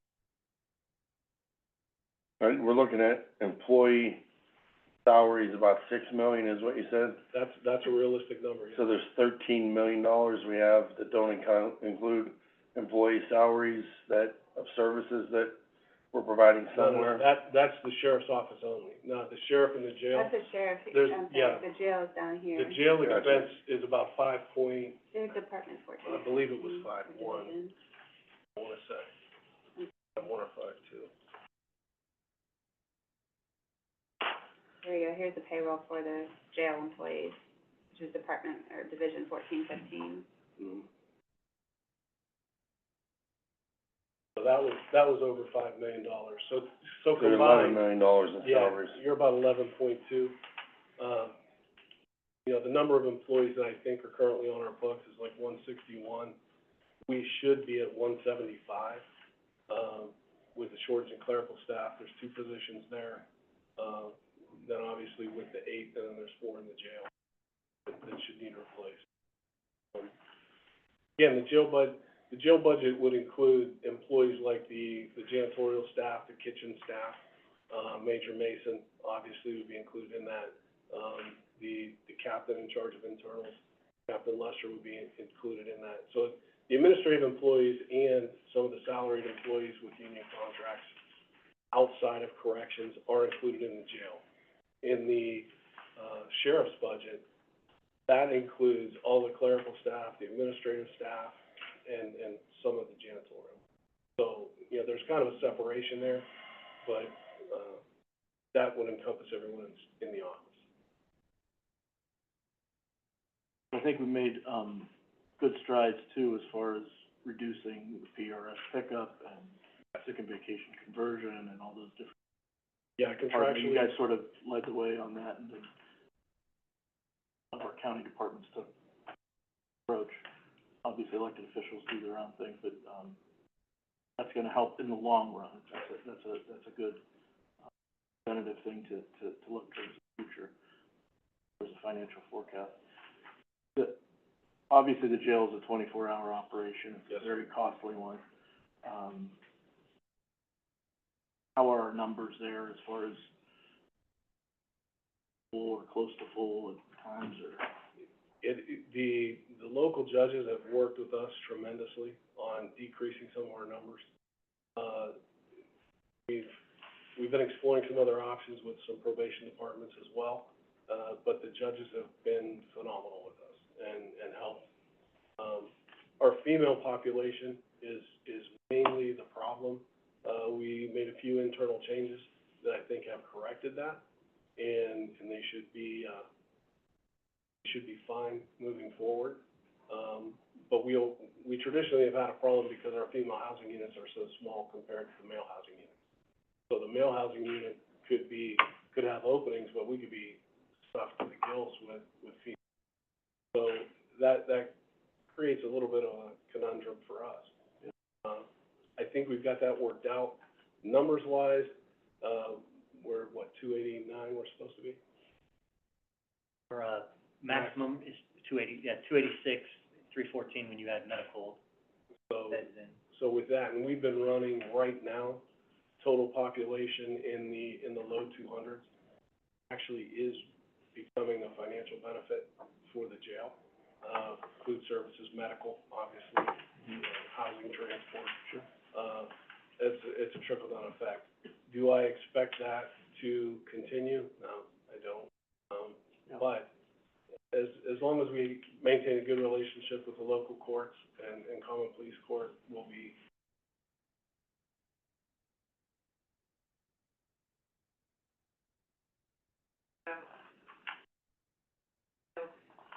I think that should, when I came on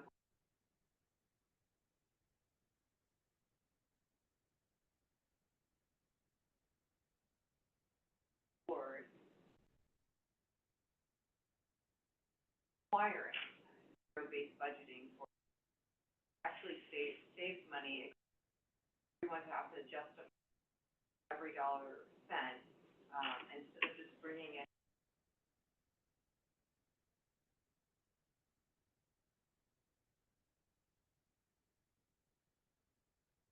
absence of so much of our resources, it would be beneficial to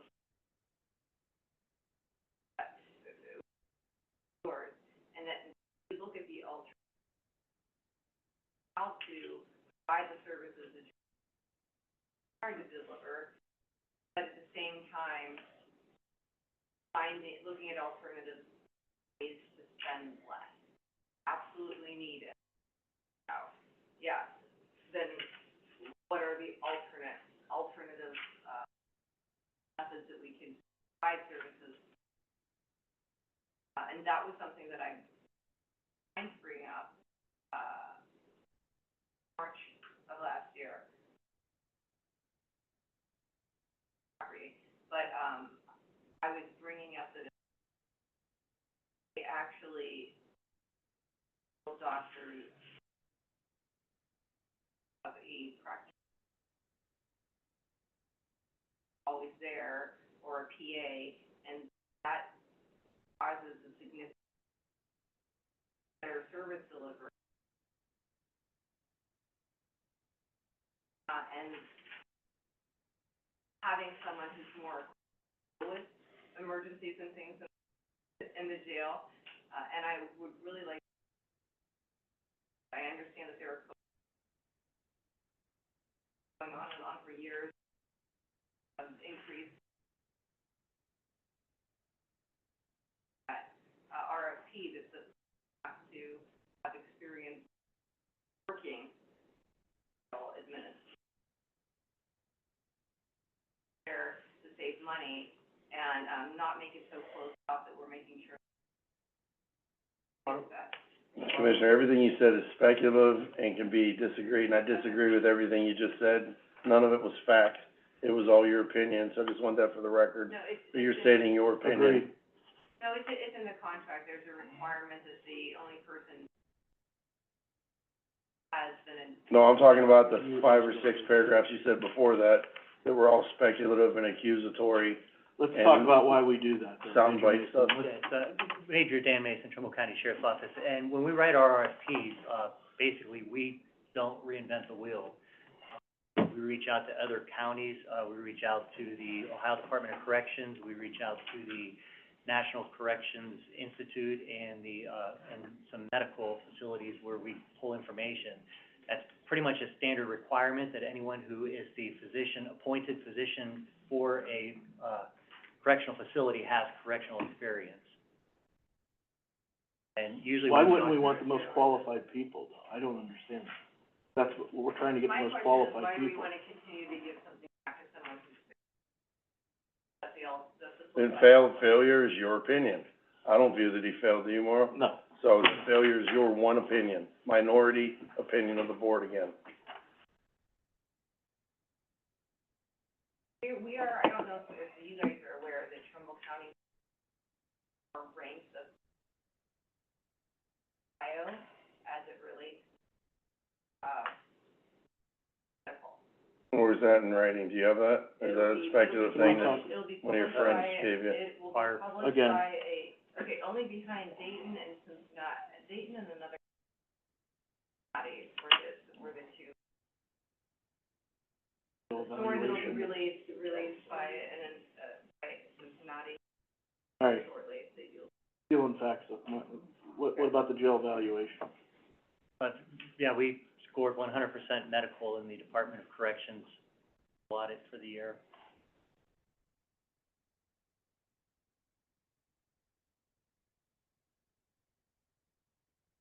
Ever bid on the jail medical? No, we went out to RFP.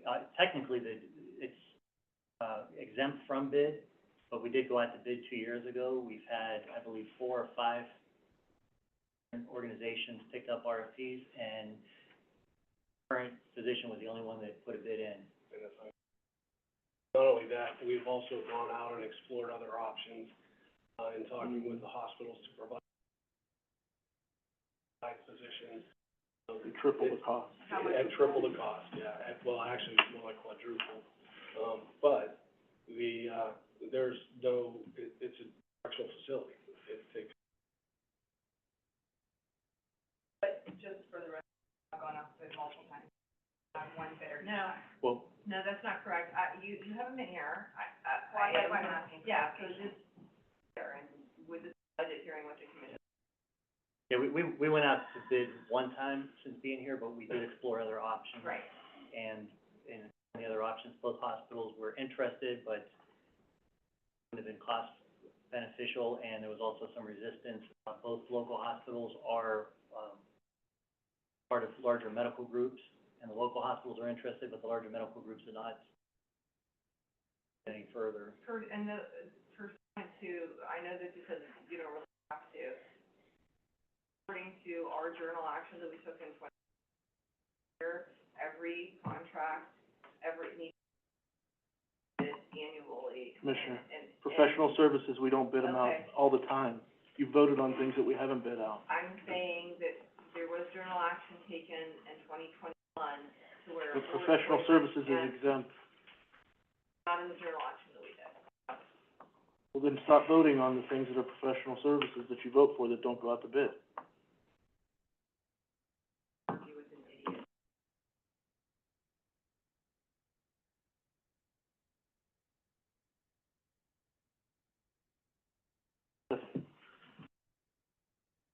Well, I guess it's a work in progress, and we'll stay on it. Get back to us with ways you can save money, like go through it again and see where you can, I prefer to give yours back to you and say, hey, this is what we're looking at, The cheap way we save. See, that's fine, the majority of the board rules, No, and no. then they wanna just. All right, it sounds good as a soundbite, but let me just say this, the way you save money through most of this is obviously through personnel. We've tried to address that through contract negotiations, we've made strides in that. I'm not sure what else, what you want them to show you besides what we've already approved. Commissioner, the only thing that I can show you, it's my responsibility to provide a safe and efficient service to the residents of Trumbull County, and tell you what I need to do that. It's your position to approve it or not. This is what I need to effectively and efficiently operate and provide safety to the residents of Trumbull County. It's up to you whether you wanna fund it. I don't make those decisions. I will say, from a first-time budget thing, I am kinda shocked at how low the deputies are paid. I mean, going through this thing to the man. Oh, yeah. There is a little disparity with administration and then deputies and COs. But when it comes to deputies and COs, if anybody thinks they're gonna get rich becoming a deputy sheriff in Trumbull County by any stretch of the means, even with the sergeants and stuff that I'm looking at here, they're not. Though, as a profession, they're underpaid, but that isn't what's breaking the bank by any means here in Trumbull County, is salaries of deputies. And those are currently in negotiations right now. Right. I think we've come to an agreement you guys will be looking at coming up soon with the sergeants and lieutenants. And that should be up on your next agenda. And I agree with you 100%.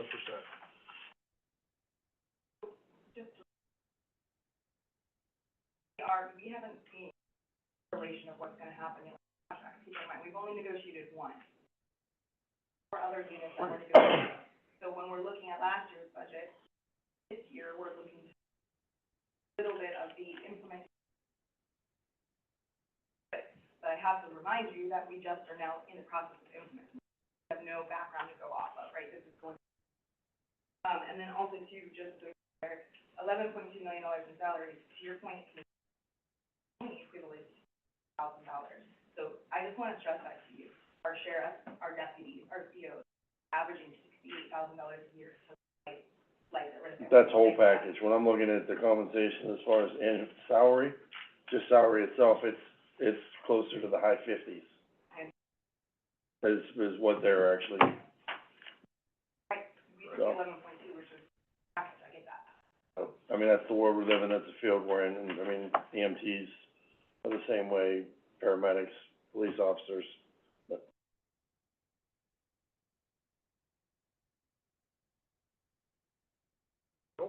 That's all we have for you now. Very good. Thanks, everyone. Thank you. Thank you.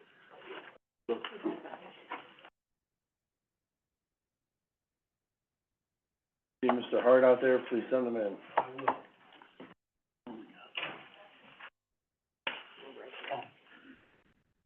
Oh, they're already right there? Yeah.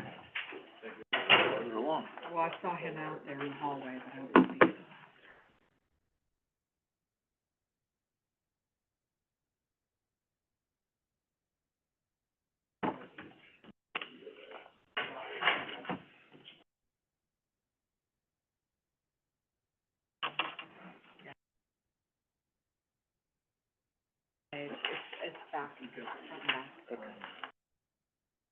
I'll find.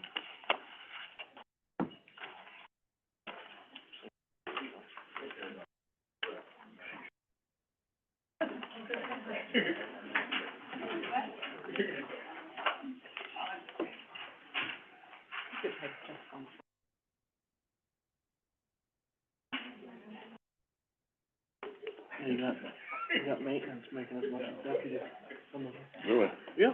Sure. On average. Well, then maybe not far off.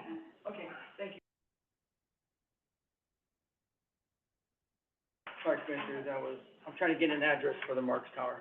Oh.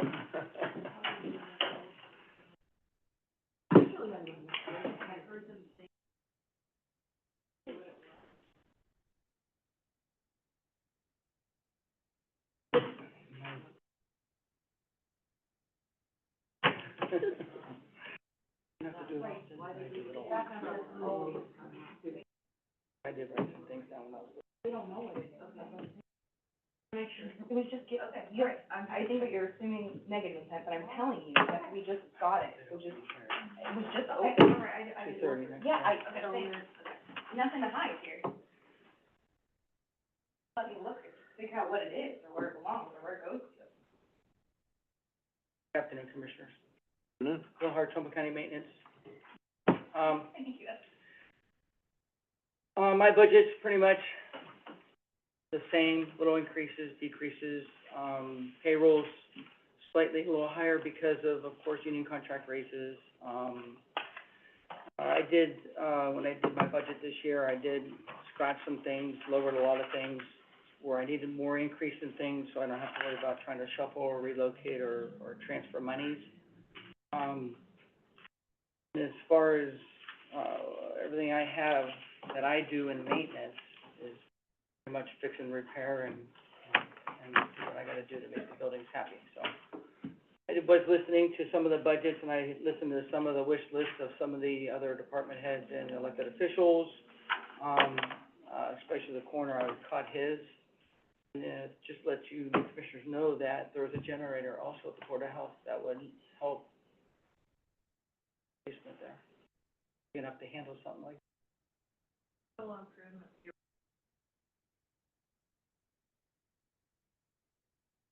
I did not bring that with me. Yeah, I but we're know. talking about the general fund budget right now, and so that's what he brought, was his annual budget. That was submitted as an attachment. I mean, I have a list that I have downstairs that I've given through all the capital improvements that I've Yeah, we done know. throughout the buildings. I could share that list, I could, there are some things I need to add since we are doing more things with that, but it's out of ARPA funds. A lot of the capital improvements are out of ARPA funds and COVID funds. You were given, I just wanna see if you can, Yeah. thanks. But it's like I said, it's not county funds, it's ARPA funds. Just so, yeah, No, that's part and COVID. and the stuff we're going to be issuing notes for. Right. But that's all been That's- already that's- discussed in public Yeah, hearing. yeah. Public meeting. Then I have a 2:30 bid opening next door here. Yeah, I could get that to you, Commissioner. And then, what else you need? I think we constantly go over this stuff, what's Yeah. needed in the buildings. I Yes. constantly talk to you, I know. Yes, Boy does. yes. Concerned about the document though.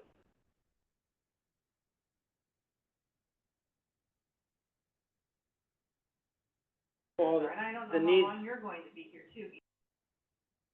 Document is in your head, and that The- makes me concerned as an administrator of the Yeah. county, because we have to be. Like the needs and wants of all the buildings, Yeah. I know the needs and wants of pretty much all the buildings, and again, we take it to where we can until it breaks, and we fix it. I mean, I'm not gonna go spend money on replacing something if it's not broke yet. I'm not, I'm looking out for county's best interests here, so, we just had a meeting with the stone building, so that project's moving forward. So all that stuff in there will be brand new. So the courthouse will be brand new. This building, all the controls brand new, so. That's ARPA funds.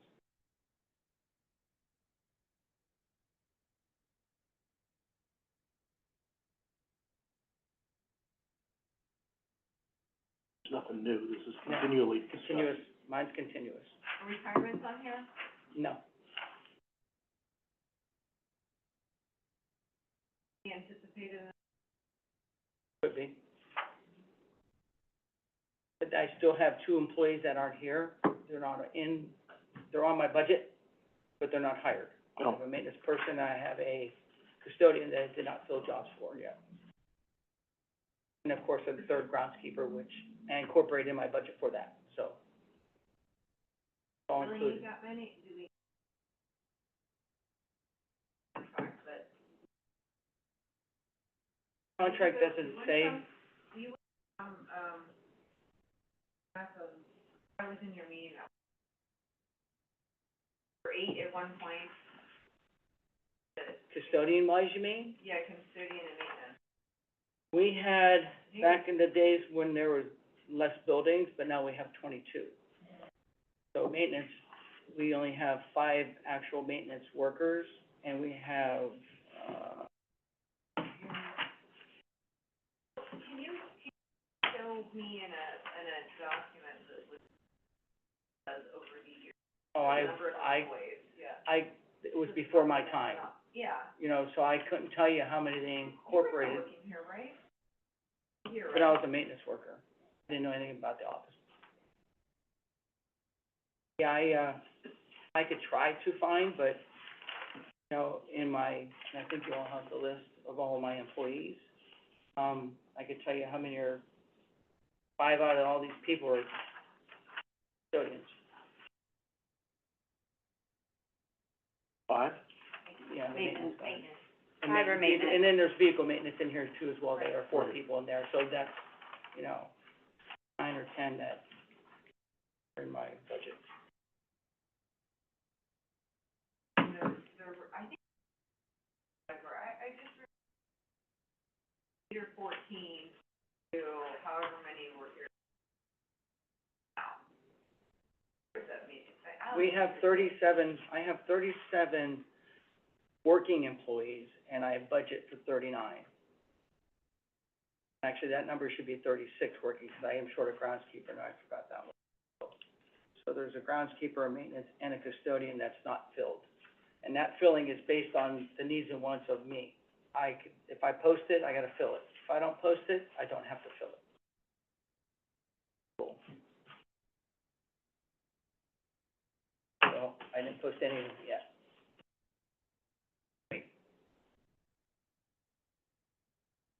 I'm gonna do my best.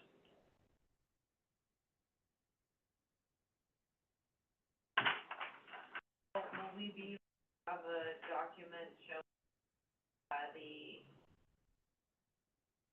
what I've been asking for here, that,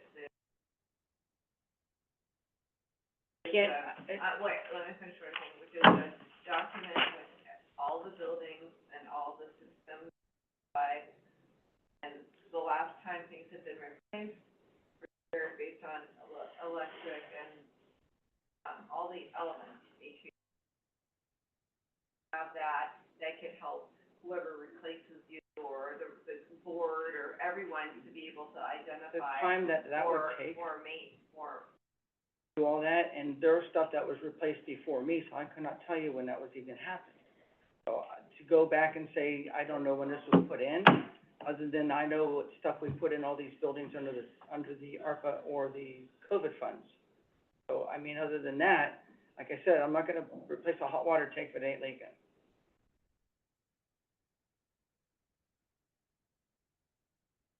Fires and preventative maintenance is good But again, for that direction. I respect that, Commissioner, but again, I can't, if we take care of the equipment we have and make sure it's running, if it breaks, I can't guarantee you when it's gonna break.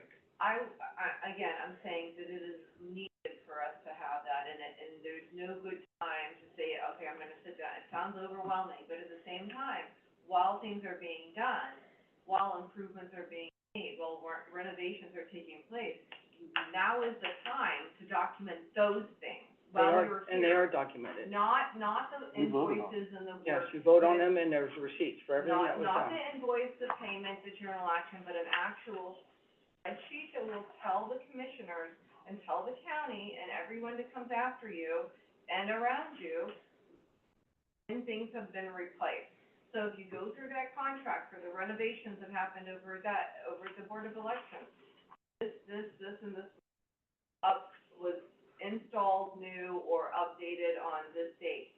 That is what needs to start happening years ago. But there's no reason that and I'm asking that you start doing that now.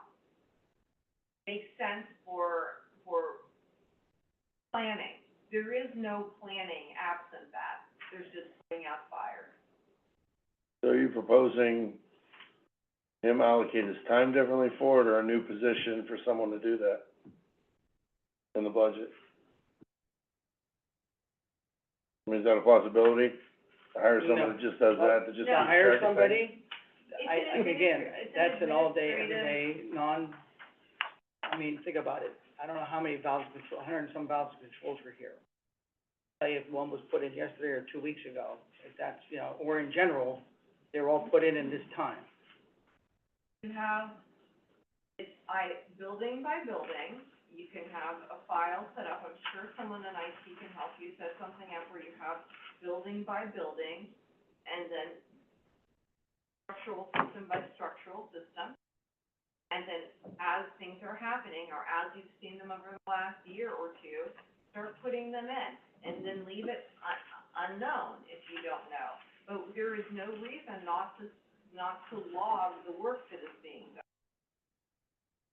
This, in a central location based on major element and based on building, and for preventative maintenance, and actually address things before, possibly, such as what happened with our air conditioning. I know that you were upset over that. I remember when I first came on board and the air conditioning went out, and then ended up costing $300,000 as opposed to the $85,000 if it was 6 weeks.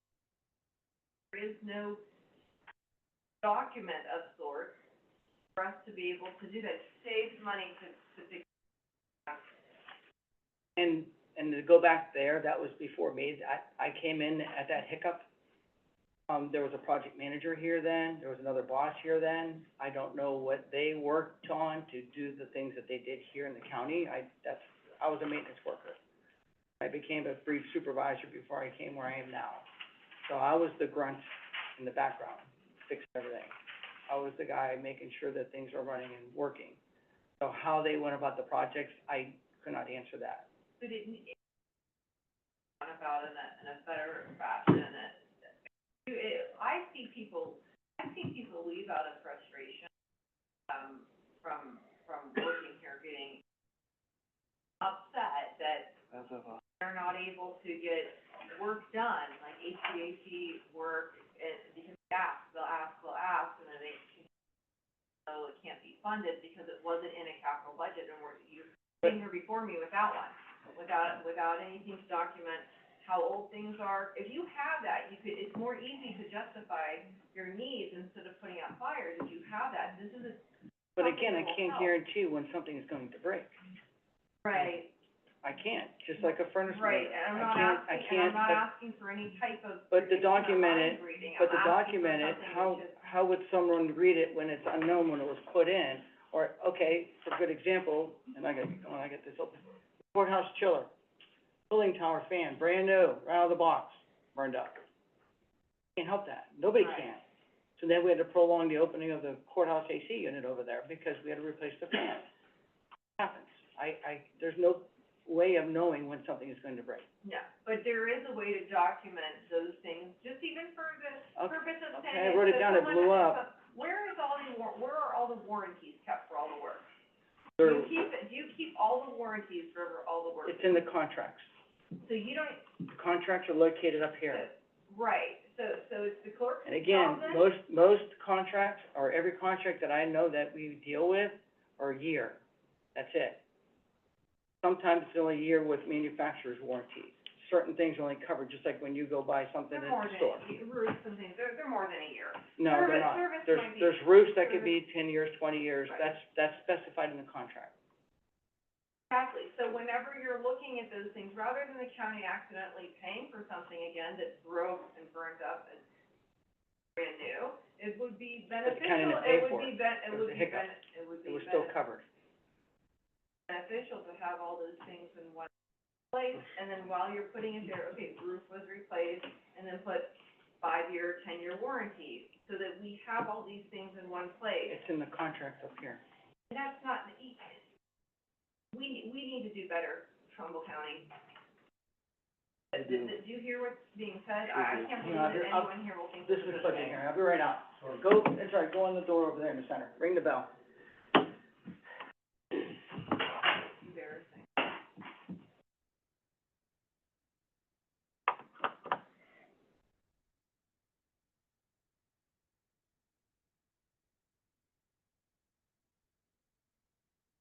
How are you on vehicles?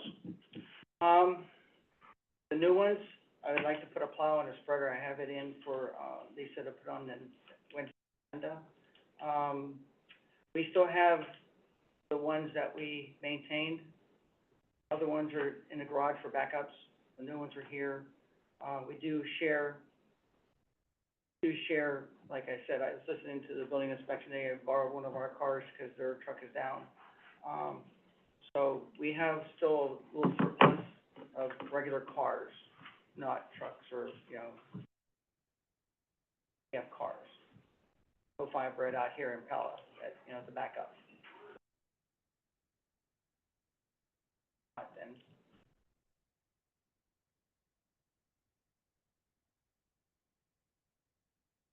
I mean, like I said, I was listening to the meetings, I heard the judge, Federica, ask for his courtroom over there.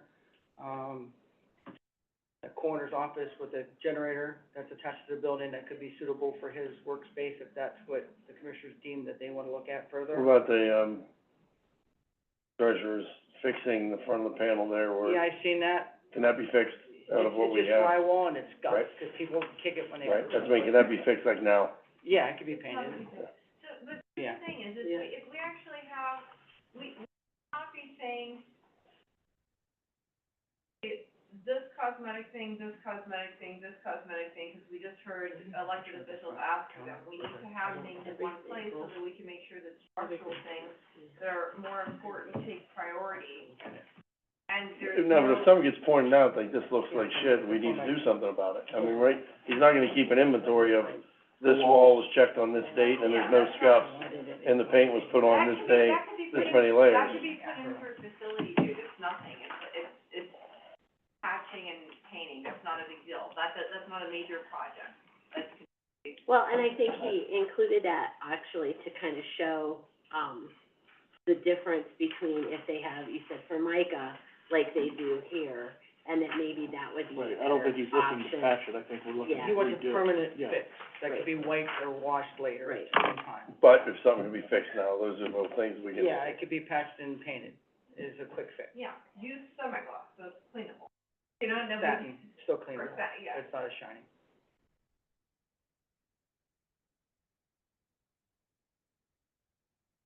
That's all I have, folks. You gotta get your opening. Yeah, we gotta go through some bids, we'll see who gets the windows, and we'll see who gets the dog pound job. Thank you, Commissioners. Okay, Martha, you are up next.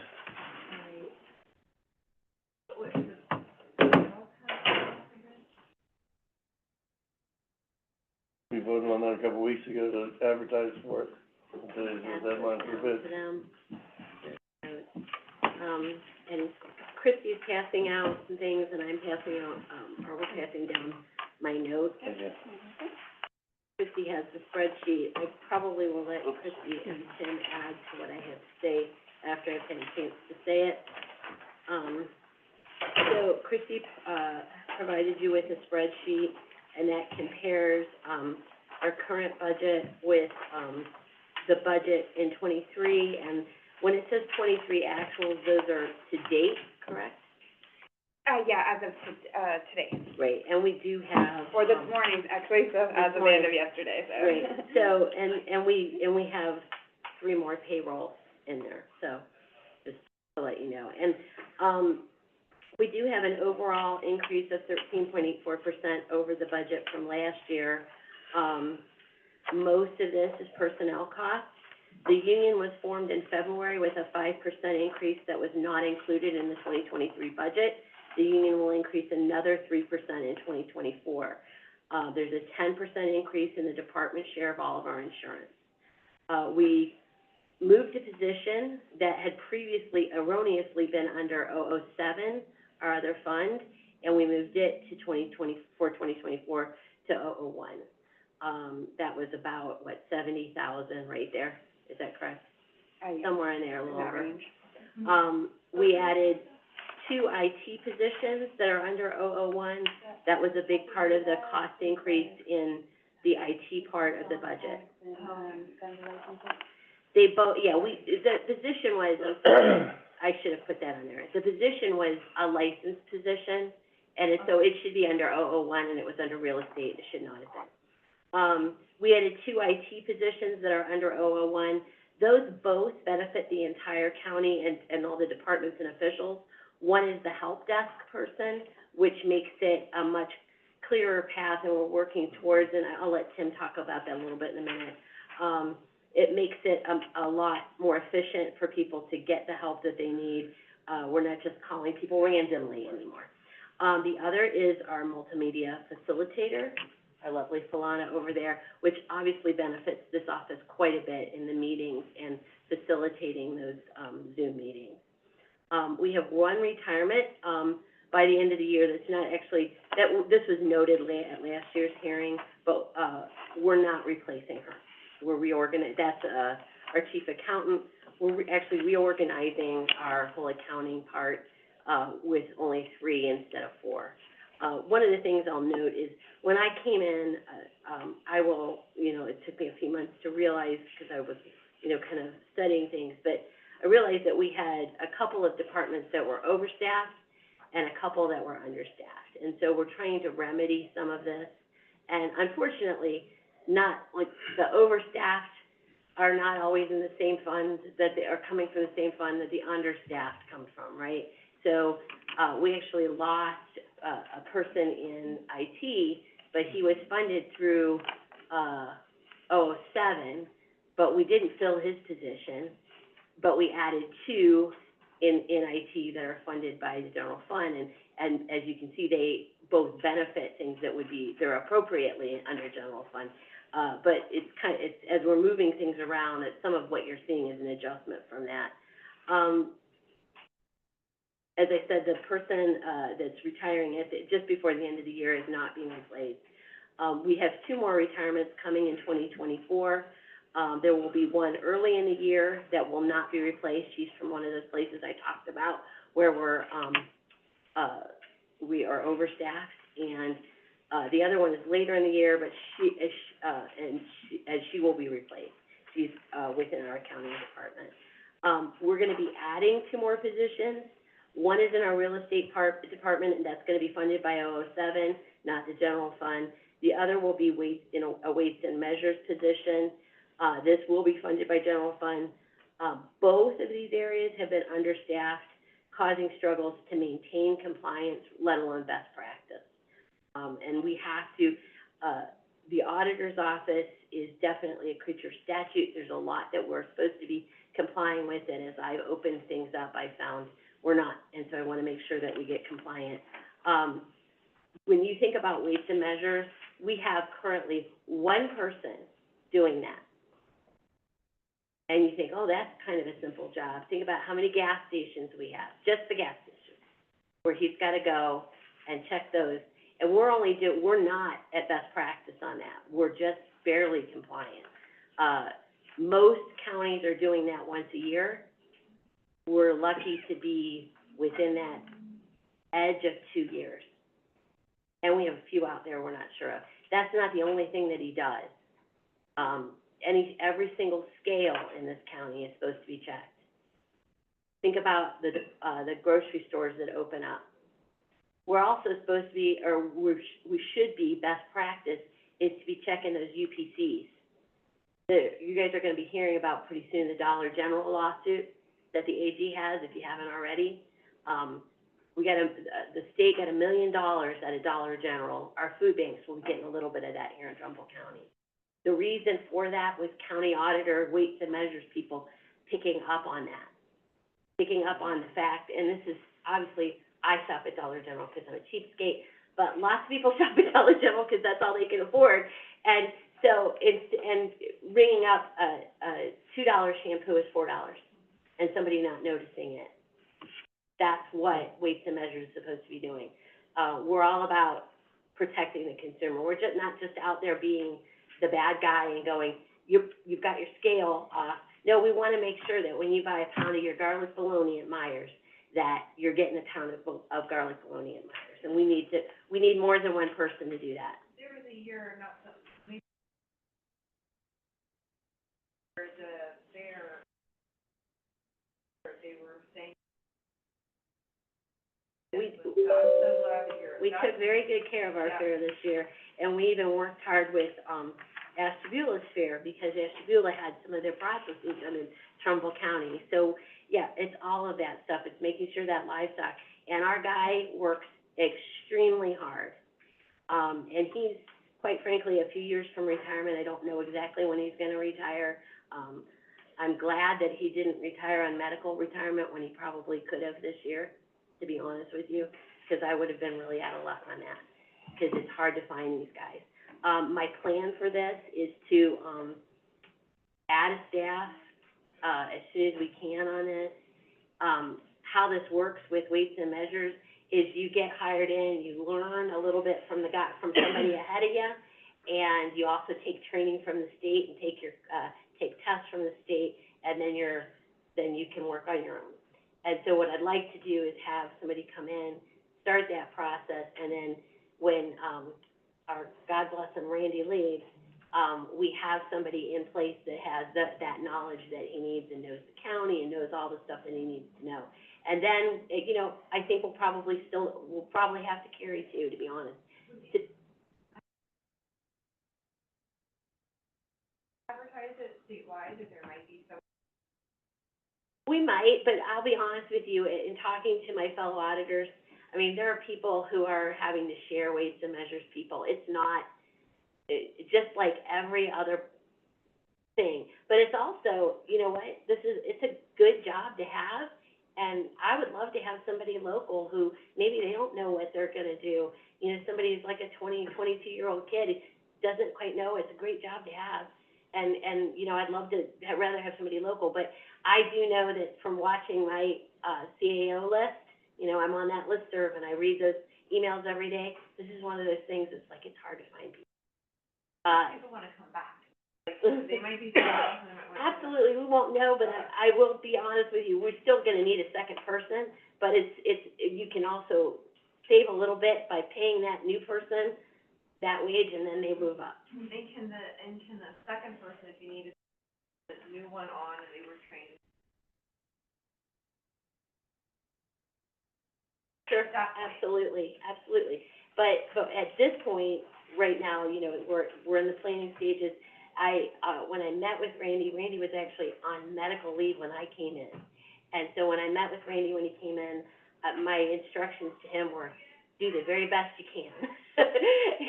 And we'll get to you. And we also wanna look at, now that the weather is getting colder, Mr. Hannaford wants to sit down with Randy to see what we can do to make that process, all of the processes more efficient. But we definitely, I do see a need there. So those are the staffing, the personnel costs. Aside from the increased personnel costs, we have increases in equipment and equipment maintenance for IT. I will say, you know, Commissioner, you've asked particularly about the revenue that we contribute back. We do have that listed for you.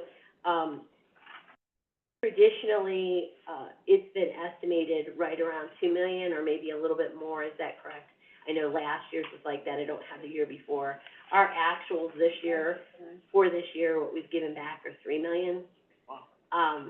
And so, we hope we kind of, you know, you always wanna go a little bit less than what, and that's so far, I mean, we're pretty close to the end now on that.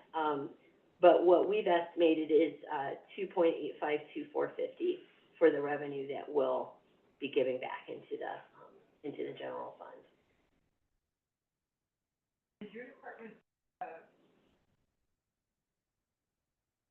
Some do and some don't, and we're working on that. The IT does. And, we're working with actually either implementing Kronos or using the ESS. We do timesheets, and to be honest with you, on my floor, particularly on the second floor, I'm there every single day. So I know when people are there, when they're leaving, when they're not. I'm really well aware of it. I am not, a person that has my office door closed and just sitting and isolating myself, my door's open, sometimes to the point of why people get mad at me for staying late in the dark. Because I stay late in the dark because the only time I can get my work done is after everybody leaves. But I'm there every day. I have a good relationship with all my employees, but we do want to be consistent between the two floors is what we're trying to do. Because we've got IT clocking in, we kind of want to make it a more consistent between them and more fair. We have a union, and really we need to kind of be treating people equally. So we're working towards that. We haven't implemented that, but that's kind of our goal, is to be able to have, like I said, Kronos. But people are very, very good about letting me know when they're going to be late, those kinds of things. I'm not having to chase people down. I know where people are. It doesn't bother me. I know that I know I'm getting a full day out of my employees. I'm gonna tell you, I've had to tell the president of the union to go home because he's there too late. That's the kind of people I got. I'm really lucky. So, I got them, I've got people taking work home, and I'm just really blessed. I can't complain. Relationship with them, and I know I'm getting my money's worth out of all of them. Did you have anything more to add, Tim? Not really, just, like Martha had touched on, IT expenses are constantly increasing. We've made strides over the past, 3 to 4 years of growing our IT presence within the county. So that she touched on establishing a help desk. We want, that was one of the primary, inefficiencies. It was too easy for people just to pick up the phone and call the last person they spoke with. And it had a effect of where people were just grabbing and going all over the place. Whereas we try to establish that help desk where somebody can pick up the phone, call the help desk, have somebody to talk to right then and there, or have somebody that can contact them, as quickly as possible and make, technical issues that might be going on.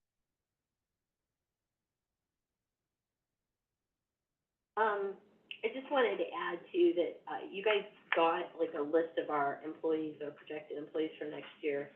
And at 45, you're not funding all 45 of those. I wanted to make that clear. I had Christy run a little report for me. We have 25 of the 45 are funded through the general fund. And that's, the judgment on those is, specifically what they're doing. As we said, we moved one from the real estate fund to the general fund because it really isn't justifiable that she comes from the real estate. We do, I kind of foresee us, as I said, at being, probably, we'll have at least 2 more, but we're losing 2, and we're not gonna, we're not gonna replace one, so we'll be at probably 46 or so at that.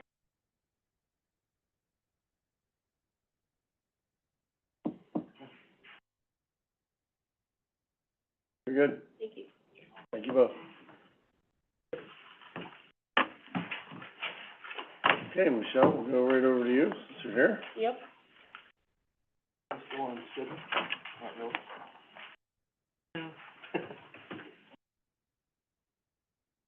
I get a chance to get caught. Oh, with historical. Yeah. Yeah. Yeah.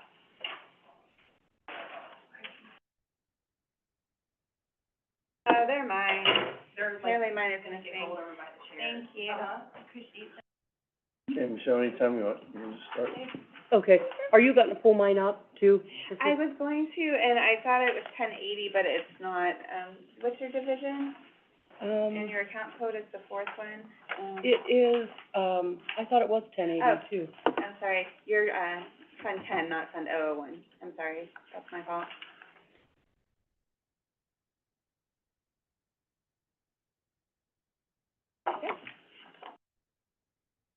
There we go. Okay, so I guess I could just start with, our employees and things like that. We have no retirements, scheduled for 2024. I have 7 full-time employees right now. We did not budget for any more employees for 2024, possibly in 2025 if we have the new facility. But again, we didn't budget anything for 2024 for any more new hires. I think that right now we are currently over budget, probably close to $200,000, in our department. The majority of that is salaries. Our operating expenses, I mean, for the whole year, we're looking at 44,000, under 50,000 we operate under for the whole year. I mean, our utilities are about $7,000, that we pay, very, very minimal budget, that we use. Most of our things are donated from the public. You know, I mean, that is what my whole budget is wages.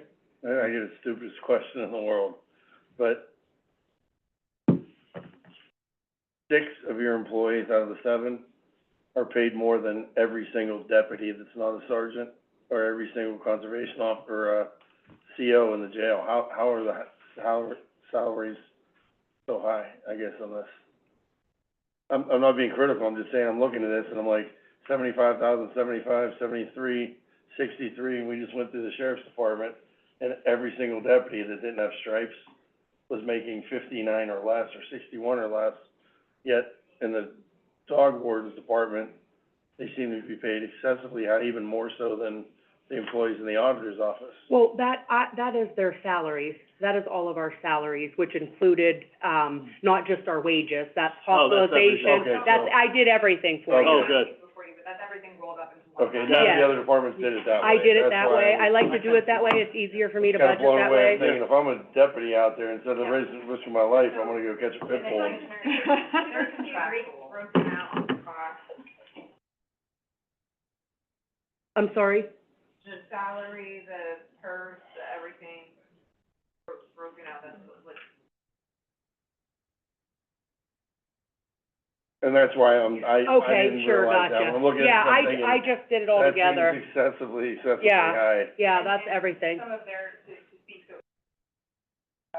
6 out of the 7 are contractually agreed upon, which means that they're paid on the AFSCME current Yes, period. yes, absolutely. So I know for a fact that their pay range is 4, pay range is 5. Yes, They're yes. very low paid, actually, Yes. to be quite frank. Yeah, Yeah, 'cause I'm seeing a lot of them, most of them were hired after 2019, 2023, 2020, and already be at those levels. That's what confused me on that. okay, yeah. So what would that be more realistically? Yeah, mine are If I'm looking at 75,000, what would a more realistic salary be without Did that? you have the bigger, did you put PERS in there? I put it all in there, including, So take out 14% for PERS, take out 2.5% for medical, take out 1.14% for workers' Yes, comp. Yeah, yes. roughly. Life Yes. insurance, I put life all of that. insurance in And just it so we had depends the whole, if you did family health insurance or or Exactly, So yes. it's 20% less, Yeah. I would say, is a rough estimate. yeah. Don't take any offense to that, I'm just, No, I know, I added everything in there. Also longevity, you would have added longevity in I there. did, Yeah, yes, so you put a lot absolutely. into there. So Yes. I can see the discrepancy. Yes. I get what you're, Yes, okay. yeah. yes, we did The sticker shock just hit me a little yeah, bit. we did longevity, everything. I mean, because ultimately, that is what you're paying, what we're paying out, so.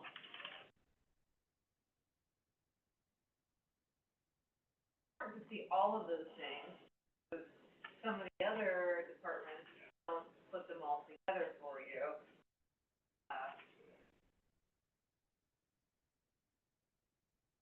Would have been similar, I think, if that, the other department.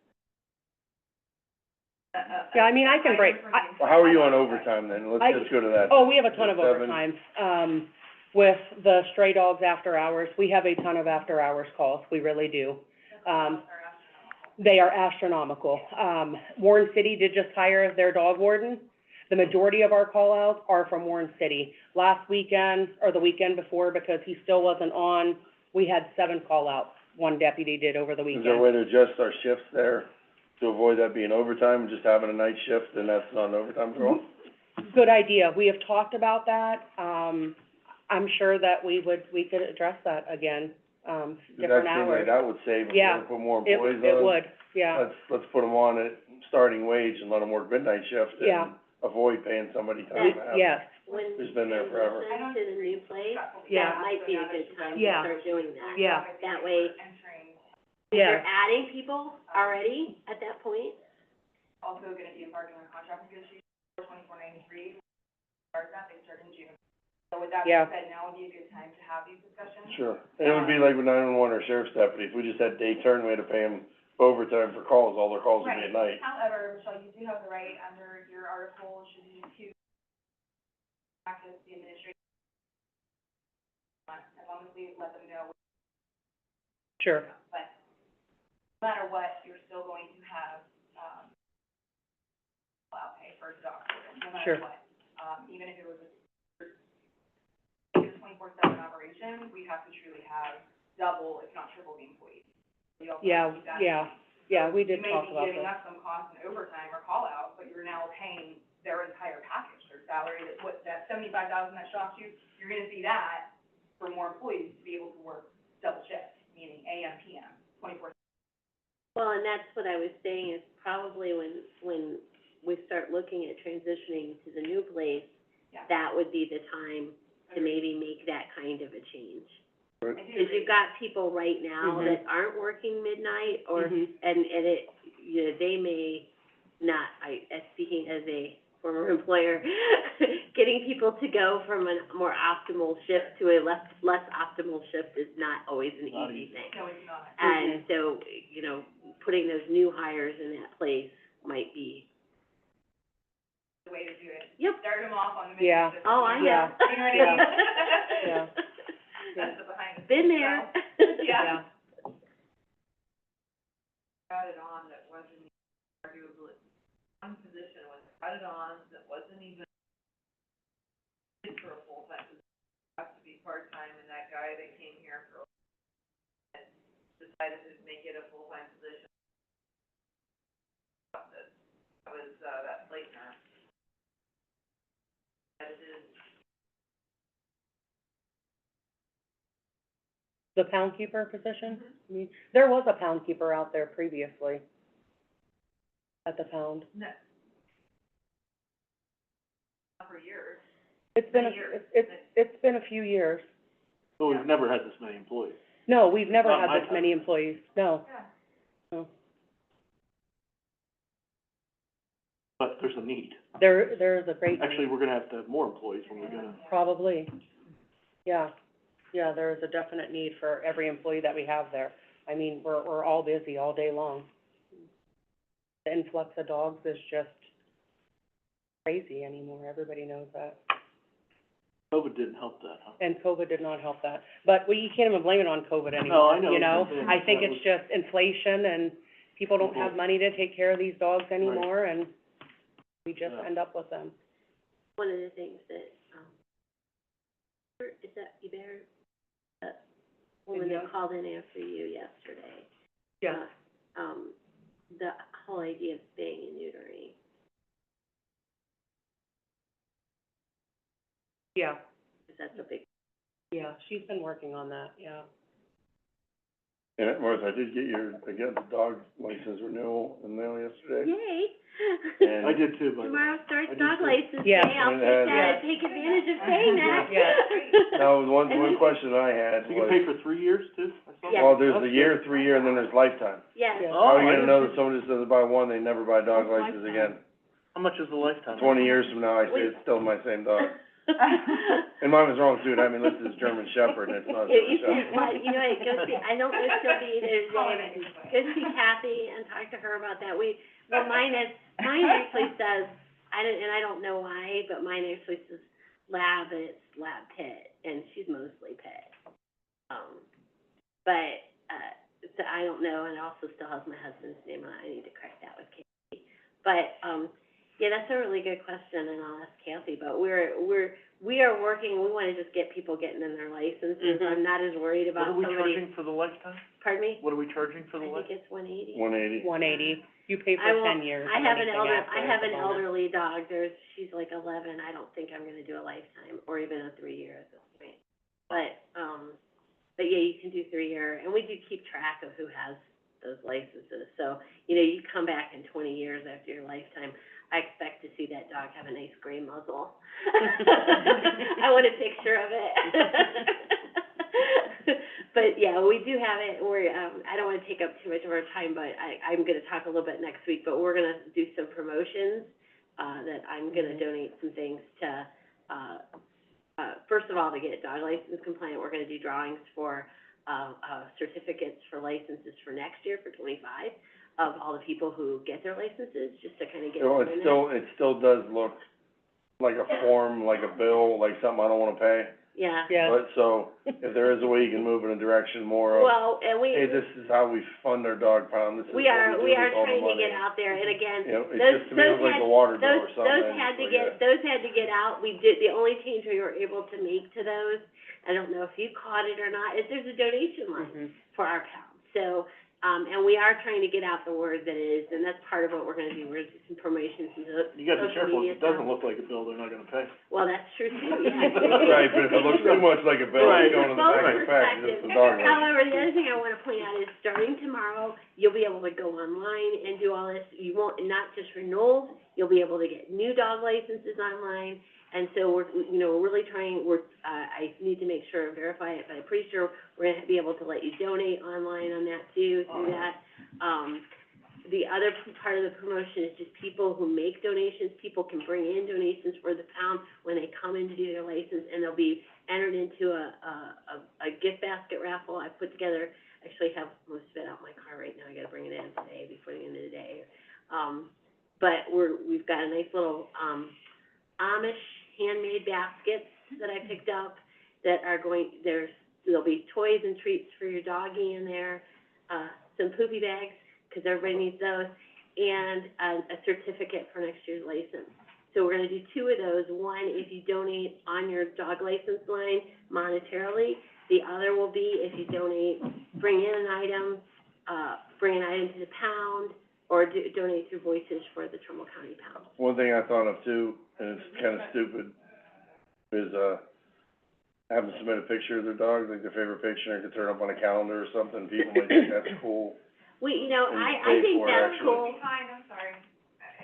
You wasted all kind of our time earlier, give us Yeah. a second, we're dealing with stuff here. But that's a really good idea. We are gonna do some Maybe to social you. media stuff to promote as well with some of our employees and their dogs. Yeah. Yeah. Okay. I'd like to throw, maybe shoot everybody an email of like a dog every week through our emails, if that would be okay too. Yeah. Just an adoptable dog, Killing me, Mom. right? have I Ruth got one for you. Oh, no. You got one for, Yeah. You're supposed to be looking for me. Yeah. you got, Oh, the Yorkie. Yeah. Yeah, okay. Oh, those go quick. Yeah, they do, they go Yeah, that's quick, probably but gonna be- I got a note on my desk. Yeah, I'm probably going to start looking in a little bit further away, 'cause Yeah. I don't know that, I wanna be by Christmas.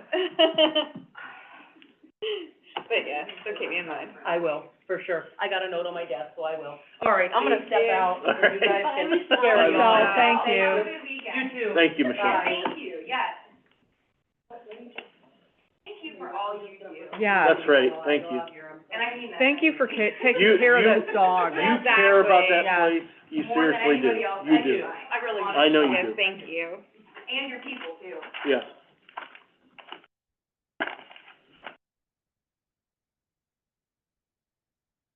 Hi, Zach. All the 18. Hey, John. living the dream. Is this a 981? Yeah. Okay, thank you. After this, we have a store. Raymond? Hi, John. Alan?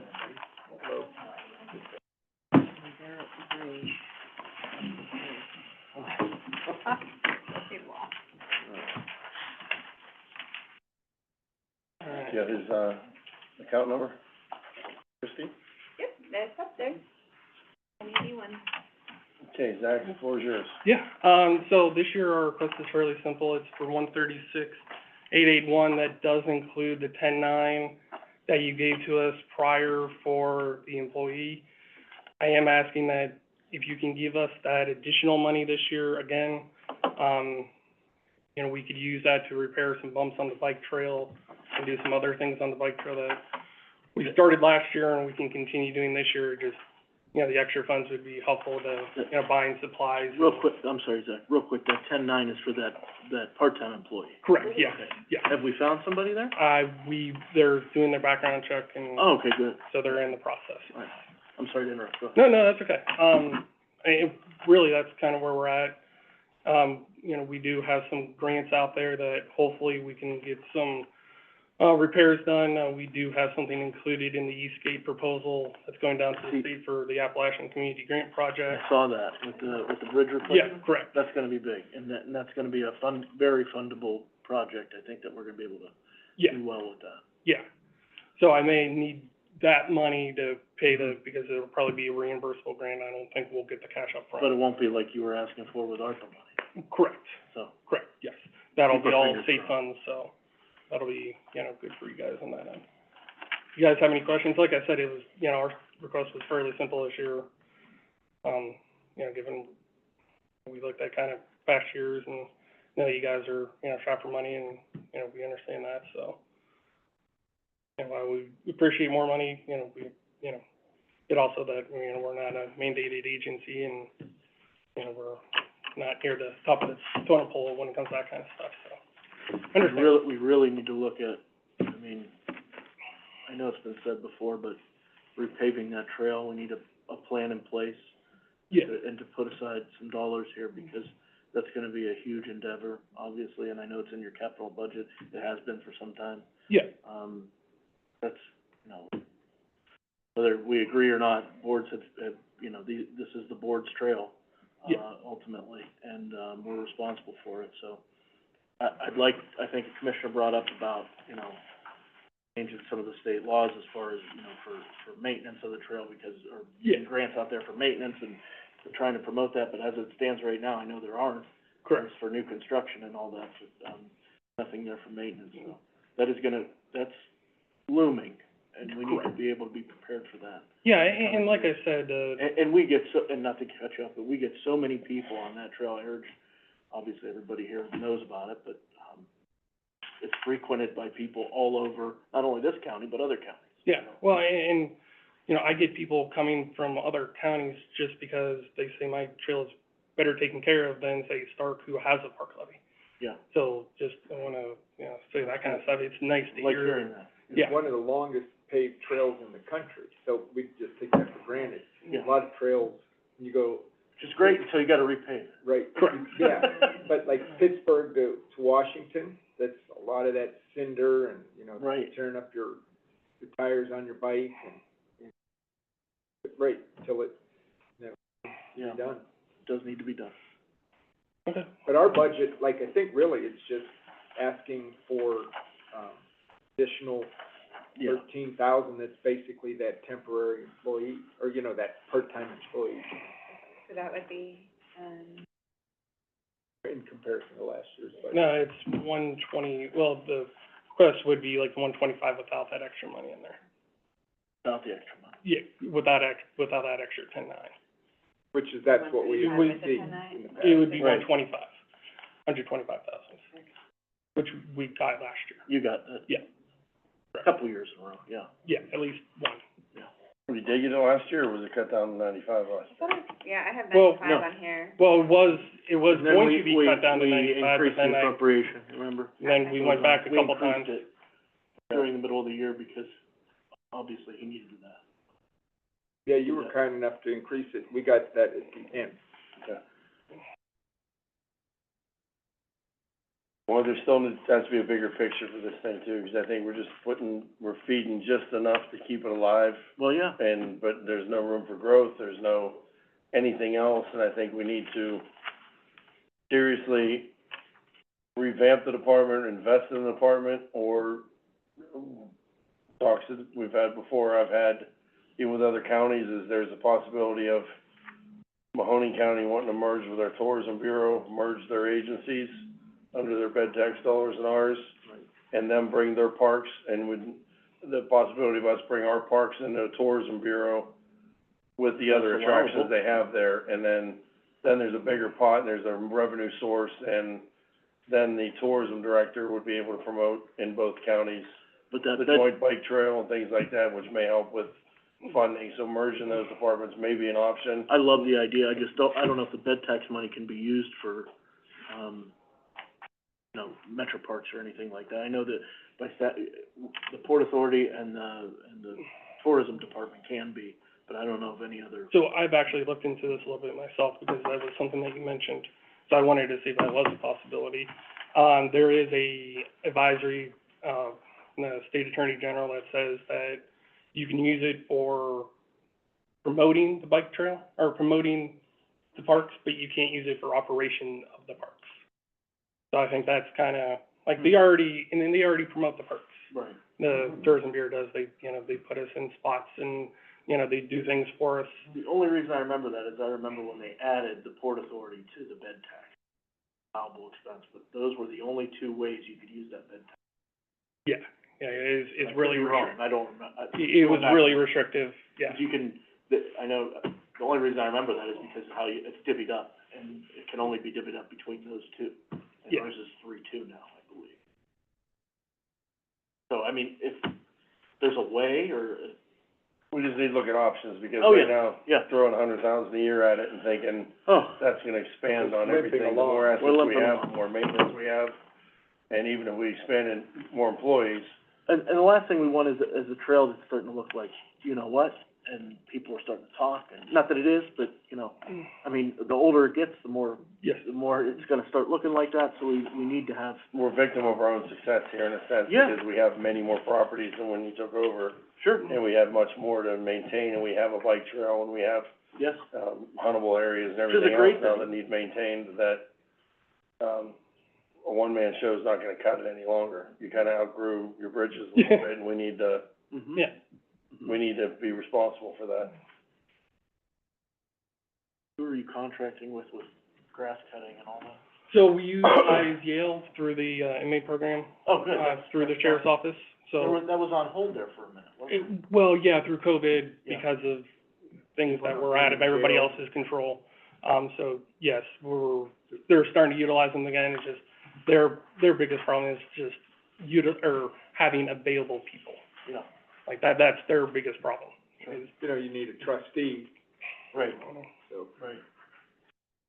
Good program, though. No, absolutely, Then we yeah. have a couple of temporary employees, though, that do that, and even that he gets out there, I know. as the director, probably the only guy in the state of Ohio doing that. And that's where my big concern was, is the Right. executive director should be on the phone working on grants and finding money, whether it be friends groups or whatever else, rather than Fundraising. fixing a picnic table in Canoe City or mowing grass.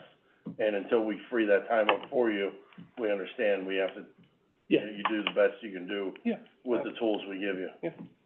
Well, and that was part of also hiring that employee, because Yeah. having someone in there so he can be freed up to do more. And Mitzi used to do that. Right. She Yeah. retired, But so. Mitzi couldn't. Wish we could've cloned Mitzi. And the Yeah, but she did so much Oh, more I for know that she $200. did, I know she did, I know she did, That's the only world. I know. One thing this is just totally off topic, but as long as he's in the room, and the Ween building that was knocked down, and I know I hear you talking about you need parking. And the Ween building, We're gonna get some parking from that, and Bill, we need to, that's kinda off, but, and we We need need to, to like, discuss. talk it Yeah. more. But we're gonna get some parking for it, but part of the grant, restrictions are that And they're that's why I wanted they're to- green space. Clean Ohio Fund, so it's gotta be green space.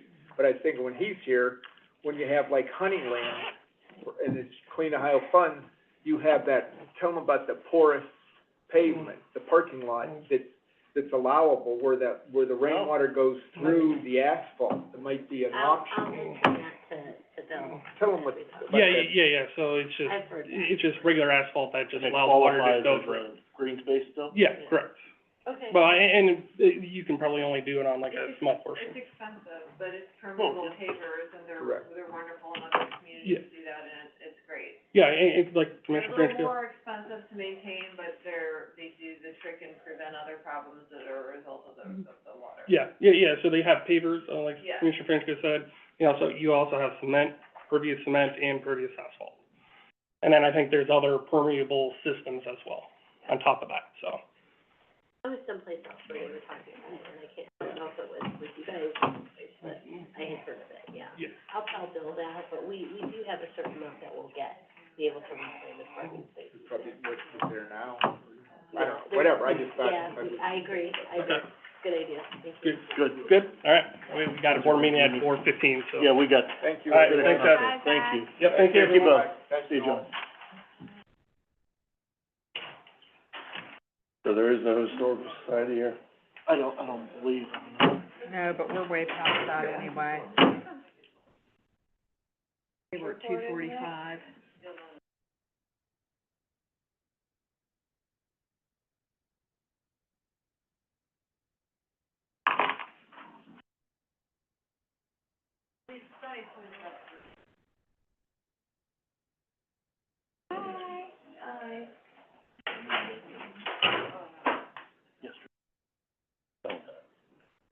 Hey, that's a good question, I don't know, yeah.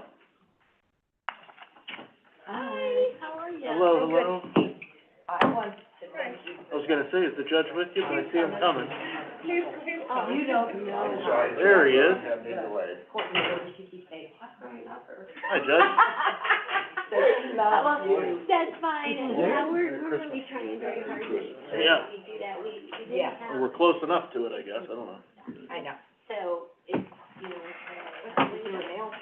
oh, I agree, and we've had that with several other, vendors, and we're really trying to move over with it.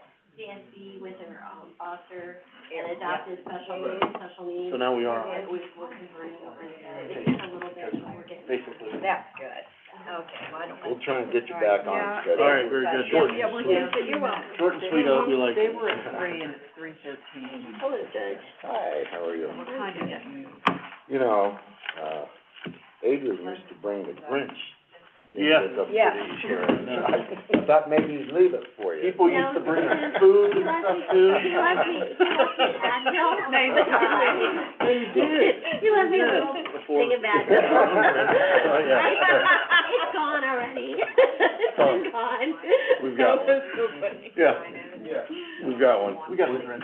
Oh, you do, okay. Looks more like Cindy Lou. No, we're. Oh. That is Cindy Lou, yeah. Okay. I don't understand why anyone. Okay, Judge, floor is yours. All right, well, gentlemen, Time's up. Oh, Actually, you'll see no changes. We're, other than the normal step-up, salary issues, there's absolutely no changes in our budget. Utilities are always debatable, because we don't know what they'll be by the end of next year, but, we haven't programmed any increases there. I guess if you have questions, I'll be happy to try and answer them. I brought the people who know what's really going on with me. Big question, how's the parking lot holding up? Parking lot is great, roof seems good, so, and I think we didn't include any capital issues because frankly, we're satisfied for now. I'll wait till next year. Okay. That'll be a win. So on those scores, we're satisfied. Okay. Normal step increases, just. Yeah, that's the only issues of any changes that I can think of in here. It's been a little while since I looked over this, but. Do we own that building here now, or do we lease that? We do, yeah. The county purchased that quite some time ago now. Before my time, that was Tony, Yeah. wasn't it Tony? Tony Carson. Yeah. Tony Carson, we leased it from him, we had a long-term lease and ended up And then ended up buying it. purchasing early, I think. And it was all kind of rigmarole about that, but it got done, so that's one problem issue behind this, so. It was prior to 2012, 'cause that's when we were talking about that court consolidation, and, Yeah. and you wanted, Was that 2012? yeah, when we did that, Okay, so that, yeah, must have been, when we met. so it's been that long ago, okay. Mm-hmm. You know, I get that a lot, people, I see kids and they say, doing great, getting old, I've been doing it 29 years. Well, 29 years in a month and a week. There you go. So, HVAC good out there, everything? we haven't, you know, the new setup hasn't gone through a winter yet, but everything seems to be working well. Good. For the first time, actually, in that building. It's always, it was underpowered and badly zoned before, so the real test will be coming in the next couple of months, but I have every expectation it's gonna be way better than we've had, as it has been since, so yeah, that's been a major improvement. It's good. So I guess there was something good about that fire in the AC. Yeah, AC, yeah. or HVAC.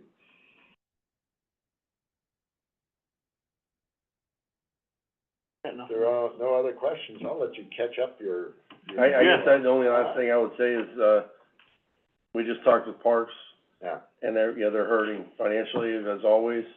And we've worked programs with you before in the past with, wildlife area cleanups and mowing and stuff, and assigning prisoners to that. We're always happy if they're, all they gotta do is contact our probation department. Yeah. We do have people constantly that we have, part of my order is That's great. community Yeah, service. we got a bike Just trail, and we get a have hold some of other us, areas and of the if we parks that can- need help. What's most helpful is if we can do, you know, scheduled Correct. dates, Correct. rather than, we'll take some, because it's hard to monitor. We can do that. who's doing what, yeah, but. What he had done by But- that was they had work days That's in not the in lieu only of a fine. group, but, and and I've work per told day. all of our probationers, you know, we don't pick out the one you want, or we don't pick out which one you'll do, and there's plenty of great government, social services, charitable groups out there that need help. As long as it's legit, we're good with it, but if you've got, or any group has some that they need, contact us, we'll Have Zach set get a hold them of up. you. Yeah. We have Zach get a hold of you. Have him get a hold of probation Can and you grow, Remind me on that? Yeah. Remind because me. that could save a lot there, and, you know, Great idea. just with the bike area, if they just did Yep. a Saturday, Mhm. you know, 8 Saturdays in a row, and they took different sections of the bike trail to clean up, you know, someone could work off their littering fine, Yeah. rather than paying the fine by going and picking up trash for a day, or fishing on a license, or whatever it is. Well, and this, and we do some of that in lieu of fines, but that's not really the majority of it. The majority of it, it's actual criminal convictions where I just make it part of their sentence. You will do, you know, 20, 30, 40, sometimes 100 hours community service work as part of their sentence, so. We've got people out there that have these requirements, and all we need to do is get it coordinated. If people, groups need it, and we've had them at fire stations and all over the place. The trail is one of Trumbull County's greatest assets, and if they can help with that, Certainly. that's a great, program to institute that. Yeah. And it saves a part-time employee potentially. Yeah, Have them get a hold of us, we're happy to accommodate. we will do that. We will All do right. that. Zach's vet from our Parks Department. Okay. All right. We'll let Nice and easy. We'll let, Judge Nosich come in. Yes, thank you. See you. Take care. Bye. Hi, ladies. You're done. Oh, sorry, thank you. And then, Eastern snack. Yeah, that's very easy too, Marty. Sticking around for Murray. Yeah, I work for both of them, and I see you do both of them, so. Yeah. You're the last. Casey wanted to be last.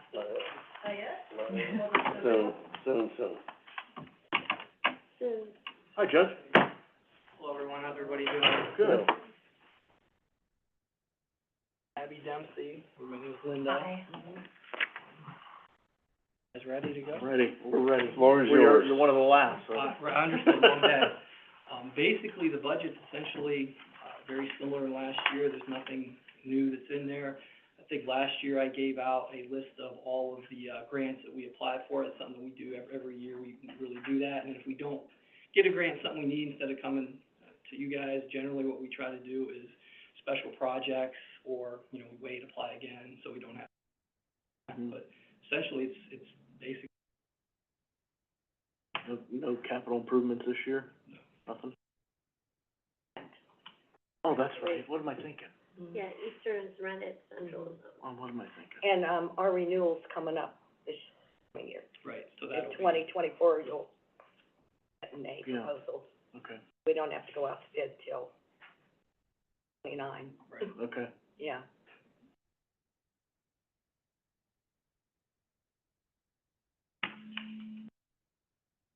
Trouble keeping employees, keeping people?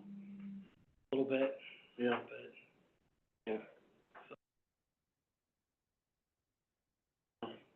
What days are you in session there? We're in session every Tuesday and Thursday, and then clerks are all, I want to say all the clerks, it's a full-time operation, clerks that are there every session, Tuesday, Thursdays, from when we start till.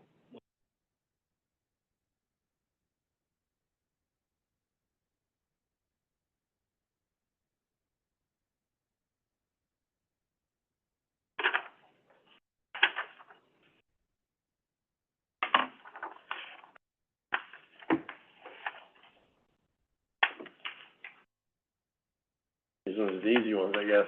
Yes. Yeah. Here. Anything else we should be aware of? No, but I heard you talking to the other judge about, using probationers for projects. Oh, yeah, Yeah, yeah. so- We brought that up, we have some departments like Parks that their executive director's out mowing grass and emptying trash cans, he's a one-man show right now. Okay. So we would, we'll be asking, for our Parks Department and maybe even some of our other departments to reach out to you to see if you have community service, you could assign people to that department, non-violent offenders or whatever, that can go and spend some hours, whether it be Canoe City, the bike trail, any of our park properties throughout the county. If Definitely, we can implement a program there in cooperation with you, that would save us tax dollars or Yeah, whatever. beautify one of our assets here in Trumbull County. no, definitely something we can do, yeah, just, let us know, what you're looking. Grass cutting mostly, but we'll have Zach get a hold of Yeah, it. his office, the one that fixed that wagon for the hayride at Mosquito Park. Yeah. We did have We a had probationer that probationer that fixed the Oh. wagon. did a lot Yeah. of work out there. Oh, it's beautiful Like if you're, work, yeah, a lot, like, Pretty a lot, talented. a lot of hours, Beautiful yeah, work. yeah. yes. And then you always use your probationers to do things like painting and There's some other stuff that we. that we don't There's have a lot to of ask similar ideas, yeah. somebody else to do for us, or Sure. cleaning, We're thinking of, maybe certain days that there's work sessions and in advance, well in advance, the next work session is here or whatever, and So, okay, you can get a commitment out of them that they'll be there on that day or time or whatever. yeah, let us know, definitely, we'll be glad to work something. We'll do that. Take note of it. Anything else? Yeah. Thank you all for your time, I appreciate Looking it. painless. yes. I told That's Abby great when she work. got here, I was gonna just turn it over to her, but she said no. So, Merry thank you all Christmas, so much. everybody, in case we don't Merry see you. Yeah, yeah. Just as we're out of money, Casey said. Yeah, sorry, we're out. I was gonna say, I have a lunch with me. Okay. Oh, no. Well, because he is very Did sick. you spend the 39 or 39 and 70? Both. Thank you. Hold on, give me a second, let's find that.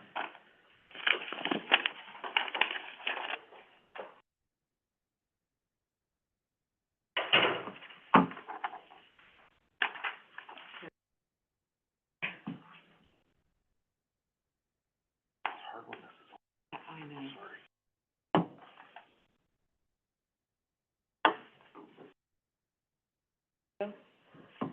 I guess since this is my first time, I'm a little interested to see how this goes, but we'll give it the old college try here.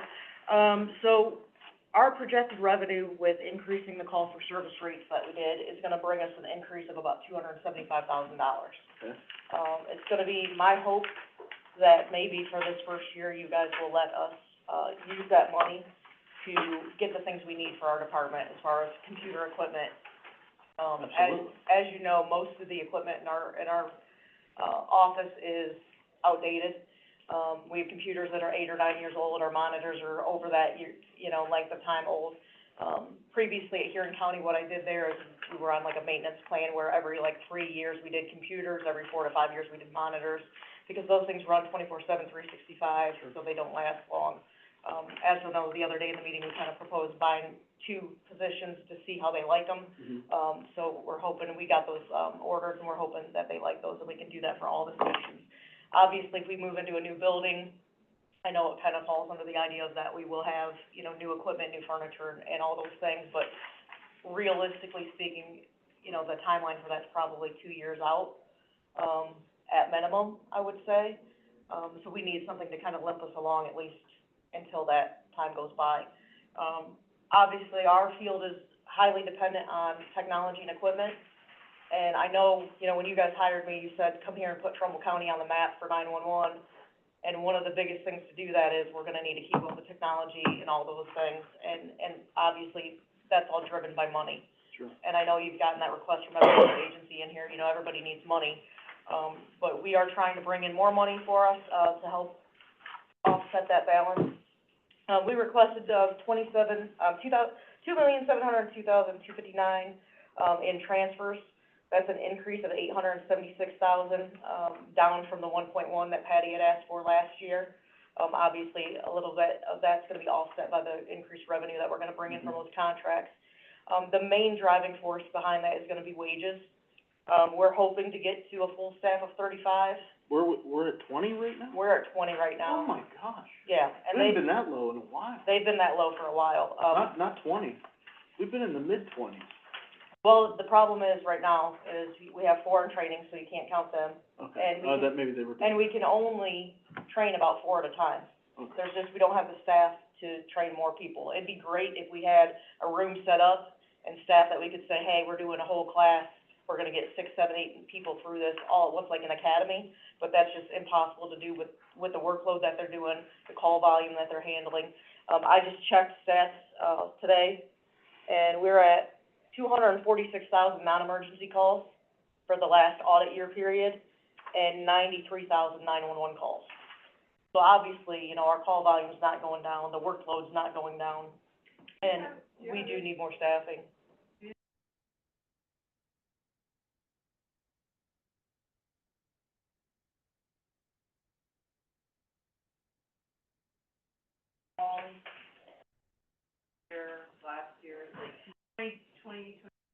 I just pulled this year's just because I'm getting prepared for the audit as well, and I thought that might be helpful to you guys to see how many calls we're getting. I can get those and email them over to you. Yeah. I believe last year was 77,000 911 calls. It's just nice to see it in comparison, like, the last 3 years. Right, that is going up, which, to date, yeah. correct. Yeah, I can pull those for you, I've just, Well, that's gonna continue to go up. oh, they're gonna continue With to go up. the texting. It's nice to see them, and also, I don't know if it's easy, by, like, total would be nice to know. But then also, are you able to see them broken down by, corn and nachos or something? I'll have to check with our vendor as far as the reporting, 'cause, and I don't wanna use this as an excuse, but being that I've been here 4 months, I've just dabbled into a little bit of, like, budgets. I mean, we've been in, like, maybe 2 weeks of, where I've actually had time to sit down and look at budget with Patty. Reporting, I'm getting ready for the audit, 'cause we're 3 months past due, and I have a good relationship with the Sharon at the state, so we've got an extension. Now we're due in December, but, Yeah, I'm sure there's someone there that's. yeah, we always can, like a yep. person who's. I can get them and email those over, though, for sure. Okay, thank you. So that's where the main request, obviously, for the funding is, and obviously, our annual contracts is always a huge number. With ID Networks, that eats up about $260,000 right there, just for annual contracts. We also have, I'd like to implement Rapid SOS, if you guys haven't heard of that, it's part of a 911 software that is accurate, down to your phone. Instead of hitting off of a tower, and you might be, you know, a quarter mile from the caller, it'll go right to your device. That software is about $15,000, or something I would like to add for the county. And we can also add in text to 911 with that, which will make us next-gen compliant. So there's a lot of things technology-wise that I would like to do that that were in here? considered. Are those in? Rapid SOS is in I don't- there, yeah. So, I just, as a matter of curiosity, as someone who lives way out in the east, so the rapid SOS would actually be better for people who are living out in the rural areas, who maybe still have, or people just that are out in the rural areas. Rapid SOS works on cell phones, so we have Vesta 911, when you Right. call, and if it hits off of a tower, and especially if you're on like Mercer, you know, Right. if you're right in the Right, border, right. it might not hit our equipment, Right. but on Rapid SOS, if you're driving from, say, Mercer and you come into Trumbull County, Right. it'll show you crossing the line, and we can actually track Wow. you as you go in your Absolutely vehicle, if wonderful. you're calling in. It doesn't do landlines. The paid version of Rapid SOS, which is about $15,000 a year, does do landline for 911. Yeah, but even A with- lot of people don't have landline anymore. I mean, I do. Right. For that reason, Mhm. actually, because I want them to be able to, I want to always be able to get through, Right. because mine doesn't always work Right. well, but I'm thinking that is, and the texting is really, And they also, that's what I was gonna say, they have a package with the text to 911 where that's all included. yeah. And that just makes us look good at the state level, that we're trying to comply with all the unfunded state mandates. Sure. We're trying to make that push towards next gen, and all those things that kind of go with that. Stacy, why on the supervisor projections, you got them at 3 different salaries? 53, 51, and 50. Because if we bring them in at different steps, but I've heard that we might bring them all in at level 10, so that could change. I think previously there were different steps through there, so we kind of spread it out in case there's some fluctuation on where they start. Like I said, being that, you know, I think we're looking at going to change where everybody's a level 10, then we would go to that. I know Alex has some. Current employees. Current supervisor. Right. Equitable. What we're going to do is, we're going to elevate Dave to the 10, when we get the other 2 hired, or we're ready to get the other 2 hired. And Dave would be at a higher step. That is exactly what she's speaking of. The service count towards, obviously, so he's gonna. But if nobody put in for the other 2 that you're talking about, they would both come at the same wage, Same same range, step, yeah, the same starting everything. range of the pay range 10. Gotcha. We're waiting for the internal posting, which is up tomorrow. So far, we've only had one person kind of even ask questions about that. So once that posting's done, we're gonna start interviews, and I think we have about 4 to 5 candidates that look like potentially. You're gonna hire 2 right out of the gate or 3? I'd love to hire 3, but, 2, you know, would be, Did you budget for 3 or? we budgeted for 3. For- For 4 total. For 4 total. Well, Okay, 4 that's total. fine. Because ideally, we would love to be at 4 total. Cause that one floater would be. Exactly. But And you're budgeting for 35 total employees? 35 too? total employees, correct. I mean, I know it's wishful thinking because it is difficult right now to get employees, but I'm pretty happy at the status we have right now. We have 4 that are in training, 1 that just got completely released from training, so she is full-time on her own now. The 4 that are going through, they're in various stages of the progression through their training. Some are advancing better than others, and that's normal for this type of job. Some pick it up, some take a little bit longer. The main part for me, I think, we have a couple other things that, I kind of listed in there. Furniture, like I said, I know obviously if we get a new building, that would all be brand new. But right now we have desks. I've put in work orders in the last couple weeks. We have desks that as the dispatchers are sitting there, the part here drops down on them while they're working. You know, we're close to, you know, getting a workers' comp claim at some point from somebody getting injured by that happening. I know we had that happen while I was actually down there. All of a sudden I heard this big thud and it fell down on Gina while she was working. The maintenance guys have come over and tried to, yeah, they've been over and they've fixed what they can, but it's like at the point where they're so old. Okay, if it is not. If we're talking about somebody getting hurt. Right. We It's need to just, make a decision. Agreed. it's To just, remove them from that station. it's just a concern going forward. You know, obviously, we have 2 positions that are having issues like that, and being that we have 8 positions down there, and usually we try to have 6 people in, you know, if we get to where we're removing 2 positions, where do we put them? And that stuff's not cheap. A new dispatch console is anywhere from $15,000 to $20,000. Granted, it is something, if we did buy them, in this next budget year, it could move to a new building. There's issues with that, 'cause you know, when you move furniture, things get broken or lost knobs or pieces, so that's a concern. Do you know how many total hours of overtime you had for 2023? Not yet, but I know it is a ton.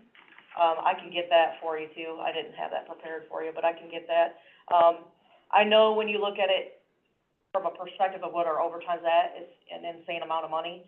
But on the flip side, if you looked at us at being staffed fully at 30. Well, that's what I'm saying, it helps us if we see that we paid out Right. 400 or 500,000 in overtime, and we can bring in. I don't think we're that high. I think we're right around, I wanna say 120. 140. I would say 140 would be a good guess. I can get that for you guys and email it over though. When you have it on here, you have 126? That's, all right, that's, 126 roughly for OT, that just sounds low to me, based on what you hear from people, but. Hours. 26,000. If she's lower in here.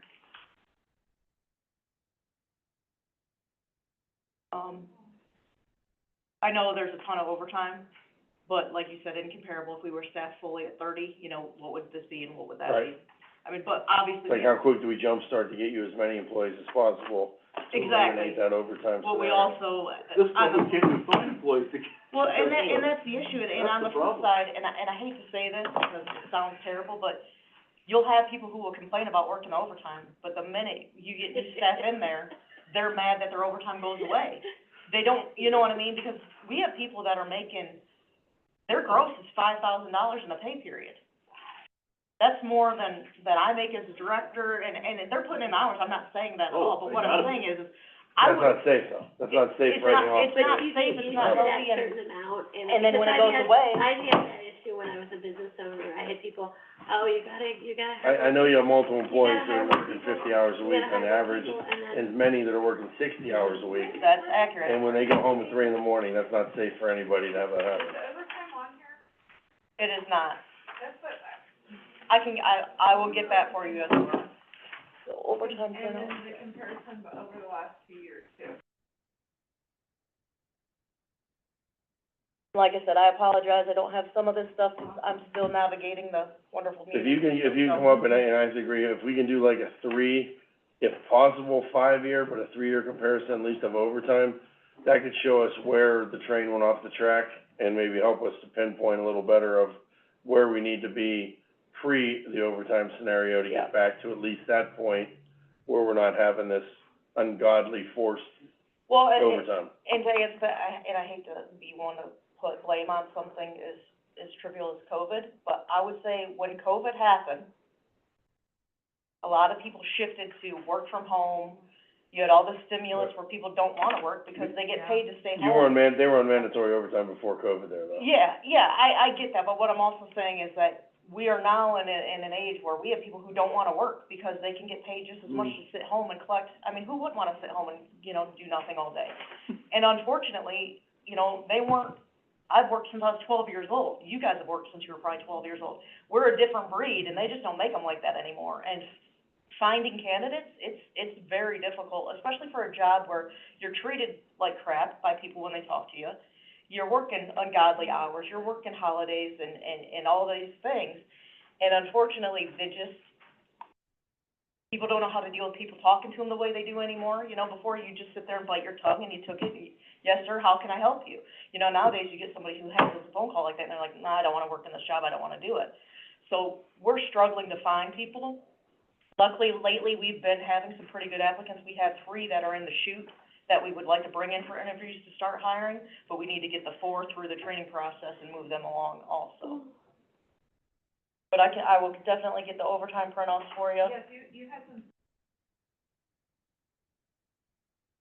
shifts. I would love, That was one of our, yeah, I would love to potentially go to 12-hour shifts because a lot of the dispatchers are already working 12s, which A, would cut down our overtime costs, and B, most likely give them an extra day off. And they could budget for that in advance and not worry about Correct. missing a doctor's appointment or whatever. But in order for us to do that, we would probably need at minimum 25 fully trained, ready to go. And right now, with us being at 20, we can't even potentially get to that because you don't have the staff to give relief shifts. Jackie, see, the other thing is that who want to work that, well, others who prefer. Yeah, I would love to do like a hybrid. Yeah. I have multiple schedule templates that we've been looking at and kind of playing with, but we just don't have the numbers to even attempt to try to do it right now. And you're getting some feedback from. Well, obviously, they're not gonna wanna work 12s when they're working 12 for overtime right now. So, I was gonna say, please make sure you know what Jeff Perry told us. So, not want 12 hours. But at some point, we'll work through that, you know, if management has the right. I think you dangle that extra day off fireman scenario type thing, a lot of people change their mind. But she is But exactly what she's saying. when they're working 12-hour shifts now, they're getting overtime. Right, and which That's is gonna, why. you might see a mass exodus in there, That's more what- than, that's what I don't wanna see. And I'm just cautioning you, that is what the OTBA, representative said very loud and clear, that And that's that could be a potential. kind of the issue that I'm explaining too about the overtime, you know. We'll get people in and try to get them trained, and you will have some attitude issues with people of, you know, not being very accepting and welcoming of new hires because there goes my $5,000 paycheck. You know, if we get more people in the seats, and so I had a very honest conversation with them. I said, look, you either want people in the seats to be working so you have more days off, or you want the overtime. You can't have both. And I get it, and like I said, like Martha said, you get accustomed to that paycheck every week, and when you go back down to your normal rate, it's a slap in the face. But I wouldn't wanna work that kind of hours, especially in that job. That it is a soul-sucking job. You have to be a special breed of person to do that job, because it's thankless, and you hear no appreciation for what you do ever. You only hear when you screw up. You know what I mean?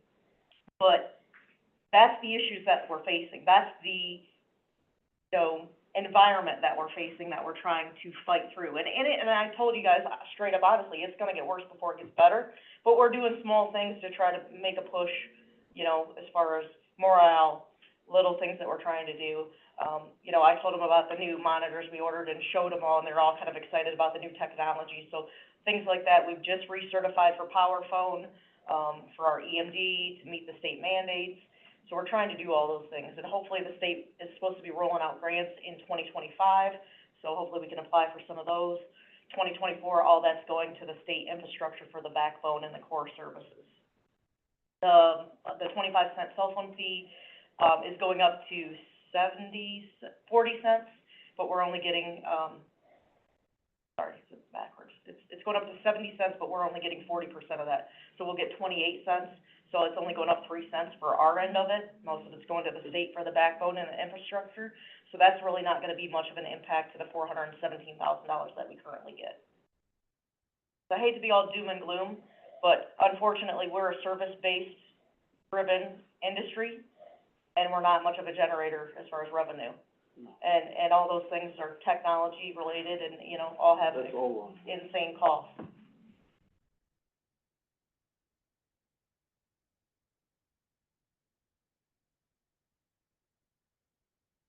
Keep doing what you're doing, make changes where you need to make changes. I mean, if you're gonna make them, you're gonna do this stuff, do it now. Don't wait and see and feel it out, and then a year from now, half a year. No, I mean, we're If you got stuff you wanna push for, we're actively pushing for, you do it now, Making and make the changes now, and let's rip the Band-Aid off now, I would say, rather than a slow pull. I would say the biggest thing, I think, you know, in past years, we've gotten 1.826 from the general fund transferred in. And, you know, with 9 years of contract raises and, you know, even if they were 2% per year, you know, that's 18% over the years. We need to get that kind of reflected in our transfer in, if we could get a little bit of an increase there to help cover. Plus, it would be a lot easier for me to know that this is our budget and this is what we need to stay in, as opposed to now we're at the end of the year and we need to ask for money to be transferred in because we're short. How much more are we bringing in just by the raise we already approved? $275,000. And then, that's not including Warren yet. And that's not including Warren should be another $8,000-9,000. if we're as generous, is only 1.5 or whatever. Yeah, there's some issues with that language and everything, so we need to figure out. I can't find where they came up with the number they originally came up with. You know, if you take it in simple terms of, we absorbed 6 dispatchers, so they're covering 6 dispatchers. You know, 6 dispatchers at $90,000 apiece is way under the $623 that they were charged. So where did they come up with the $623? And I'm the type of person, if I'm gonna come up with a number and have to argue it with you, I wanna have some type of a formula that makes sense, and not just, well, he was my buddy and we worked out a deal with him, and he was my buddy and we worked out a deal with him, which is what we found in some of the cities and villages and townships. There's one police chief that's a little irritated with the rate, but when I had a conversation with him, I was like, well, you know, it's by calls for service, so every year, if you're busy, you're gonna get charged more. If you have an off year where it's slow, you're not gonna get charged more. Some people are mad because they're booked for police and fire on both sides of the house. Well, if you're dispatched and the police go, they're talking to this dispatcher, and if the fire goes to the same thing, they're over here talking to another dispatcher. You know, one dispatcher doesn't handle that same call. There's multiple dispatchers, so it's separate calls for service for separate entities. So that's why you're getting double charged. That same police chief in question, and going back through in preparation of this, we found in 2018, he never paid $8,000 that they were billed. So I pointed that out to him, and I said, well, while reviewing, we discovered you didn't pay $8,000 that we were owed. So I haven't heard back from him since, so I think he understands that we're not gonna pursue that, but you haven't paid any increases over 10 years. Consider yourself lucky that nobody followed the 911 rule, and that wasn't done. But now we're gonna try to do it, and we, you know, you want us to provide better service, we wanna provide better service, but in order to do that, we need money to improve our technology and everything that we have. Right. And to answer that quick question for you guys, next Monday, the 11th, I'm going to Columbus. The state 911 office is having a workshop on updating 911 final plans, because a lot of counties are in the same ballpark as we are, so I'm going to a workshop to work on that day.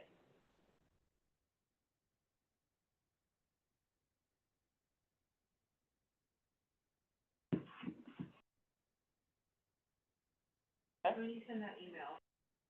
Will do, definitely. All right, I guess that concludes our budget hearings for today. Take everything under advisement, and what's our next step, Commissioners? I mean, obviously, it's constant contact with the auditor's office. You know, I'm gonna share my thoughts with the auditor, as I always do, on some of these things, and I urge commissioners to do the same. And Auditor, you'll have some form of printout for us on the increase, a percentage increase for each department sometime in the next week. I had that done Okay. already, when a few of the departments were talking earlier, Oh. I did it, so you should have it in the next 15 minutes. Raymond, too? Yes. Constant contact with the, constant contact with the auditor's office, what is that, Maura? What are you talking? So that they can share what we want? Always done? What do you mean, prepare what we want? I'm sharing my thoughts, yeah. Well, who's gonna be preparing it? I don't think the auditor is wrong, auditor would wanna participate. How is it a sunshine violation if we take into consideration what we've actually heard today? I hope Because this is still on, wait, is we've, there we've anything heard, on? what we've heard today, if we take that into consideration and we present to you a proposed budget at least a month in advance, which is what you had this year, How is that a sunshine law violation? and you will look at it, and then you will vote on it. And if you wanna make He's not changes voting on to anything. it, you can make changes to it, and we can talk about it then. But if people come to me and say, this is a priority to me, just as the other officers have done. If she doesn't hear, it's a priority from anybody else. And I've been in here all day listening to, getting a gist of what people are saying, and so has Christie, and we'll have the tape as well, we'll be able to look back if we have a question.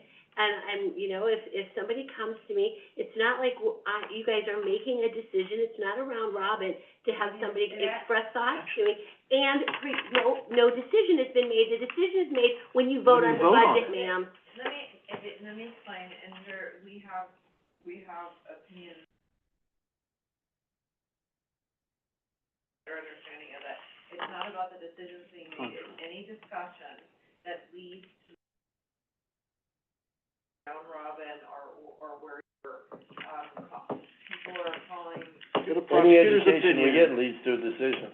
Any question I would ask any employee in the county leads to my decision. So how, we're not allowed to educate ourselves? We have to sequester ourselves and this? That's absolutely wrong. You have legal counsel, We do. And And it's not you. go ahead, Christine. I was just gonna say, I mean, we put together with what's submitted through central budget and what you guys have looked at today. I mean, not only do we look at the general fund, we look at all of the funds for the county. But, one of the big things that we have to take into consideration is, budgetary law and Ohio compliance supplement. You cannot have appropriations that exceed, beginning unencumbered fund balances plus estimated revenue. So that will be the first part that we actually look at, is get that, when the year ends, we'll get the ending fund balance, unencumbered fund balance, and what everybody's put in as estimated revenue. Then we'll compare it to the appropriations. If all is good, we would just submit it to you with what, was presented and what you decided, because we'll have to provide you with a letter. This is something that was, last year, was what departments requested. I don't have an updated one for this year. And then we'll also add those into there, what you guys have decided on those. But we will have to look at, to make sure that we're in compliance with Ohio Revised Code. And if we're not, we would come to you to make those decisions on where to start setting appropriations. And we'll make those decisions You guys make publicly those at a vote. discussions. Right. We'll put them into the system for you, do the data processing part of it per se, but also still make sure we're in compliance. But we would not make those decisions. No, but none of the discussion, nothing that leads to making a decision can happen outside of a public meeting.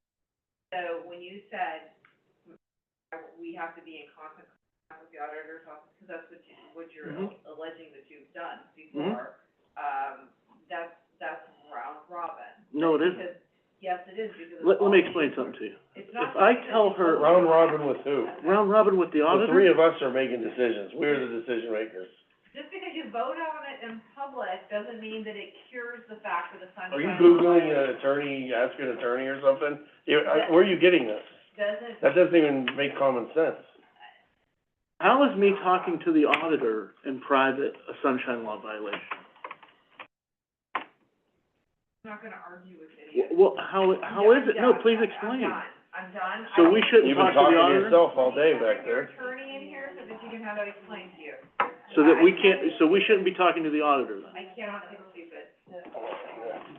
We have our legal counsel, you have yours.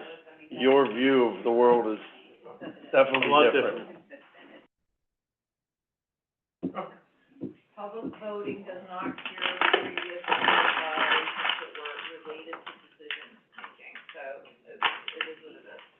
Correct. That would be if Morrow and I went in his office and crunched everything and talked about everything, and they came out here and voted, not Morrow and the auditor. And you and the auditor, and me and the auditor, that is. You're Only if the supposing- auditor is telling me what assuming- he said. You're assuming that the auditor's telling you what I told her. Correct. That wouldn't matter. Yes, it does, because you don't know what I told her then. That still doesn't matter, it's the same as someone going, it doesn't matter. No, actually, it does. It does. We're allowed to ask We can get a questions legal of other opinion on people. that if you'd like, Commissioner. That would be an easy one. We've already doubled Unless our you're a legal mind opinions reader. in the last 3 years. Ridiculous.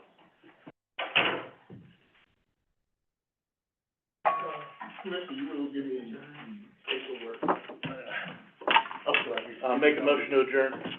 Second. Mr. Cantala Mesa. Yes. Mr. Malloy. Yes. Ms. Frenchco. Yes. Right, you wanna take this whole